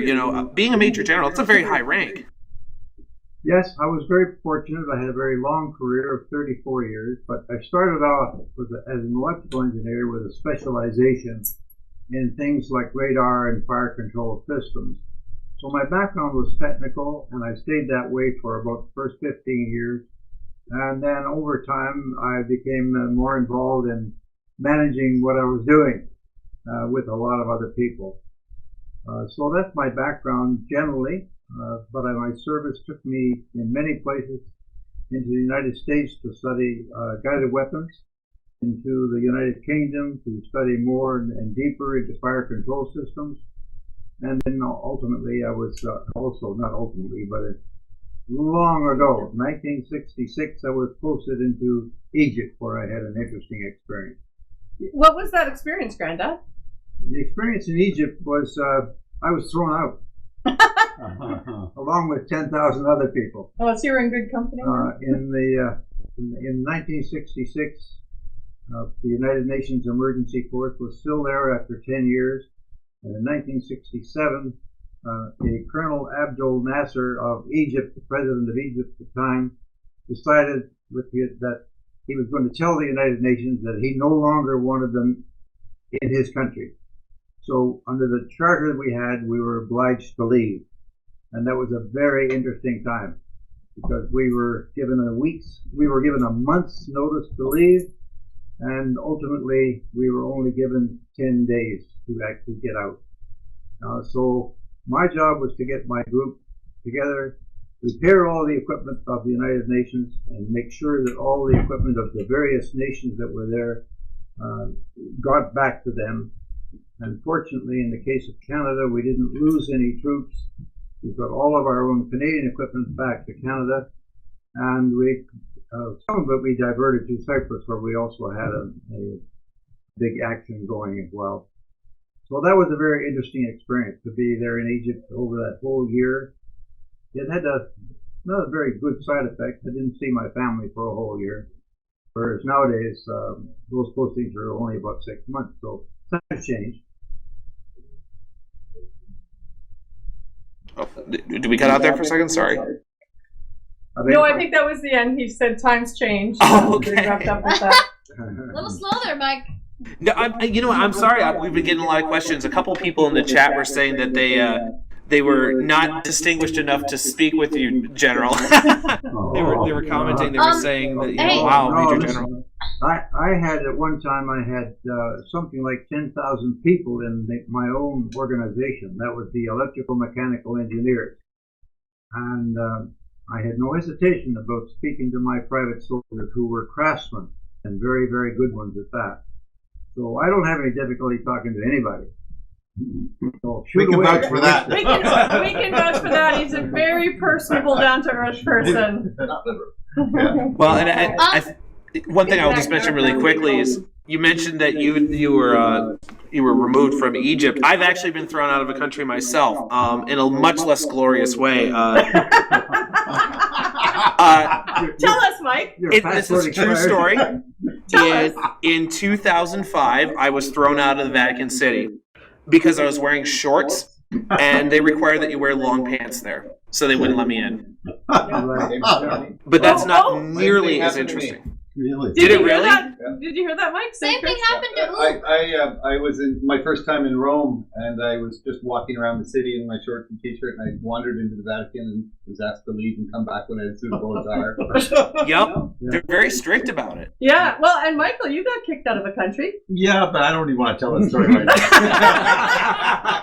No, please do tell. Do I have to? His past, a very fast version. I hear that Fiji is very forgiving, so I know. I was en route to Mexico for a family vacation. The rest of the family was already there. He didn't do anything wrong. I was happily just flying along over the Baja Peninsula. I could see the lovely sea below, and I'm going to see my family and have a few days vacation. And And I started filling out my little form, the customs form. And of course, on the customs form, it said fill out your passport number, and I did that diligently. And then it said, passport expiry date. So I opened up my passport. I realized it had been expired for 2 weeks. Oh, it was no. already expired, and I was landing in Mexico, and they've gotten a little tougher about Canadian passports. And so when I landed, they promptly threw a big fuss, and 5 people gathered around me and hustled me back onto the plane back to Canada. 6 hours back to Canada.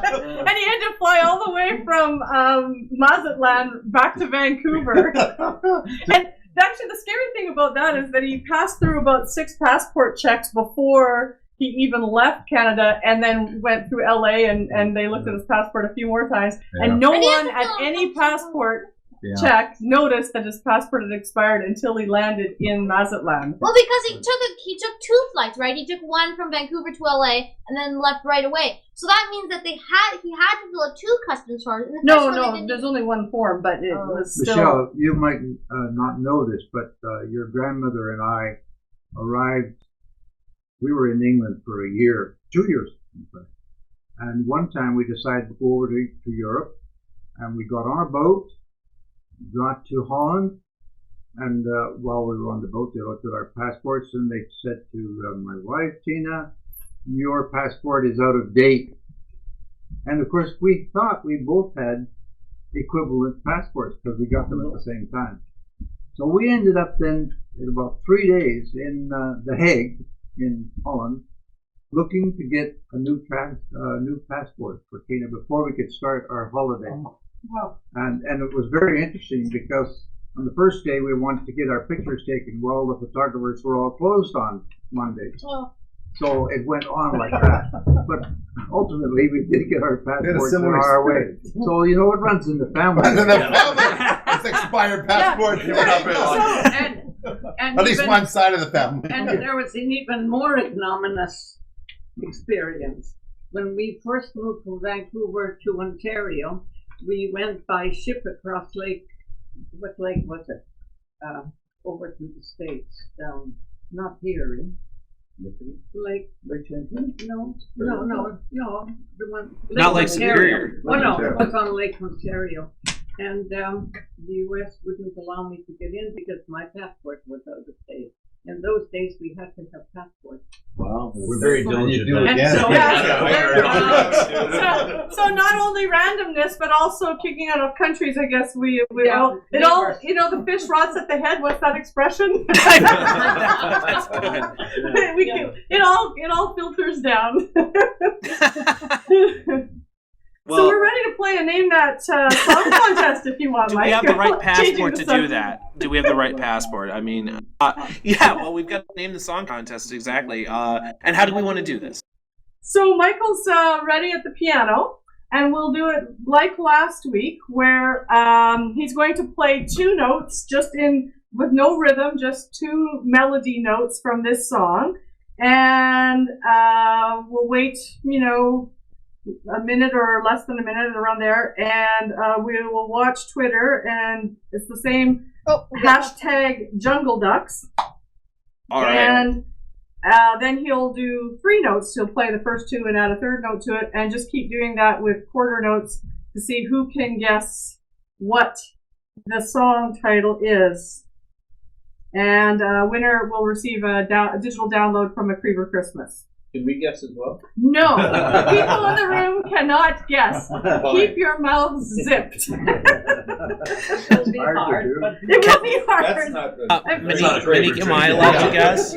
Monique, am I allowed to guess? I do have it in front of me, but I just want to know. No, people in your room and in any of the rooms there are not allowed to. And that counts for you too, Sci-Fi. Did we even mention that Sci-Fi is here today?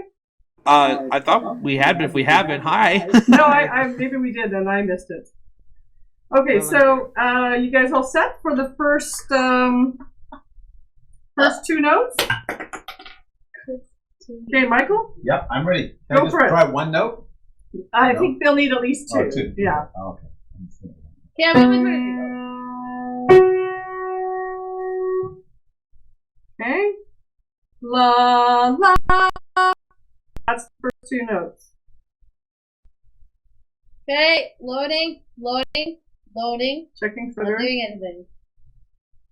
So I forgot to say also at Michelle Creber. I think they probably got that. Oh, but okay. At Michelle Creber, hashtag Jungle Ducks, if you know the title of that song. Check it. And this is slow.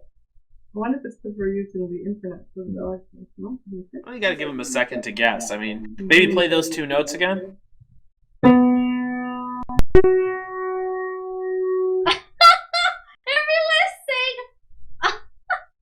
Everyone is saying Sprock Zafustra.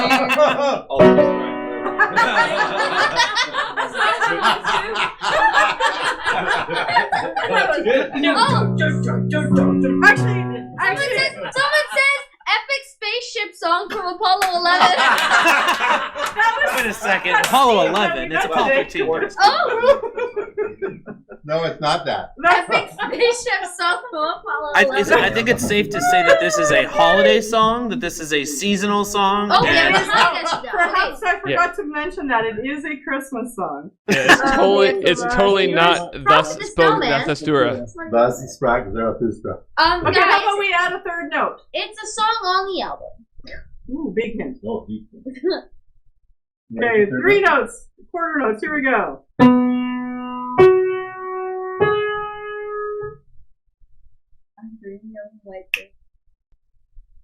If anybody guesses "Thus Spoke" again, I'm just done. I'm not. And now somebody's going to because I made that comment. I just. Okay, what I'm seeing here is From Our House to Yours, Chariots of Fire, Frosty the Snowman, Rudolph the Red-Nosed Dun dun dun dun dun dun. Dreaming of a White Christmas. Got any other ones, Michelle? Rudolph. Thus spoke Zarathustra while wearing a Santa hat.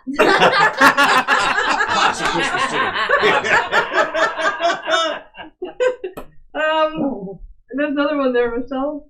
Oh, and oh come Emmanuel. Don't know if it's on there. Oh come. Oh, there's Osaka Jack. Some children see him. That's a good guess. It's actually on the album. Yes. Okay, I think we better add another note. Okay, here we go. Oh, Auntie Jacqueline guessed From Our House to Yours. Okay, that's the second actual relevant guess. Ready?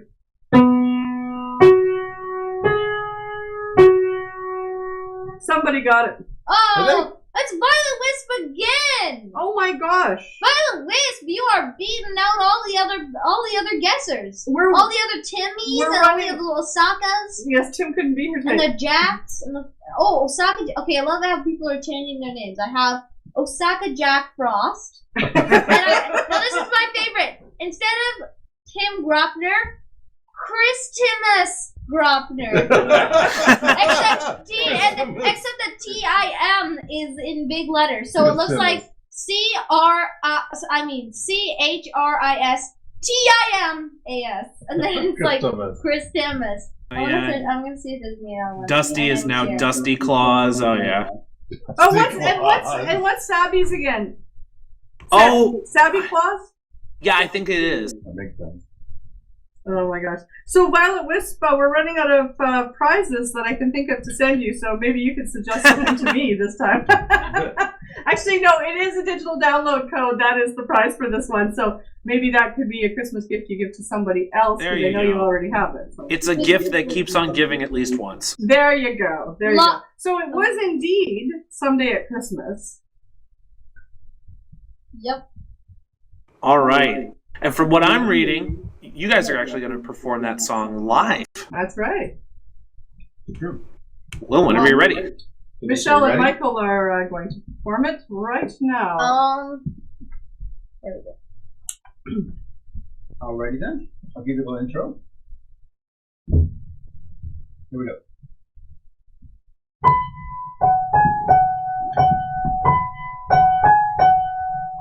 Someday at Christmas, men won't be boys, playing with bombs like kids play with toys.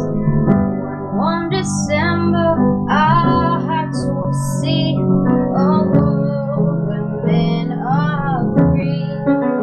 Yeah, someday at Christmas there'll be no wars when we have learned what Christmas is for. When we have found what life's really worth, there'll be peace on earth. Someday all our dreams will come to be.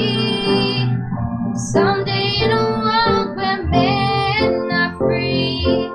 Maybe not in time for you and me, but someday at Christmas time. Someday at Christmas we'll see a land. No hungry children, no empty hand. One happy moment that people will share. A world where people care. Oh, someday at Christmas there'll be no tears. All men are equal and no men have fears. One shining moment my heart ran away from the world today. Someday all our dreams will come to be. Someday in a world where men are free. Maybe not in time for you and me, but someday at Christmas time. Someday at Christmas, men will not fail. Hate will be gone and love will prevail. Someday in a new world that we can start with hope in every heart. Someday at Christmas, someday in a world where men will be free. Maybe not in time for you and me, but someday at Christmas time. Someday at Christmas time.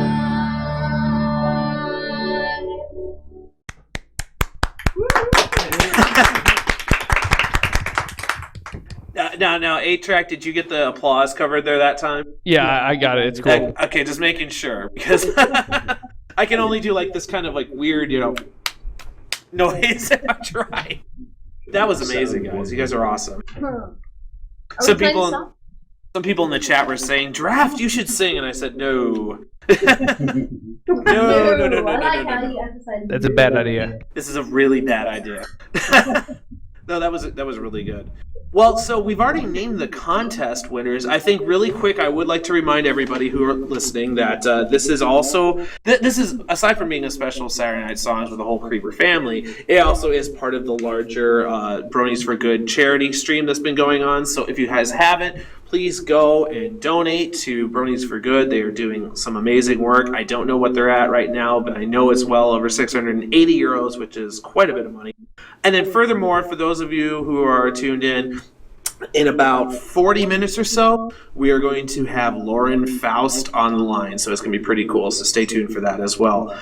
But I like how on the schedule that I'm looking at, because here's a little bit of behind the scenes for everybody who's listening. We have a schedule. We have things that we need to go through and discuss and etc. for the program. Right now, I'm looking at number 12, and it says randomness and goofiness. And I like how that's on the schedule. It's almost like You gotta read the whole thing. Randomness and goofiness is a family trait. It says Michelle. It says Michelle comes by it honestly. Discuss. I think we have to say it like Michael Myers in Coffee Talk. Exactly. So randomness and goofiness is a family trait. Michael comes by it honestly. Discuss. No, Michelle. Michelle. I just assumed Michael as well. Well, Michelle is the Coffee Talk. Coffee Talk, Don't get full clamped. No big whoop. It's no big whoop. That's right. It's like butter.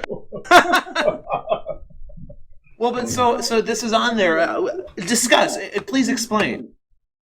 Who put this on there, Mom? Actually,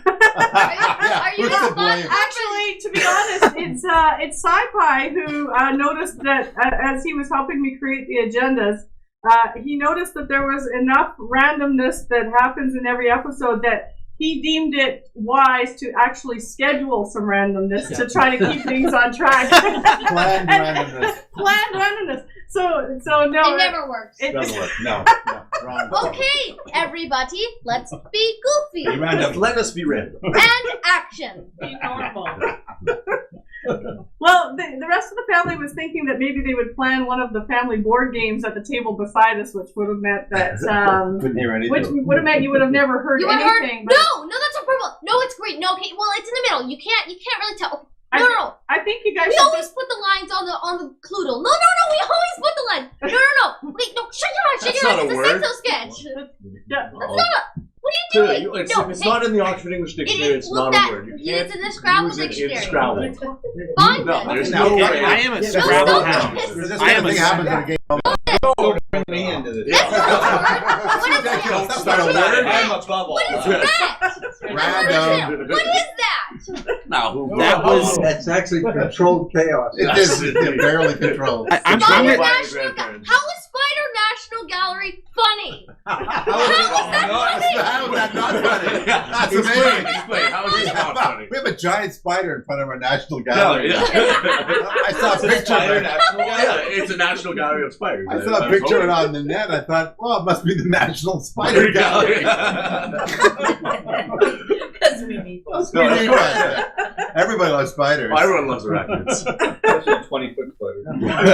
How is it that Jeff can have a moment of silence like that? Oh yeah, now Jeff shows up. One time he's silent. He used to be when he entered a room, there's nobody else could be heard. Dad, he didn't have to be in the room. No, just as long as he's in the same city. No, I just signed up for this tweeter machine or something and made my first tweet. So I retweeted it. Wait. Michelle's uncle, Microdude's dad, just signed up for Twitter. What's your handle?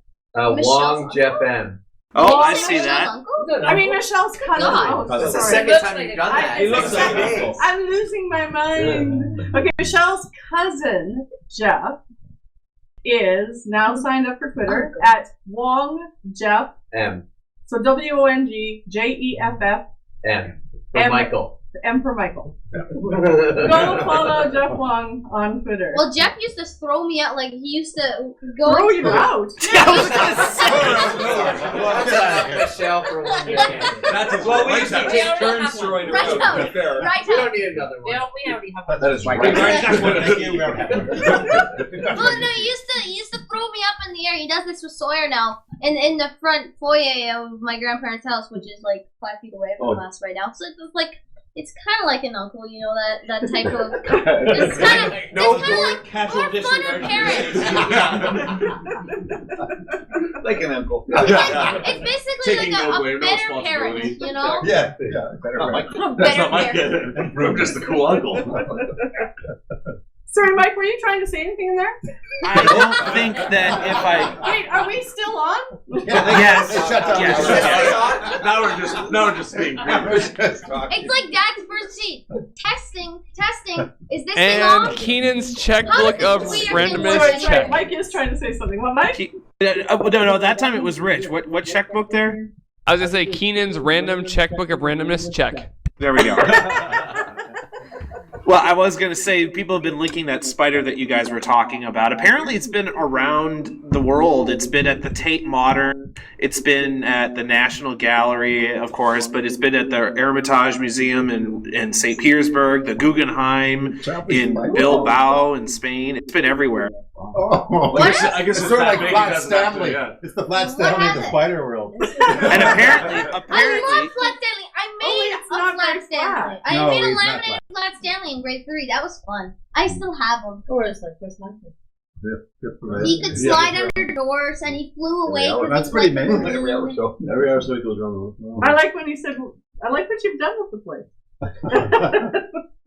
I literally have no idea what you're referring to right now. Oh, sorry. There you go. Creber randomness. That's how it is here. But you see that now you know where Michelle gets it from. That's what we were trying to illustrate. I'm not a loner here, people. I'm amongst insane. I'm amongst it's just insane here, You man. might be the most sane out of all of us, actually. Not all people in Ottawa are like this. Well, you know, this actually leads into a question. This leads Sorry, into Mike, what was that? This leads into a question actually that Osaka Jack asked, and he said, you know, first he complimented the singing that was happening a little bit earlier, but he also wanted to say what traits do all Crebers share? Like, do you guys have any kind of just family similarities, or is it the randomness thing? Traits? Traits. I heard treats. We all like treats, actually. That is a trait. We all like treats. There we go. We like banana bars, we like Smarties, we like Hershey's Kisses. We're all very serious people. I can tell. Very reserved. Quiet. Nobody has any opinion. That's somebody. That's right. No one has There's any no, opinion. there's no contrary at all. Not You're contrary. a grandmother speaking. Like As grandmother somebody who's been around for a long time and have known all these people from the time they have been very little. I can say that we're getting to the point where. Okay, now you know they'd love to say something, but I'm not allowing them to. We're getting to the point where this old adage works. When you live with people for a long time, you begin to look like them.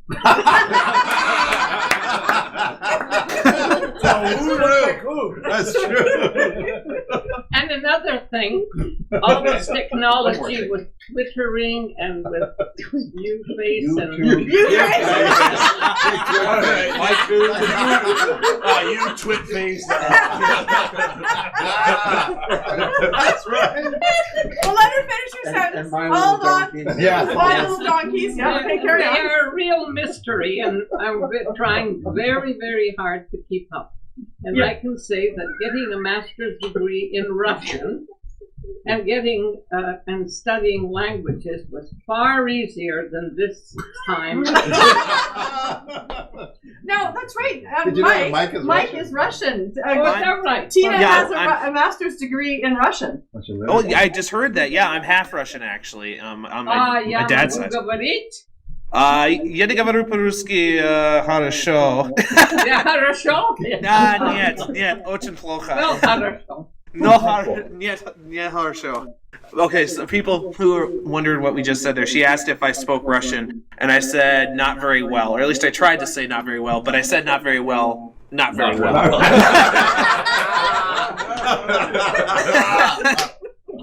I said that I actually speak it quite horribly. No, that's interesting, actually. My family on my father's side is Russian, and that's actually how my parents met, was through the Russian department at the University of Minnesota. So, yeah, my mom actually got a master's degree in Russian. So, Minnesota. Yep. Yeah, I went down to Minneapolis to do a lot of research for my master's degree there. Well, no, Slavonics. for what I have to write. Yeah. It was very, very interesting. Yeah. Well, if it was sometime anywhere between the late 70s and the early 90s, you probably ran into some people my mom knows. So there you go. It's a small world. Right. Much earlier, 60s. Well, there you go. I should say we've got a little bit of time for questions, people, in the chat. So if you have any questions for any of the Crebers, I think, and that's, of course, for Michelle or for myself, please private message them to me within the IRC, and I will go through them. But, well, did you take Russian then, and then say, did you ever visit the Soviet Union? I'm just curious. Did you ever visit the Soviet Union, Tina? No, well, yeah. You went to St. Petersburg. But I studied other languages too, countries of which I visited more often than Russia. But recently, St. Petersburg. Well, yeah, well, St. Petersburg. I was there about 5 years ago. And what is supposed to be Ukraine, but it's Russia. Still Russian dominated somehow. Sebastopol in Yalta, that area. Oh, okay. Partly because we're also interested in history and it's interesting to visit places like that. Yeah, my dad is from Odessa, actually, in the Ukraine, but he's ethnically Russian. We were there just about 3 years ago now. Yeah. Oh, wow. What I noticed about Odessa is that in the touristy part of town, it's very beautiful, but if you go anywhere outside of that, it's just a train wreck. It's just crumbling buildings everywhere. It's kind of a shame. Just like in Istanbul. Yeah, I was actually in Istanbul just a year ago. Oh, yeah, we've been there 2 or 3 times. But I have been a guide at the War Museum for many years because of history, from the point of view of history, not because of the fact that there have been battles. Although we talk about the fact that Canada has grown up by participating. But because of that, I like to go to places where we can talk about in the museums with high school students. And going to Istanbul and those places has something to do with Gallipoli, which of course is very famous for Australians and New Zealanders. And then we go off to places that are famous for Canadians. So all in all, it's very interesting. Okay, so that's very interesting, Grandma. Thank you for that. Well, no, it's actually quite fascinating. I'm a history nerd, so I know what she's talking about. It's Gallipoli. That was one place I wanted to go when I was in Turkey, but I didn't get a chance to. But we've got a few questions here. I'm going to just say, Cameraman Jack wants to know, how were the meetups in Ottawa and Vancouver for you guys? The Brony meetups you did. Well, yeah, I mean, specifically they were meet and greets for Michelle for her, for the CDs. And we had a great Brony contingent at both of them come. And both of them were very successful, and we met lots of great people. In Vancouver, we had met a lot of the fans from Vancouver before, because there have been various events that we've been to, and then Everfree Northwest, many of them came up for that. But I think in Ottawa, it was safe to say that we hadn't met any of them before, and we had a nice crowd of people come to the mall today. And we had about 50. I think 40 to 50 people dropped by, yeah. And lots of questions and pictures. Well, also lots of confused people wondering about what this giant group of guys is doing with pony shirts on around a little girl and her wait.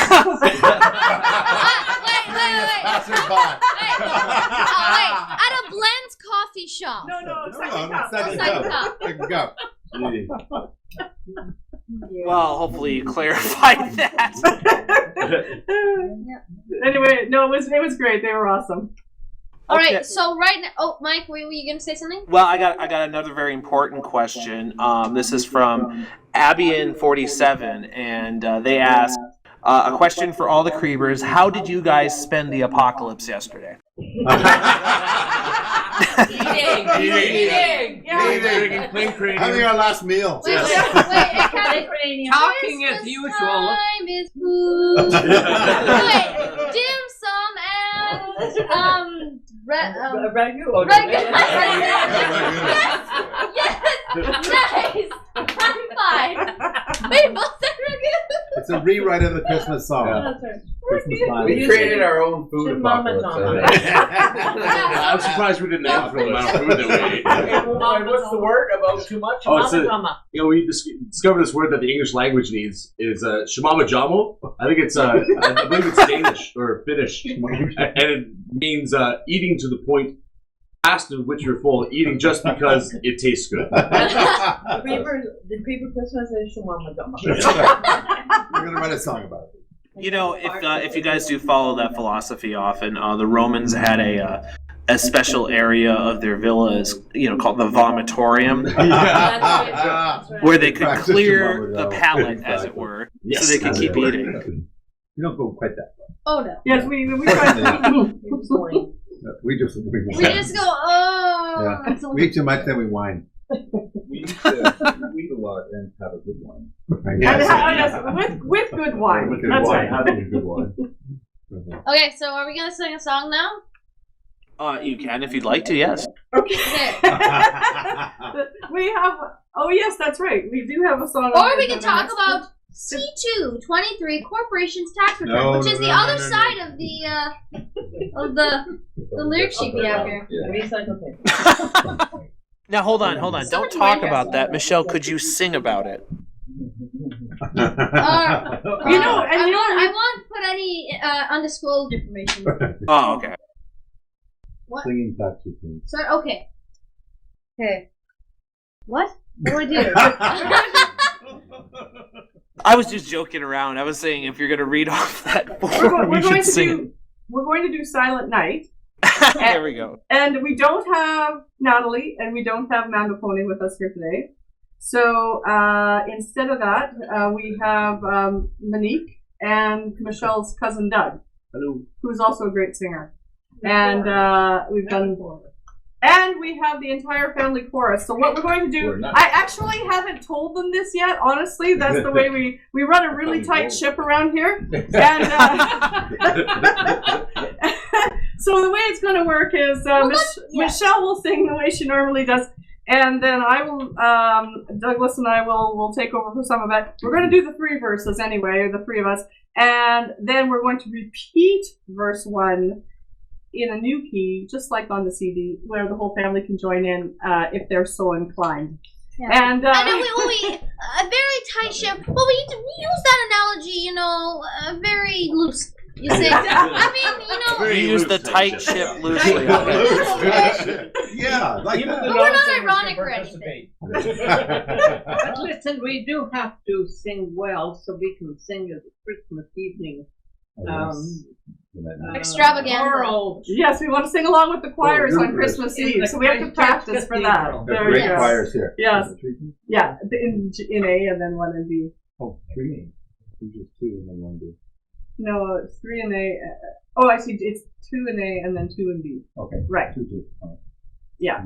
Wait, what? Are we repeating this one like we usually? Yeah, we'll do it just like that. Okay. Oh, and by the way, we should say, Mike, I don't know if you've seen it, but we did upload the Silent Night video to Michelle's YouTube channel, and she sent out something about that. I think it was yesterday. But there is a video with Michelle and Natalie and Andy performing it now on her YouTube channel that's gotten lots of great feedback. So everybody can check that out on Michelle Creber on YouTube on her channel. Is Dougie gonna sing this with us? Yeah, we're gonna kind of wing it. Yeah, well, yeah. Okay. Here we go. So you just do what you normally do. Okay. Wing it.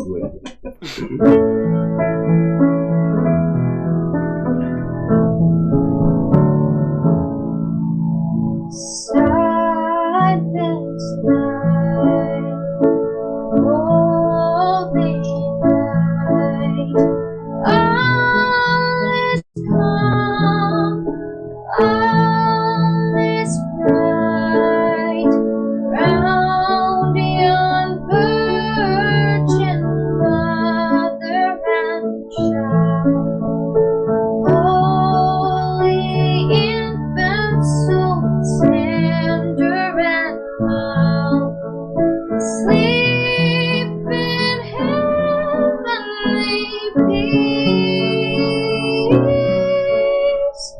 sleep in heavenly peace.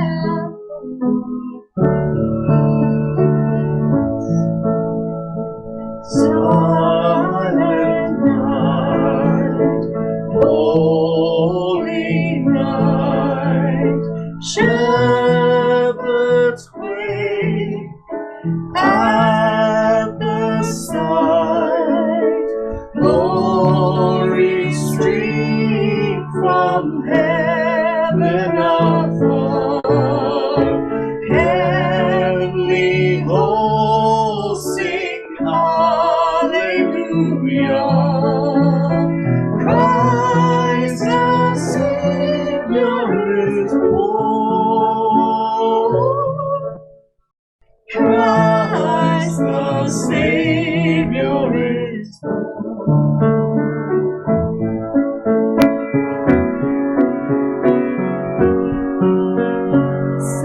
Silent night, holy night, Son of God, love's pure light, radiant beam. face with the dawn of redeeming grace. Jesus, Lord, it died for. Jesus, Lord, it died for.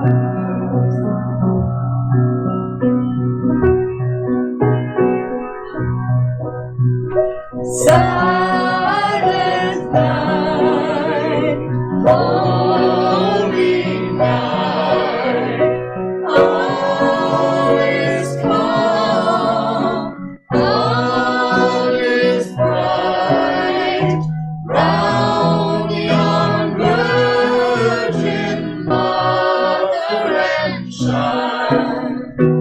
Holy infant, so tender and mild, sleep in heavenly peace. Sleep in heavenly peace.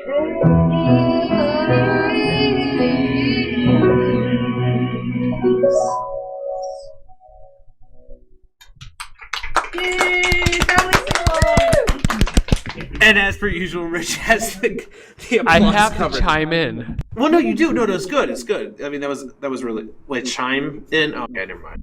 Well, and I actually should say during the song, somebody did send me a very decent pun.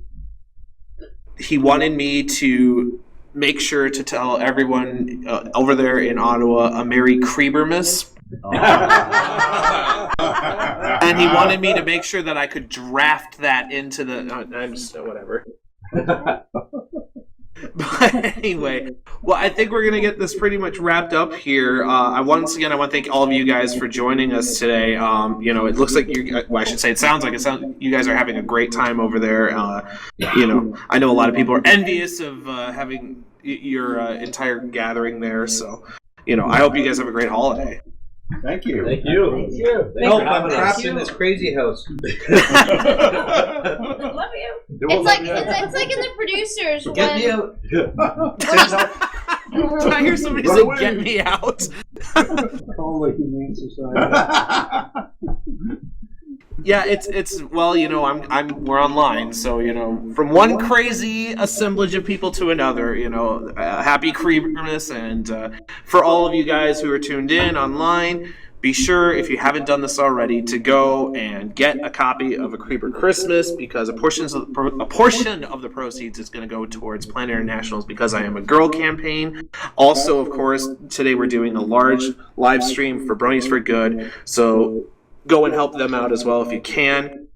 In a few minutes here, we're going to have Lauren Faust online. But again, thanks, Michelle. Thanks, Monique. Thanks, Crebers. Thanks, Major General. Thank you, Grandma. All of you guys. It was great.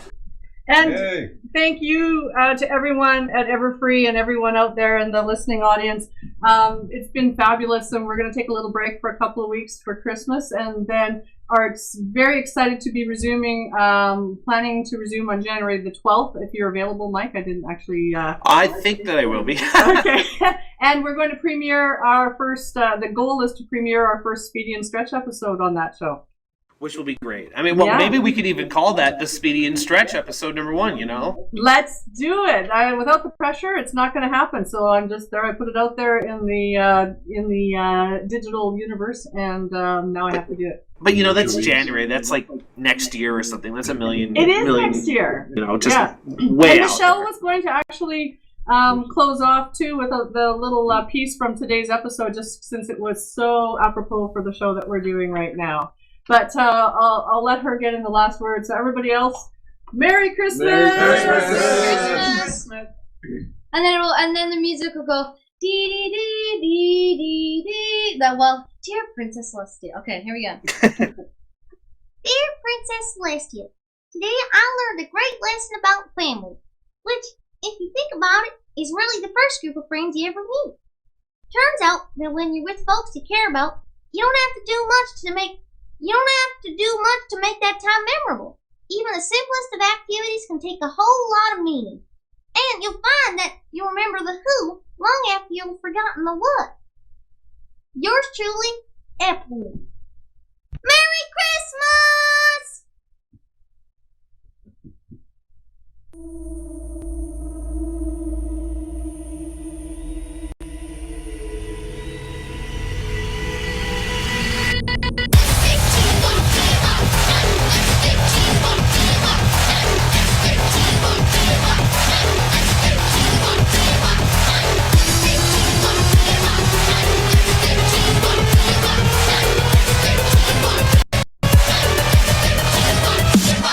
Gonna keep on dancing to the rock and roll on Saturday night, dancing to the rhythm in our heart and soul on Saturday night, I just can't wait, I gotta dance, I just can't wait,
I'm gonna dance with my friends until the night is through on Saturday night, planning all the crazy things we're gonna do on Saturday night, I love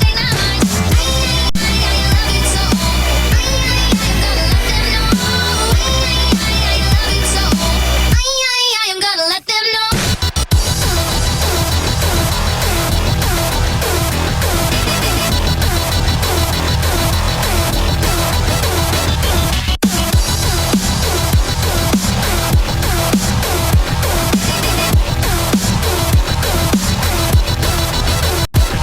Like the good old rock and roll rock show, I gotta go Saturday night, gonna rock it up, roll it up, do it all, have a ball Saturday night, Saturday night.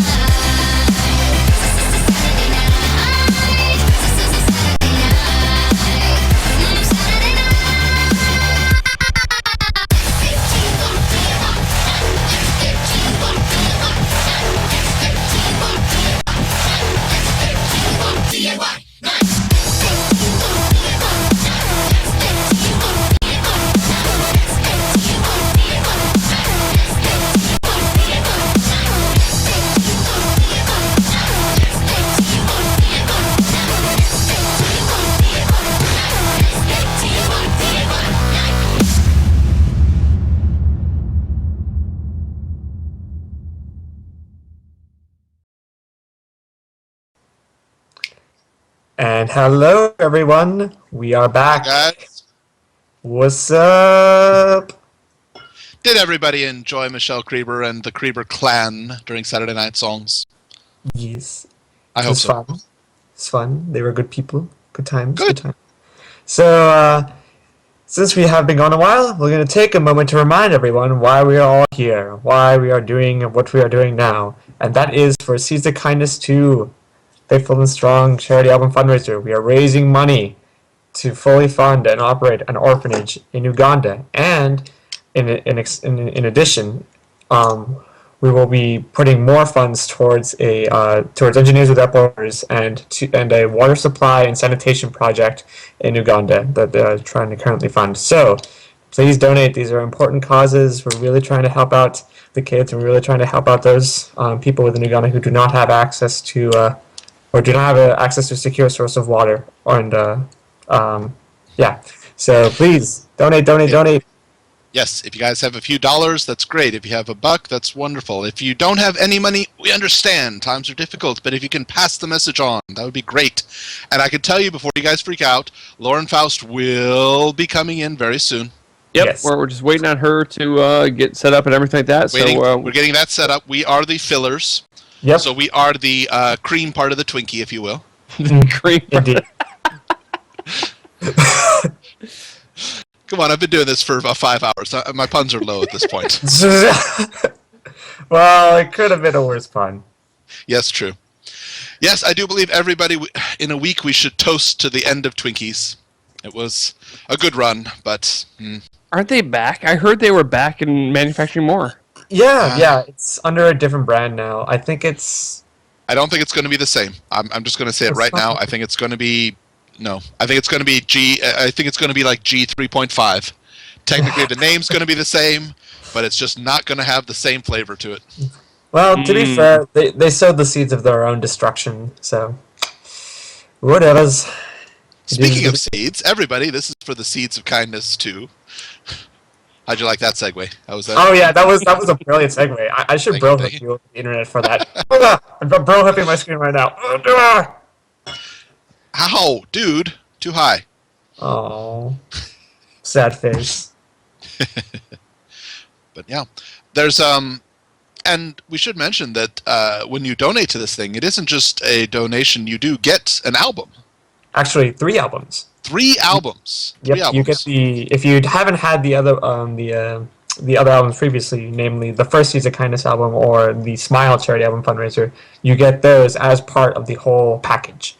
So you get those, and you also help out a really important cause. So please, guys, donate. What are some of the artists that we can hear on these albums? Oh well, Really, it just depends on which album you're listening to, but some of the prominent artists that we had we had Forrest Rain on earlier today, and Forrest Rain was one of the contributing artists to Seeds of Kindness 2, Faithful and Strong. He contributed a song called Raise the Sun. We had Sprocket, he was actually silent in the chat right now. Sprocket, you could say hi. You should say hi. Hi, can you actually hear me? Yes. Yes we can. Oh, okay. I didn't realize I was on. Hello. Hello. Since we're mentioning the album artists, we might as well mention you since you're here.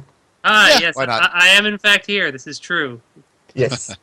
So for those just joining us, by the way, we've had a whole bunch of people just join us recently because of Lauren Faust is showing up shortly. She will be here in approximately 3 to 4 minutes. So just hang on. She'll be here.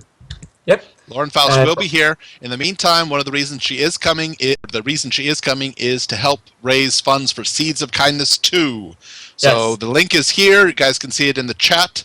If you're on the view screen, it's down at the bottom. Just click on that, donate what you can, and if you can't donate, pass the word on. Indeed. It is important that you guys donate, and all the proceeds from the fundraiser go to the Safe Project in Uganda, which is an orphanage and boarding house we're trying to get started up there. There's also projects under the direction of the German branch of Engineers Without Borders, and these are water supply and sanitation projects that are really important to ensure that people are going to have secure access to a safe water source. So please donate. And lastly, we were just talking about some of the album artists that were on there. So we had people like McCon, we've had a contributor like Cyril the Wolf, War Ballast, Forrest Rain, So Great and Powerful, Psychedelic Brony, Peak Freak. Yep. Circuit It's a Pride. great album. It's a wonderful album. Yep. And not only that, you get all 3 albums. 3 albums. It's Seeds of Kindness 1, Seeds of Kindness 2, Faithful and Strong, and Smile. The charity album fundraiser. So And you it's get- a lot of music. And you get a hug from me. If you come up to me and say, hey, I donated, hug me, I'll do it. Yep. Also, Osaka, we need another pun. We need another Seeds of Kindness related pun. Go! I'll say that this Seeds of Kindness, this is a good seed. It's not a bad seed. Oh yeah. Ooh.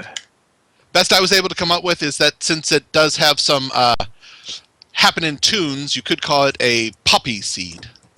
Oh. Oh ho ho! We are just getting fantastic here. But yes. You could even say that it's a seed of kindness. Yes. And it grows. The plant seed grows into a tree of altruism. Yeah, that's how it works. I studied Indeed. botany, I should know. But I didn't, but if I did, I'm pretty sure that's what I'd learn. Yeah. Oh boy. See, this is what We're killing time until our No, this totally is time filler, but guys. Fill just, time, you know. fill the time we go to puns. We're Twinkies. We're Twinkie cream. So, yeah. So puns and Twinkies. I like this combination. Well, and I heard it was mentioned way long ago, but is there a plan for an album following this one?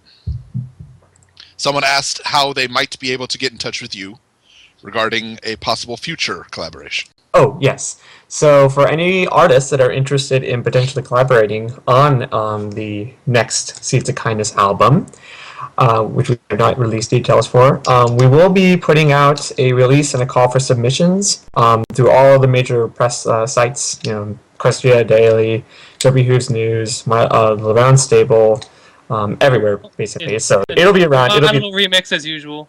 Yeah. And My Little Remix will be the site where a lot of the coordination will take place. There'll be a thread that'll be put up there. So just keep your eyes peeled, and when it happens, just put in your interest in the thread and get cracking. But the official story is that it's shrouded in mystery until the announcement. So it's mysterious. So no details yet. Mysterious. Also, for one last thing we wanted to put out there, we do actually have prizes for those of you who donate lots of money to the cause. You have prizes? Yes, we do have prizes. What are some of these prizes? Tell us about these wonderful prizes. Okay, let my internet load the page, and I'd be happy to. So, we have plush commissions, a couple from some very generous artists out in the community. One of them is Misha. We have an exclusive Everfree special event Fluttershy trading card, signed by all of the VAs and MLP production staff. We have an available set of MLP patches from Mike the Dew, a custom scarf from Master Tortilla 27. Tons of art commissions from various artists within the community: Nami Nom, Sunflower, Death Pony, Tentacuddles, Human Derpy, Akel Sama, Ask Posey, Ask Starker Lou, Ask Steampunk Scootaloo, and we will also have a Spitfire Sweetfire print commission from the one and only John Joseko, which will be signed by Nelly Heed. We have signed MLP cards from that same Swedish VA. There will also be a 10 to 15 second custom recorded message from the extraordinary fan VA Rena-chan. And this is most of the prizes going to be going out, so it's going to be cool. You guys should donate. Grab some of those prizes. That's a lot of stuff that you can win. And granted, the more people who donate, the less chance you have to win. But it's still a good chance, and you can still make a lot of... Yeah, come on, guys. Yeah. Get a lot of stuff. Help out some important causes. Yeah, absolutely. And the gift, and of course the most important gift, is the warm feeling that you'll get in your heart, having known that you made a difference. Yes. And you will prevent me from crying. You wouldn't want me to cry, would you? They'll prevent you from crying? I mean, won't you cry out of joy if it gets fully funded? Okay, it would be tears of, as opposed to be tears of, sadness. It's really a matter of discerning which type of tears are going to come out of Rommel at any given time. Exactly. Right. Not to mention we want tears of That's entirely wonderness. up to We don't want tears of sadness. Exactly. Not only that, but if you go to a convention and if you see me there and you tell me that you donated to the cause, I will give you the biggest hug you would ever imagine and something from my table that I'll have there. Hey, Rommel, I'm just gonna ask, can we just go out for drinks instead? I'll meet you at the next con. Are you going to be at Las Pegasus? Yes, I will be. Okay, me and you, we're just going to go out for drinks. Okay, I'm down. It's done. It's done. It's done. It's done. It's done. It has been decided. Yeah, it's been done. All right. And I hope I get invitations for going out for drinks for Everfree Northwest at some point. Absolutely. If you're going to be there, we're going for drinks. Done. Yeah. It's not even a question. It's not a question. It's just going to happen. Yeah. I'll drink with you at Big Apple PonyCon. Anyone going there? Anyone going to that one? I don't know. I know I cannot. I mean, Everfree Northwest, in addition to being schedule-wise good, it's literally the closest con to me. Yeah, exactly. So, I Proximity mean, is it's Everfree is an 8-hour flight as opposed to 12 to 15 hours anywhere else. Yeah. So, sorry for being selfish, but yeah, that Okay, makes a I'm big being difference. told that Lauren's going to go for about 30 minutes when she gets here, so it's being set up right now. So give us about the next 5 minutes, and we'll cut over when she's ready. All right, everyone, you heard it. Lauren Faust, the one and only, will be talking to, not us, but we'll be talking very soon. We're not important enough. Well, no, it's not that we're not important enough, just we're not. The cause is important, but, you know. But it's not about us. It's about the charity. Exactly. That's right. It's about Seas of Kindness, too. It's about getting the donations out there. It's going to be awesome. And we really, really hope you guys do donate because, you know, we're fundraising for an orphanage in Uganda and some water supply and sanitation projects that will allow the people of Uganda to have secure access to these water supplies. So please donate. Blah. Okay, I believe I just got a message. I think Lauren is ready to go. I'm just waiting on the call to come up. So it's going to be go. Here we go. All right, I'm going to end this call and go to Lauren. All right, guys, I'll catch you guys after Lauren. Okay, cool. Hello? Hello? Okay, I believe we're live. I'm just going to confirm that. Are we live, Rich? Rich is our technical producer. And I'm just going to take a quick look. Just a second. And let's see here. I think that we are live. So how are you doing? I'm doing great. How are you? I'm doing good. Thanks for squeezing me in last minute. No, it's really our honor and our pleasure for sure. I mean, I think when we saw that tweet, everybody scrambled. We thought, okay, we got to get her on. We got to get her on. I'm just learning how powerful Twitter is. It is a dangerously awesome tool, I think. Yeah, it's kind of amazing. Well, so everybody, Lauren Faust and the chat explodes. Hey, everybody. We've got just a little bit of time with Lauren, so if you guys have any general questions about the show that you want to ask me, if you're in the EFR IRC, you can direct message Final Draft, and I will try and go through some of these questions. But in general, how has your holiday season been going for you, Lauren? Very good. Rather uneventful. Christmas really snuck up on me this year. I actually still have some shopping to do, so I think this weekend's going to be a little terrifying. Yeah, I've kind of learned that, I tried this one year with limited success. I handed out little cards saying, you will receive this gift, you know, in a few days, because it's always crazy trying to get all those toys, at the last minute, but... Yeah, no, it's going to be crazy out there trying to shop this weekend, but I put everything off. I'm usually pretty good at being on top of things, but I missed the boat this year. Well, it's okay. Well, so in general, for people who don't know and apparently have been living under a rock, you are the creator of My Little Pony Friendship is Magic, which is quite the achievement in of itself. And so I think I speak for just about everybody who's about to send me this message, saying thank you again for putting together such an amazing program. Oh, it was my pleasure. It's a dream come true. And I mean, one of the things I think that really is, as a member of the Brony community, that's made me feel really proud about being a Brony is stuff like what Bronies for Good is doing today, this live stream, this charity stream. So, I mean, I imagine that as the creator of that program, did you really ever expect that you were going to, say, be involved in a live stream for a charity like this? Did you ever think that sort of thing might be spurred by this program? No, I didn't. I never expected the show to be especially popular outside of its demographic, and I don't think 6-year-old girls host a lot of live streams. Not yet. Or do a lot of charity work. But so you know, it's the same as everything that's been born out of the Brony community. It's all a surprise, and it's nothing I ever anticipated. I think the most that I had hoped for would be, you know, that little girls would like it, that they wouldn't suddenly become embarrassed by it by the time they turn 9 or 10. That maybe their parents watched it with them, and that maybe, just maybe, it might get a little bit of critical respect in, you know, the animation community. That was like the most I ever hoped that could come out of it. Well, and I think clearly, you know, it's definitely become a phenomenon beyond that. One thing I remember reading somewhere, and I think this quote was attributed to you, so please correct me if I'm wrong on this, but it was a quote saying that you created the show as something that daughters could watch with their fathers, I think was the quote I read. And maybe it was misquoted, but I always that kind of struck a chord with me, that it was a program intended to be, well, tolerable for parents, you know? Yes. I don't know if that's exactly what I said. I know I've said that I wanted daughters to be able to watch it with their parents, and that includes male parents.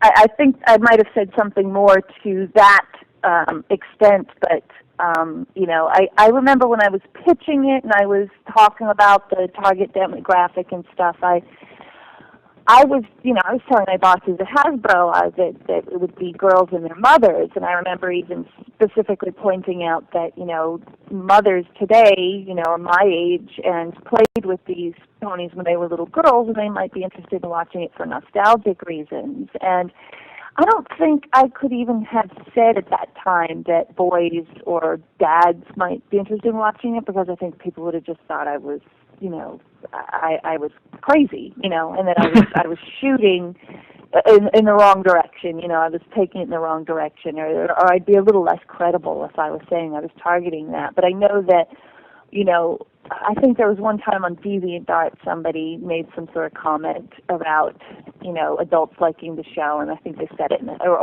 adult men watching the show, and they said it in a rude, kind of insulting manner, and I think I shot back that I created the show for little girls and their parents to watch, and that includes, it only stands to reason that, you know, male parents might enjoy it as well, that adults might enjoy it because parents were specifically targeted. Yeah, well, and I imagine, too, if you tried to pitch this as a show geared towards boys, or, you know, because I was going to say, too, I mean, isn't it true that in the animation world, when you're pitching a series, you really are trying to say, okay, here's my target demographic, so you almost have to, in a sense, focus it in like that and say, okay, here's the age group and here's the gender. And, yeah. I mean, so I don't know that they have really the flexibility when you're going and taking the series to, say, Hasbro, or to, well, in this case, the Hub, to say this is something I imagine will appeal to this broad of a market. I mean, I don't know that that's something they would be interested in picking up. They don't believe it, so you don't really, you might have that goal. I know Craig and I had that goal for Fosters, that we wanted kids and their parents for Fosters as well, and very few, you know, TV execs believe that that's possible. So you might tell them what your target demographic is, but while you're in the process of making it, you understand and your crew understands that you are trying to reach beyond that target audience. And as long as your bosses believe that you're hitting your target, they don't mind if you reach, I don't even know if they notice when you're trying to reach a little bit further. And I remember with Pony, you know, I was really arguing in the beginning. You know, I told them, I said, I'm not interested in making a preschool show. I don't want to make a show for 4-year-olds. And if you want a preschool show, then I'm not your girl. You know, so I laid it down in the beginning that my target was 6 to 11, because that's the target audience I've worked in before. That's what I'm comfortable in. That's my favorite target audience. And, you know, they were uncomfortable at that for a little while, and they wanted me to say 6 to 8, so that kind of became the official target. But I knew when I was making it, I was shooting for 6 to 11 plus parents, because that's what I've always done before. Well, and what about that target audience specifically appeals to? I mean, you said a moment ago it's your favorite audience to work with. Is that just because you're used to working with that audience, or is there a certain, I don't know, mindset that you could attribute, to the age group that that you're trying to appeal to? It's fun. It's a fun demographic to work in because they're not so like preschool. I've been approached since for years and years and years, way before Pony could do preschool, and I just don't want to. They don't look like they're fun to make to me. And they're too. There's too much restriction, and I don't even think you're telling. A lot of preschool shows don't even seem like they're telling real stories. So you can tell a real story to a 6 to 11-year-old, but you can be silly, and you can be fun, and you can stay lighthearted, and for me, it's just a fun demographic, and I think it's one I just fundamentally understand. That was just such a I think a lot of people would say this. It's just like a really great time in your life, that age. I think that's before things start getting really hard. Well, I think in a lot of senses, it's kind of like, I think it's partially why the comic Calvin and Hobbes was so popular. It's that age of exploration in a sense, where you're figuring out the world, you're just kind of venturing out there. And at the risk of sounding like a snooty academic, I almost would say this sounds like transcendentalism, where, Ralph Waldo Emerson, the philosopher, argued that everyone should have like a sense of childlike wonder, and he really talked about how kids of that age, they go and they view the world and they try to view it through new eyes everywhere they see things, and they're discovering things. And I kind of think that part of the appeal of the show is that it kind of conveys that, like they're going out and exploring and discovering and learning, Yeah, it's a magical age. Everything, you're smart enough to understand what's going on, but you're young and innocent enough that everything is brand new. It's wonderful. It's like I said, it's a fun demographic to shoot for, and like you said, I've worked in it before. I understand it. I'm experienced in it. I like 6 to 11, but however, I have always been interested in young adults as well, and I don't know if maybe sometime in the future I might be able to start telling stories, shooting a little more teenagers. Well, I can tell you that you've got a very large fan base that would be more than willing to hear those stories and probably would be knocking at your door to have those stories be told. We've got quite a few people here today telling me just as much. Well, one thing I'm getting a lot of questions about is some of the details, say, from today's episode. And I think it's important for people to remember that you are, while you were the creative force from, starting the show, that you haven't really been intimately working with the specific details of the show this season or really the later portion of season 2. But before this official stream started, we were talking, for example, about a detail from today's episode where there are 2 stars flying through the sky, the Apple family reunion, and you mentioned that you kind of liked what that could imply. I mean, is that how you deal with those kinds of questions when people bring them up? Like, do you just kind of say, well, yeah, I mean, if I was working on it, I might have responded to this? Or do you ever find, when you get a specific question, like a specific detailed question like that from an episode, that you definitively would have done something differently or whatever?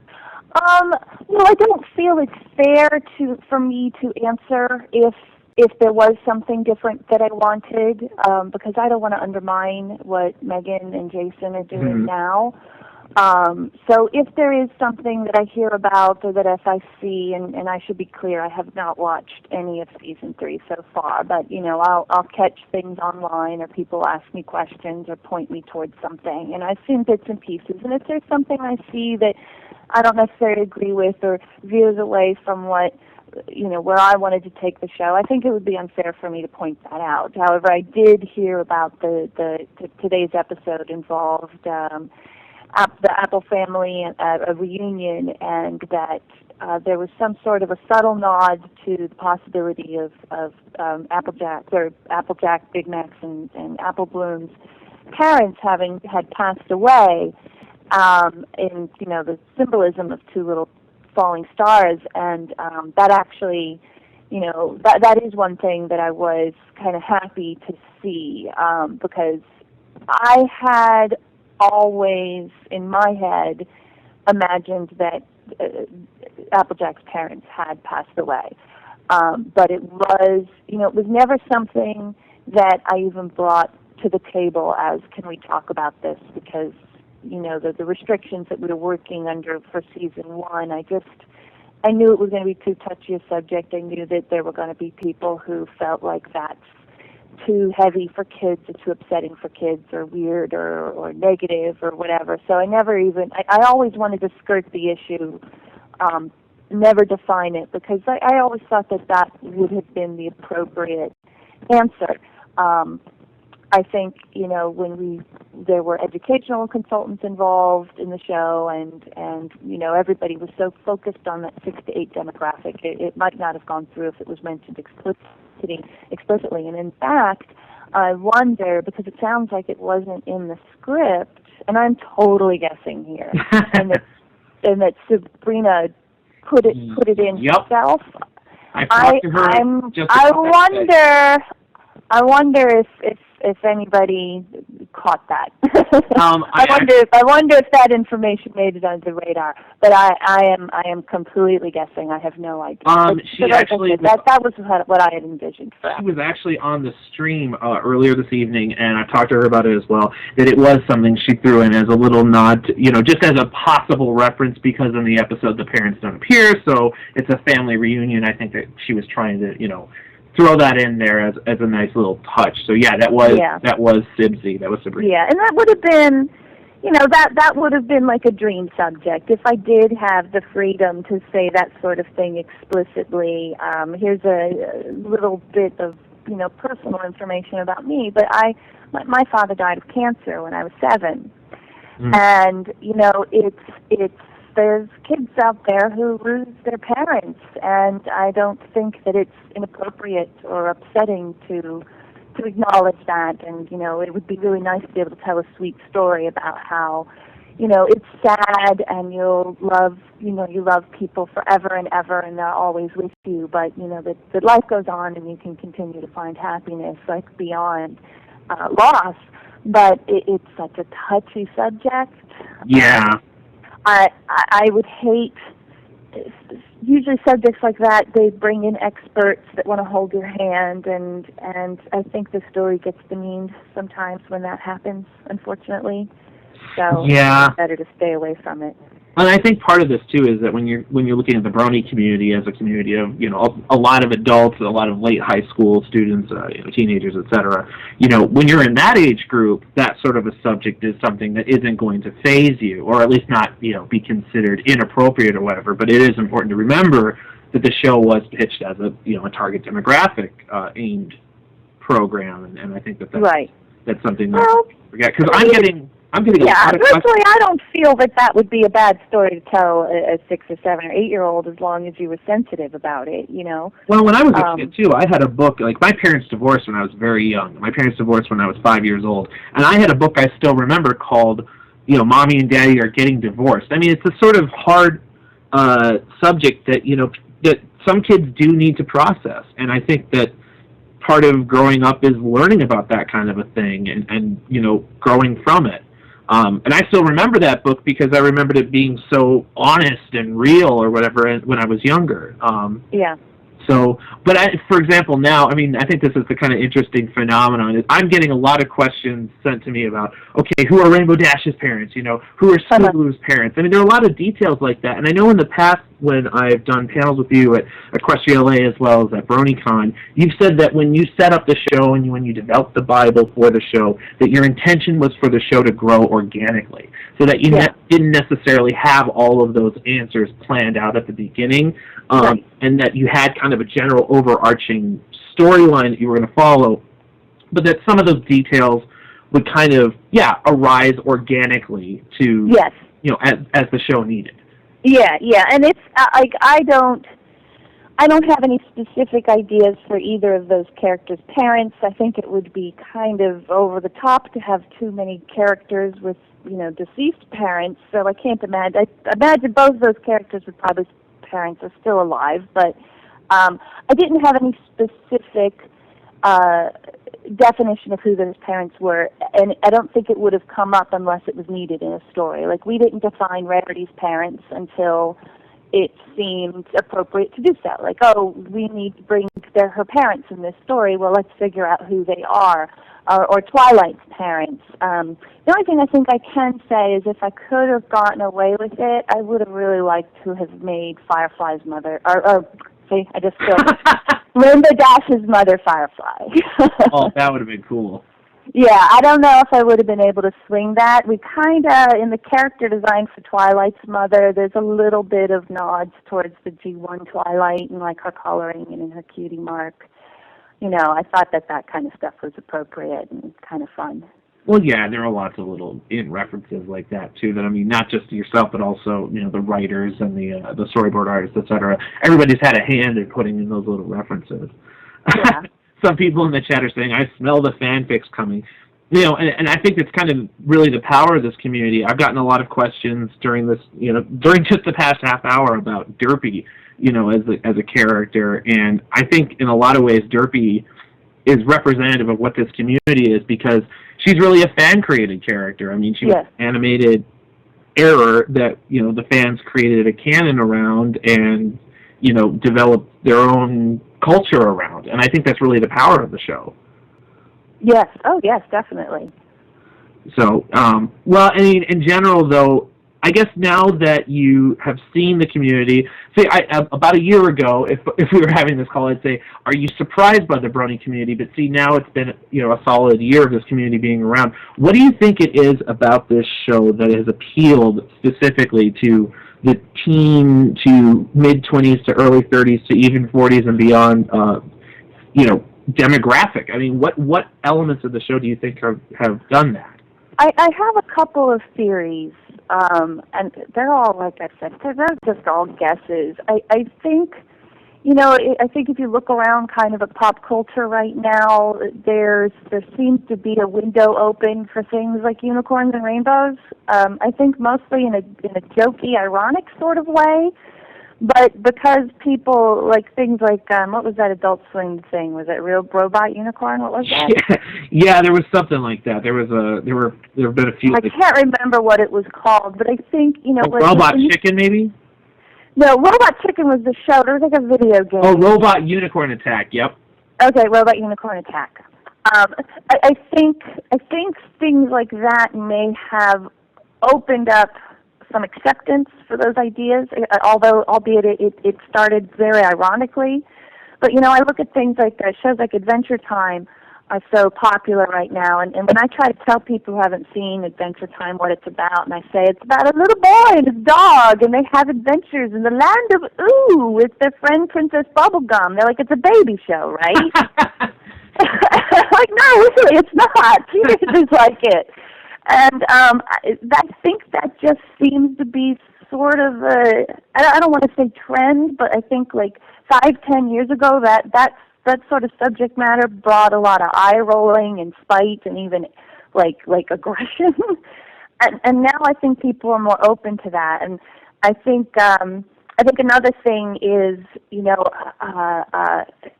young people now, I call them the Pokemon generation. When they were kids and Pokemon was on, here were adorable little characters that fought. And for some reason, because that combination of things, and it was around the same time as Powerpuff Girls, which was adorable little characters, but they fought, kept kids from growing up with this idea of disgust towards cute things that my generation had.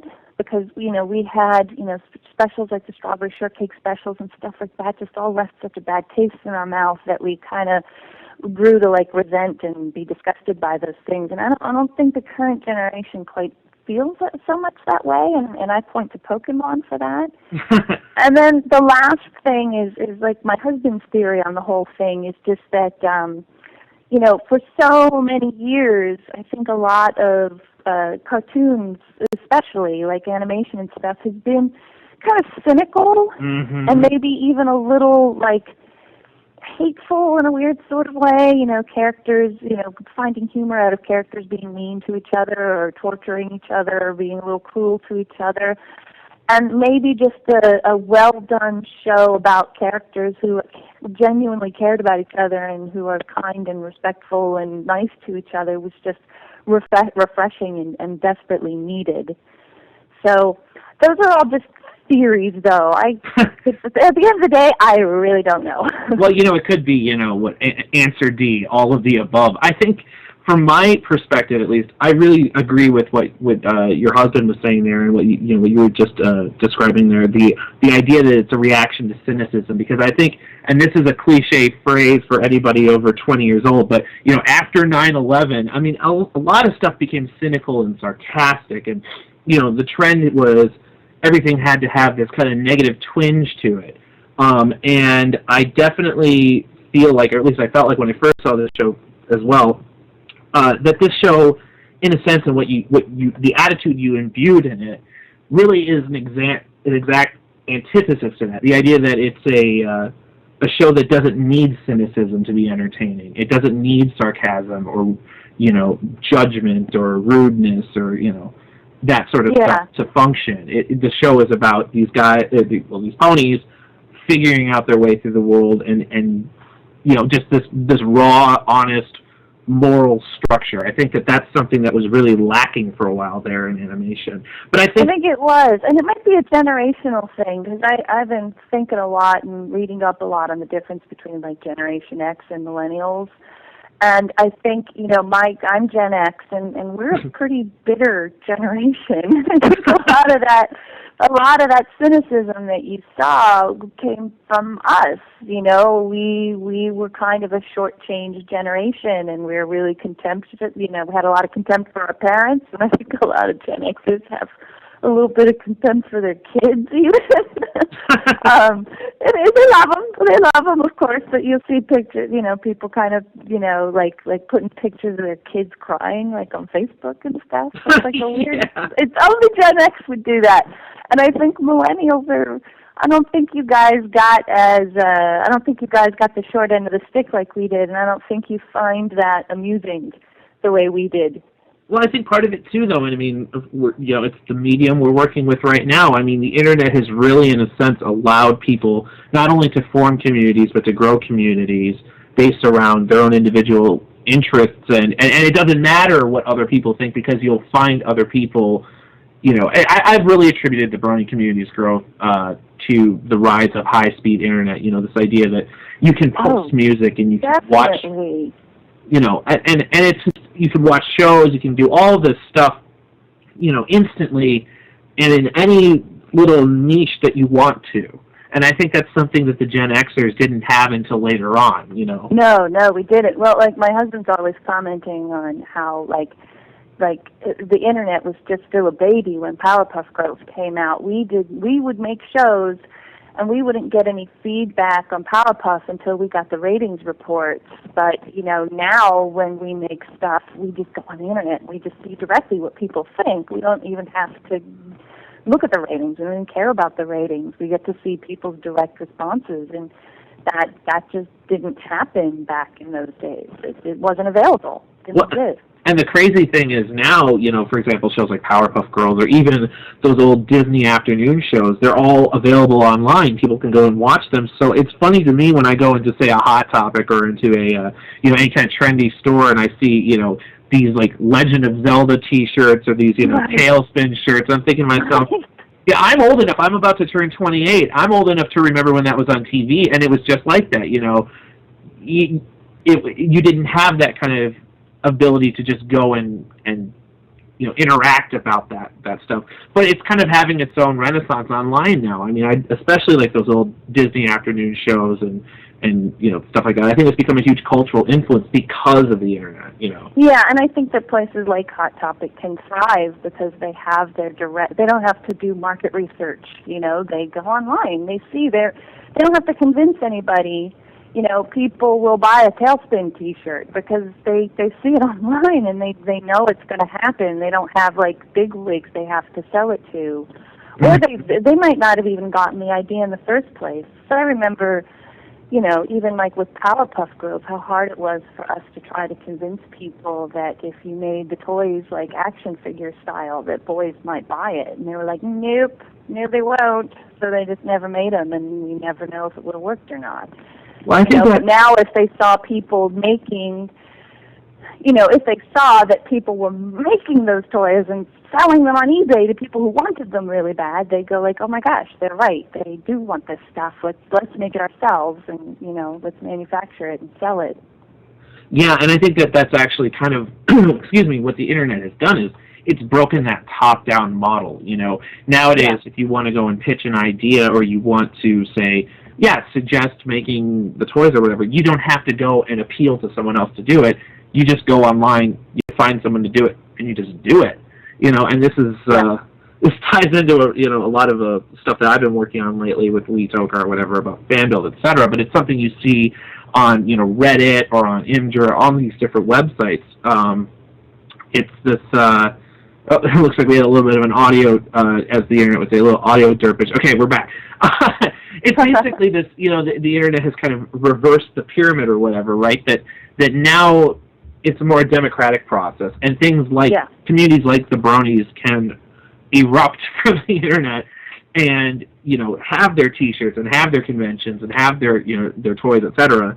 And it's definitely flying in the face of traditional marketing, etc. And they're not dependent on the corporations to fuel their fandom either. Yeah, exactly. Well, I'm getting a couple questions, one from a guy I know named Paul, and also one from a guy I know named, who goes by Draco, who's asking that, they want to know, a lot of people look at you as the source of this fandom in a sense because you created the show. And I know that, it wasn't necessarily your intention to create this online community, but a lot of people have asked me in the past, too, what you think the future of this kind of a community would be, given your experience with the animation world. Like, I know that there have been other fandoms out there. Where do you see the course of a fandom going with this? That's way too hard to predict. It's too hard to predict. It could, there's so much like fan fiction and fan art that there's a possibility that it could follow the route of things like Star Trek, where it could just keep living on its own for years and years and years and years and growing, whether or not there's source material or not, just because of the talent and the passion within the fandom. I think that's a possibility. It's hard to say yes, that's what's going to happen. It's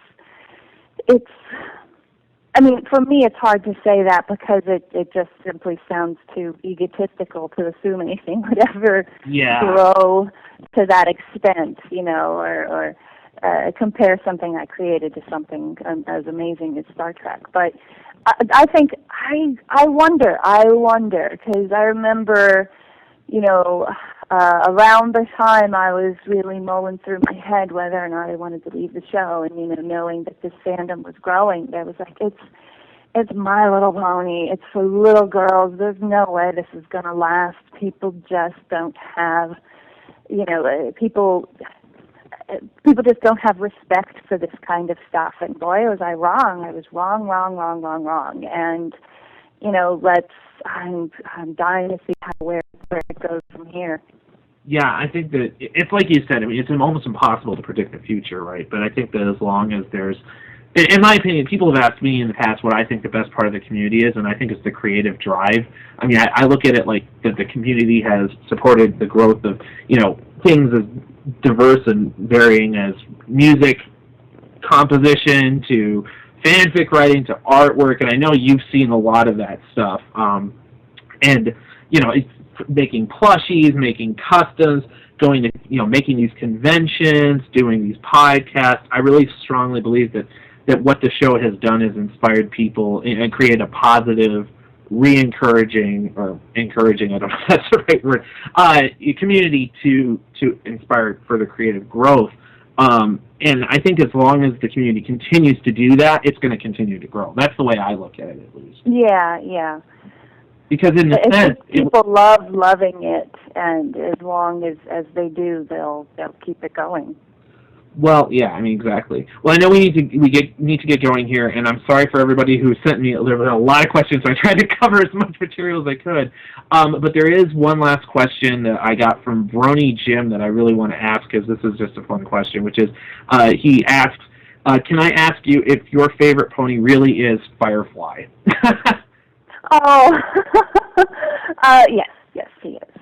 There you go, guys. Confirmed. All right. Well, I want to thank the guys from Bronies for Good, Telefi, or however you want to pronounce it, Rommel, as well as all the guys who have been helping with the stream today. They're still raising money for Seeds of Kindness, so go, donate, help the cause. I know that just in the past half hour or so, we've raised over €200, so keep up the good work. And I just really want to thank you, Lauren, for joining us and for tweeting out there, because I know that all of us, at least at Everfree Network, and all the Bronies out there, we're always happy to talk to you. And Oh, well, thank you so much for having me. well, thank you so much. Again, it can't be said enough for what you did to create a show and really, in a sense, kickstart a fandom that's really done a lot of good for people's lives. So. Well, I'll say it. I said it before. I'll say it again. It's been a real dream come true. All right, guys. Well, that was Lauren Faust. Thank you again, and we are going to now transition to your regularly scheduled hosts. And thanks again. Hello. Hey, everybody. So how everyone liked that Lauren Faust discussion right there? That was pretty awesome, wasn't it? Heck yes, I would say so. It's amazing. And for everybody, we're doing this for the Seeds of Kindness 2 album. I know everybody enjoyed hearing Lauren. Please, if you can, donate just a little bit, and you get 3 albums. Yep. 3 albums for just any donation you want. Yep. And also, I believe, we have an anonymous donor who, at the end of our charity live stream, which is coming up pretty soon, this anonymous person will match every donation that has been made so far. Mm-hmm. And Telefi, can we get a general, how much are we at right now? Actually, I got that number right here. We are at 1,143 euros. Woo! 1,143 euros. Holy, you guys are amazing. That's wonderful. And that is going to be matched by an anonymous donor. But we're pushing it a little bit further. So if anybody still wants to donate, it's still going to be matched, I do believe. Yes, that is correct. So everybody who's jumping off ship as soon as Lauren signed off, if you could jump off ship as soon as you purchase the album or donate, that would be great. Yep. Says now is the wrap-up time, since all good things must come to an end eventually. Eventually, yes, that's a darn shame, but it will happen. Indeed. Indeed. But let's say that it has been wonderful having all of you join us for this awesome charity live stream, being here, supporting the cause, asking great questions, doing all kinds of fun stuff. So a definite intercontinental thing. Oh, I can see in the chat people are asking about Dave Polsky. It seems it was a little bit late for Dave. He did not mind being bumped for Lauren. He said it was like being bumped for an excellent guest, even though he was scheduled on Letterman. So we asked him if he wanted to join, but he didn't seem too keen on that or too awake at this point, so we didn't push it. Mm-hmm. All right. So you had something to say? Oh no! I just got in contact with the anonymous donor. I just wanted to make sure that once the stream ends, however long we're going to be pushing this for, just want to make sure that it's all set to go, because we actually the donor is going to be coming on to the call for a little bit, just so we can anonymous person will be coming on for a short time. Yeah, just to say thanks, and of course to really demonstrate how awesome it is for people to be so generous to these wonderful causes that we're all trying to work on. So, hold on, are we live? Can you guys hear us? I do believe so. Chat, can you hear us? Yeah, it looks like yes. Okay. I can. That was weird. Yes, and that's another good point. I see it in the chat. Yes, right now we're doing the push for this. If you can't donate now, donate later. That's absolutely fine. That's just fine. Lots of yes, no, yes, no, no's. Okay. Hold on, we're getting mixed things. That's all right. Yeah, I just want to stress one thing. Am I on? Yeah. Okay. Apart from obviously pushing people to continue donating, I just want to thank absolutely everyone who's donated so far. Yes. This entire fandom has just been incredibly generous. It's been incredibly amazing. Mm-hmm. And I think you all deserve a round of applause with hooves, whatever you call applause with hooves. I just, you guys are all awesome. You are all best pony. Yes, thank you everybody who has donated so far, and even if you haven't donated but you've passed the message on, thank you for that as well. Yes, that too. Yes. Supporting the cause, getting the word out there, every little bit helps. It doesn't matter how small or how big it is. It all comes together to make these efforts happen. Without you guys, we'd just be here just talking about ponies. Yep. There is, I do remember on the Bronies for Good page, there was that video of the person who had, whoa. Whoa, what was that? There was a person who was trying to thank the Bronies, but their English wasn't quite very good. Mm-hmm. Her name is Lisa. That was yes. Yeah. So wise. You cannot watch that without crying. It's just not possible. It's a wonderful. Hold on, let me get that and post that in the chat because I swear, you guys, this. Oh man, this gives you all of the feels, like literally all of the feels. You will. So anybody who wants to make a last-minute donation, now is the time. Mm-hmm. And let's see. And while we're at it, I would like to thank everybody who's come on. Amy Keating Rogers, being wonderful. Cindy Morrow, who wrote this morning's episode. Dave Polsky was scheduled to and willing to, but unable to do it at the exact time, so that was great. Michelle Creber and the entire Creber family, very much for coming on. And, of course, Lauren Faust, who came on. So that was just wonderful, guys. Thank you so much for everybody. It was great that we had two surprise guests today. One being Sibsy, the other being Lauren, that just decided to drop in and grace us with their presence. It was amazing. And Forest Rain and Sprocket. Thank you all for coming by. Okay, you're welcome anytime. Yes. And again, when you donate, there are prizes you can win, and they sound like really good prizes. Are we just trailing off, killing time? Well. Oh, no. Sorry, I was just coordinating with our anonymous donor. So. Okay. So we're speaking with an anonymous donor at this point. Yeah. We'll get him on we'll give just it a maybe, moment. Oh God! Skype lag. No. And yes, anyone who has asked, this is being recorded. It will be put in sooner. And you know what? Yeah, why don't we? Let's do this. Let's bring in someone else to speak. Yes, everything will be recorded. I'm going to pull out. I'm going to post the entire thing unedited as it is, and I'm also going to pull out Saturday Night Songs, and I'm going to pull out the Lauren Faust interview as well and post them separately. So if you just want to hear that part, that'll be posted separately. But I'm going to post the entire thing probably tomorrow because I need some sleep tonight. Understandably. How dare you?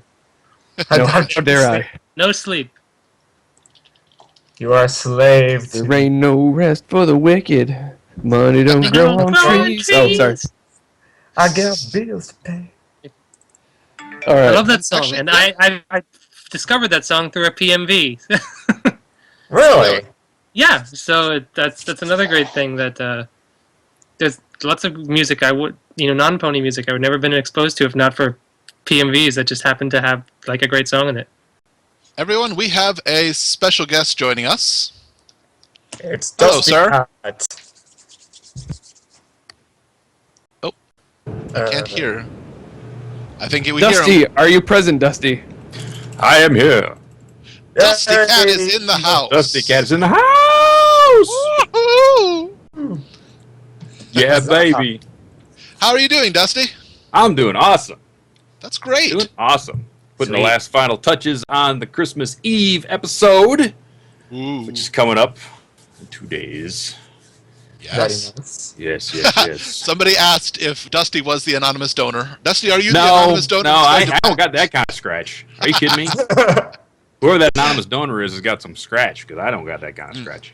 I just want to come on and say hi to everybody and tell you all to donate, because it's awesome stuff that they do over there at Bronies for Good. And I've given them my money earlier, so I'm still buying some Christmas presents. So they got my money earlier this year, so they're going to get some more later. Yes. But you need to go out there and throw 5, throw 2, throw $1 at that, because you really need to do it. Yes. Well said. Because they need windows in that building, like yesterday. Yeah. The rainy season's coming. They need windows. Yeah, make it rain. Like when it rains money. I make it rain. Make it rain on the orphanage. Just make it rain. Absolutely. But thanks for phoning in, guys, because I think it's awesome what they do over there, and I've always wanted to do more than just give a couple of bucks here and there, but I've always had something else going on, or I've never been invited or whatever. Right. Well, no, I get that too. I wasn't scheduled to be a host here until about 20 minutes before it started. Yeah, I just kind of said, "Oh gosh, we need people, help!" And then this fine fellow Osaka came. I'm here to help save the day. And Osaka, if I must say, like a boss. Oh, thank you very much. I appreciate that. And ACRac keeping everything going despite having how many different windows open at this point? I have no idea at this point. I lost count. It's ridiculous. If any of you have seen my setup with the 6 monitors, they're all covered in 30 windows each. Crazy. Billions and billions. I don't know what's going on. I have no idea. 1 billion windows. Oh, hey, look. Like normal, Black Griffin joins the chat at the last minute. Black. You guys gotta go check out his latest video he put up with his brother. It's hilarious. What Is it? I have not had a chance to look at it yet. That's because you've been in here. You only put it up like an hour ago. Oh, well, yeah, okay.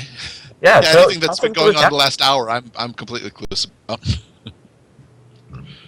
Let's see if he answers. Okay. Griffin! Hello. It's the phone. Bring in all the people. All the peoples. Black Griffin That's is right. Oh, of course. Aw, he didn't answer. Oh, nobody didn't answer.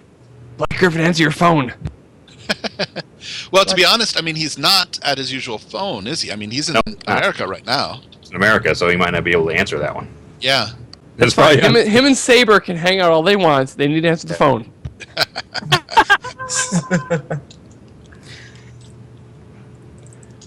Yes. That's fine.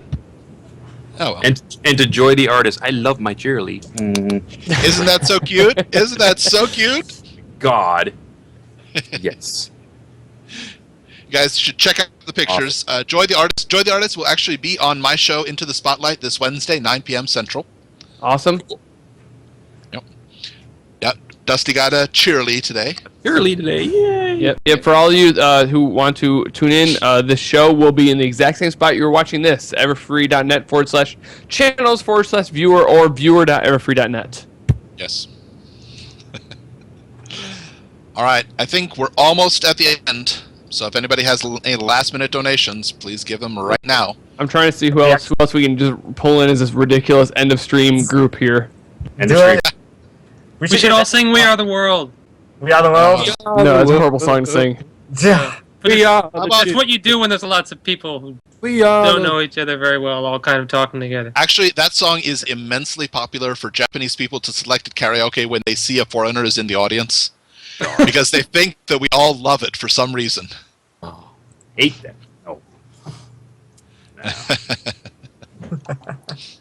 Especially when Let's see answers. Bruce Springsteen cuts in his New Jersey accent at the middle of the song. It's hilarious. I have a soft spot for that one. They did the same sort of thing with the cover of "Let It Be," and it was pretty amazing. They just had like 50 different artists do it, and it's really good.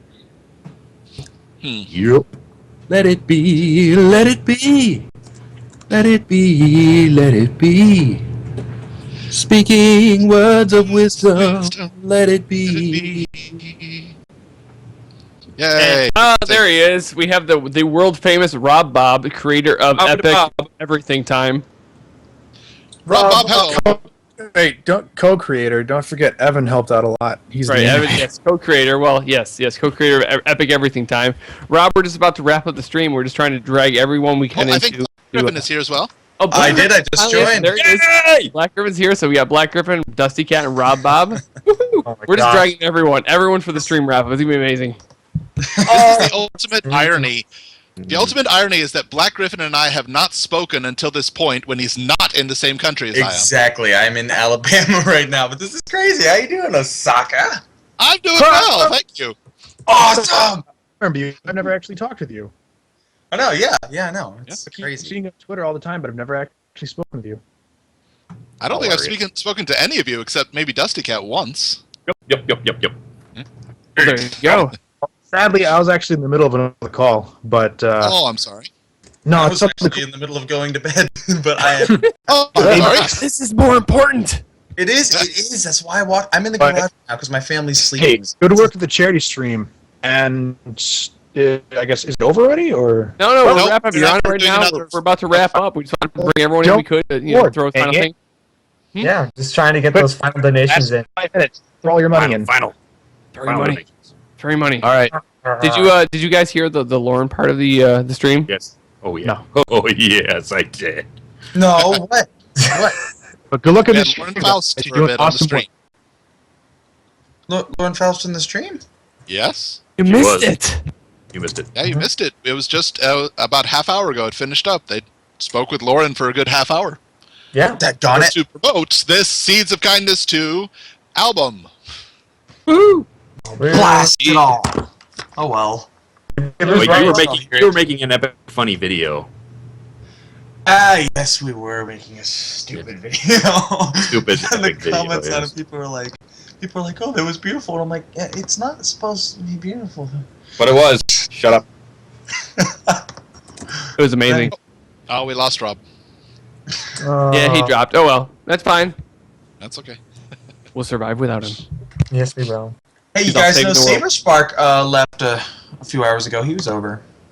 Nice. So yeah, you and him were hanging out. Yeah, he drove all the way down to the 4-hour. He made the 4-hour drive and he spent the night. It was really cool to hang out with him. He's a good Pretty guy. awesome. Sounds pretty fun. It's awesome.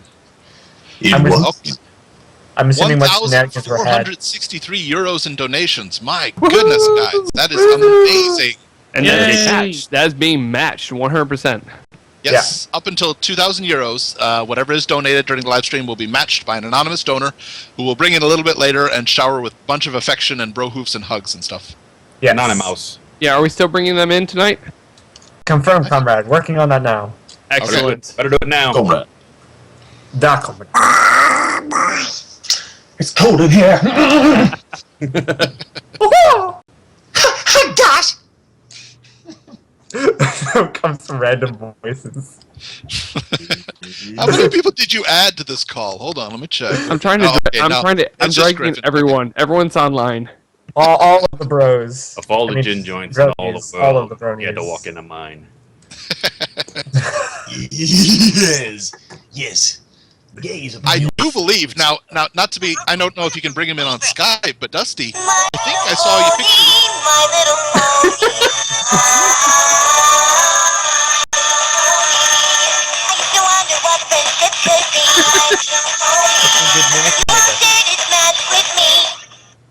Okay.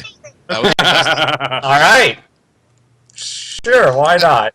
Now, Why Dusty, a not? little bit earlier, I saw you taking a picture with Santa Claus. Do you have his Skype? We could bring him in, get him a lot of charity. You know, I could do that, but you know, I've been sworn to secrecy on that one.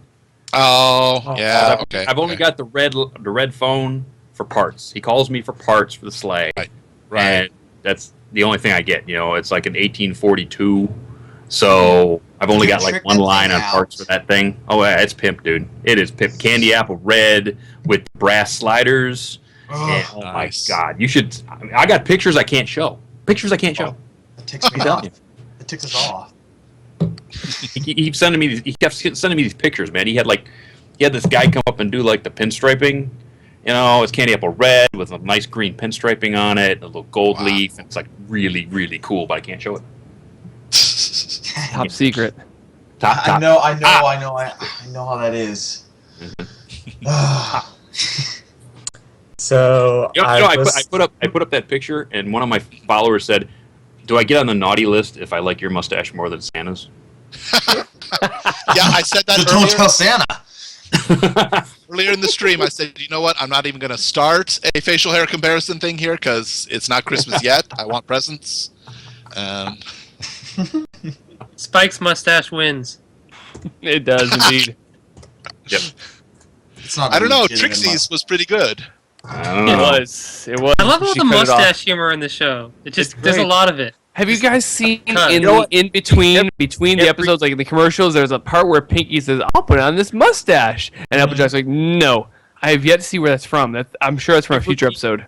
Every season 3 episode has a mustache. Every season 3 episode has a mustache in it, and I couldn't be happier. That's amazing. That's an Paul, amazing is there fact. a shout out to you. You know what? The shout out to me was the Trixie mustache. Had to be. I believe it. Also, Probably wasn't, but I'm going to say it is anyway, just because I'm that kind of vain son of a. All right, So, so I'll give it. We're almost at the half past the hour mark, and I think that'll probably be the cutoff point for the matching. We have the anonymous donor ready to get on. He will be ready momentarily, but I just wanted to give a final total as a result of his All right, well, hold donation. on. Let's wait for it to actually click over. Boom! It clicked over for me. That's it. Yep. All right, there we That's go. it. Okay, so half-past. we'll have a final total for this 6.5 hour live stream that I didn't know about until 10 minutes before. Amazing.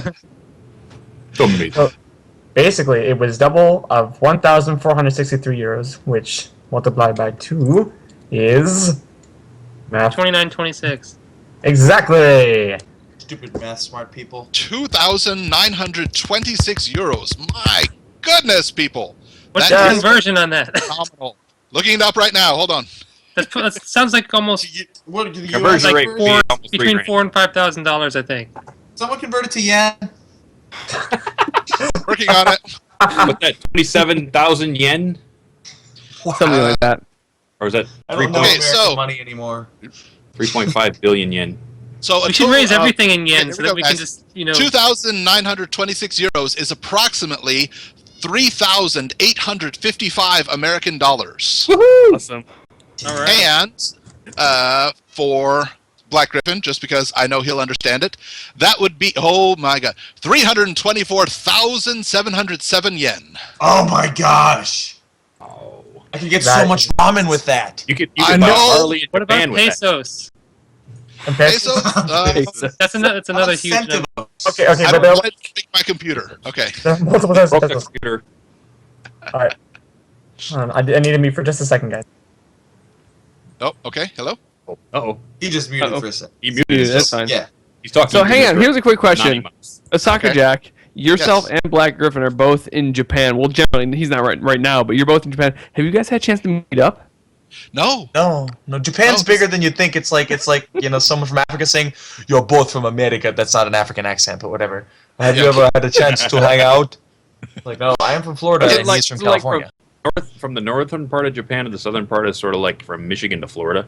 Okay. It is pretty much the eastern coast of America if you go lengthwise. I mean, I'm in Osaka, and Black Griffin, you're Tokyo area or approximately Yeah, Yokohama? very near Tokyo. Yeah, I'm actually Yokosuka. So it's only about a 3.5 hour train ride, but that is like a few $100 train ride. Yeah, but so those trains go at like the speed of light. Some one of them. that The cost bullet a train. lot do, yes. The bullet trains are really expensive. Bullet trains, 325. Okay, I'm guessing this is the chat. This is the chat. Are you the This anonymous is the chat. I just might be.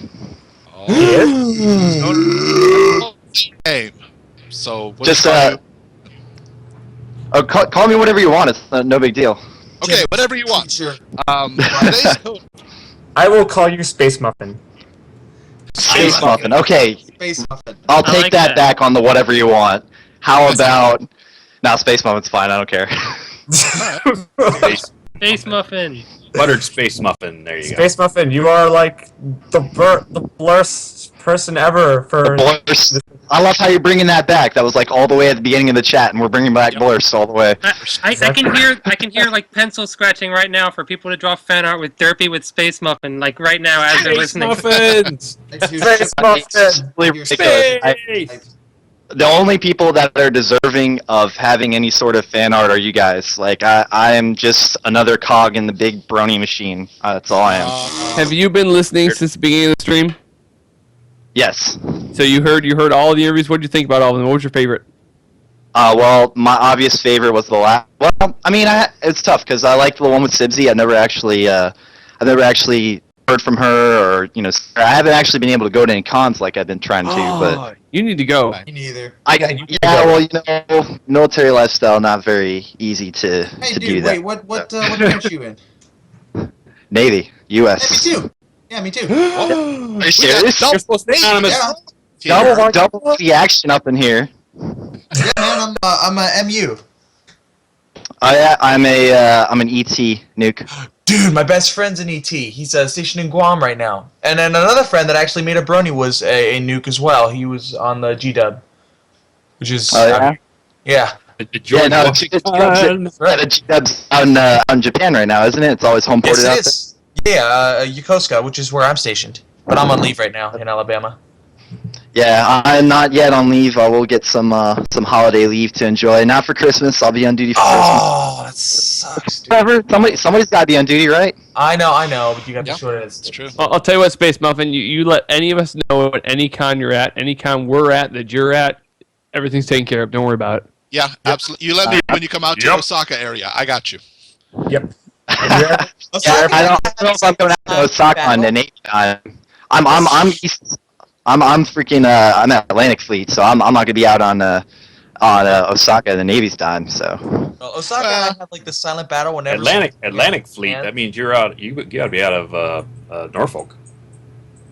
no, not necessarily. I don't know if I'm gonna go into any like further. I guess it doesn't really matter where. So I'm out of Groton. Like There you I'm go. out of.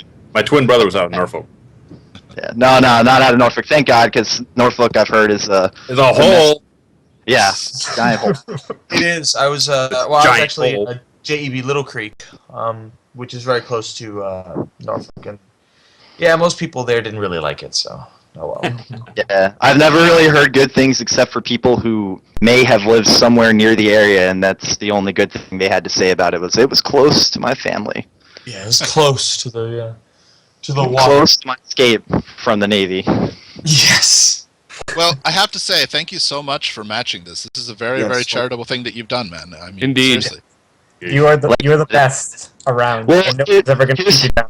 Oh my gosh! Please say you would just do that. Yeah, but so here's the thing: you guys have all seen the kind of money that's gone to like the Brony dock and various other things that. I mean, there's money out there in the fandom, and I really haven't actually given that much to charity. I just wish that, more would go to charity. Like, I have this giant, like, grand idea for the development of the community where we can go, especially once the show is over, and I think it's going to take a lot of effort on the part of everyone in the community, in the leadership positions, guys like you, guys like people who run Roundstable, people who run EQD, to try and influence that change in the right direction. I mean, and it's obviously happening. Like, people are always making the argument to me, well, it's all obviously happening, but it can keep happening. So. Yeah. Huh? I do believe we have a new addition. Oh no! Mom, one of my best friends. Oh! What up, guys? So, I'm totally in the dark because I can't see anything. I can only hear you guys. I can't see anything on the stream or anything. ACRacebest just joined the chat. The call.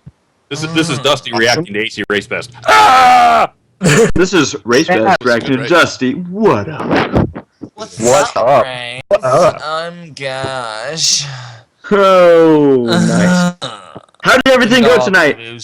Awesome. Well, our grand total of donated was 2,926 euros. Woo! Nice. For now. I'm sure he wants to hear it in yen. Yeah. Oh gosh, I lost a lot larger. Where are we at? It's a free, yeah. Just about 100 and call it good. All right, 324,707 yen. Dude, that is so awesome. Absolutely incredible. That is I can't believe it. That's right. I think the exchange rate's closer to like 80 to 1 now. I don't know for sure. Yeah, it's about 83 right now. 80. What's the dollar amount again? 3,000 something? That.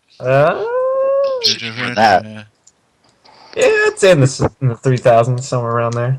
Somewhere about there. Around that particular region, zone, whatever. Roundabout. 3,855. No, there you Guys. go. Are there still people like watching on the live? Absolutely, we still have 165 people watching. Oh, 30,840 bits. What are they doing? wow, It's so there you go. They're just apparently they have no lives. They're just watching us talk. That's Everybody who has been But we love watching, them. thank you very much for passing on the word and Yes. donating what you can and listening to us prattle on and on and on. And on and on. And on. Andrew Hey, Francis is in Australia surfing, dude. You're not going to get him on this call. Yeah, that's a shame. Starry Night Pony, I'm sorry, but the surfer dude is surfing. Oh, Is Totally he a surfing? surfer dude, too. Last I heard, it was like a 17-hour flight, and that was 14, 15 hours ago. He might tweeted that he's been there for 3 hours. He has Oh, okay. epic hair, just FYI. I'm he still. does have epic hair. Oh my gosh. Seriously. I see Kale is in the chat. Kale has donated. There should be a link to the albums after you donate. Yes, If not, send them an email. Yeah, Yeah, it was still not applicable for me, so I don't know. I guess I get boned out of an album. What the hell? You can have all the albums, sir. All of them. But anyway, No, I'll get one at this point. Yeah, for those of you who haven't gotten the albums, just send an email to broniesforgood@gmail.com, and we will get that to you immediately. Yep. Hey guys, I gotta peace out because it's freezing in this garage and I need to sleep because I'm leading the church thing tomorrow. All right, Gabe, take it easy. Yes, thank you much. Gabe! Space Muffin, your generosity is unparalleled. Adios. Yes. No, it's really not. Like I'm saying, there's definitely people out there. And first off, you guys are the ones organizing this. Me donating money is not as it's much easier to do than it is to sit out there in the cold and be awake at what is it, 4 o'clock somewhere in the UK, 5 o'clock right now. It's like 5:30 out there. Yeah. Be. Well, I mean, it's only 9:40 in the Pacific Coast. I mean, it's not that Soccer bad. Jack has stayed up all night. Not all night. It was like 8 in the morning when I started. So no, what time is it now? 6 hours? I guess about 7 a.m. But That's what I'm saying. Is that my money does not have the power to get like Lauren Faust on the chat because of the awesomeness of you guys trying to do charity and build an orphanage in Uganda. That's what I'm trying to But say.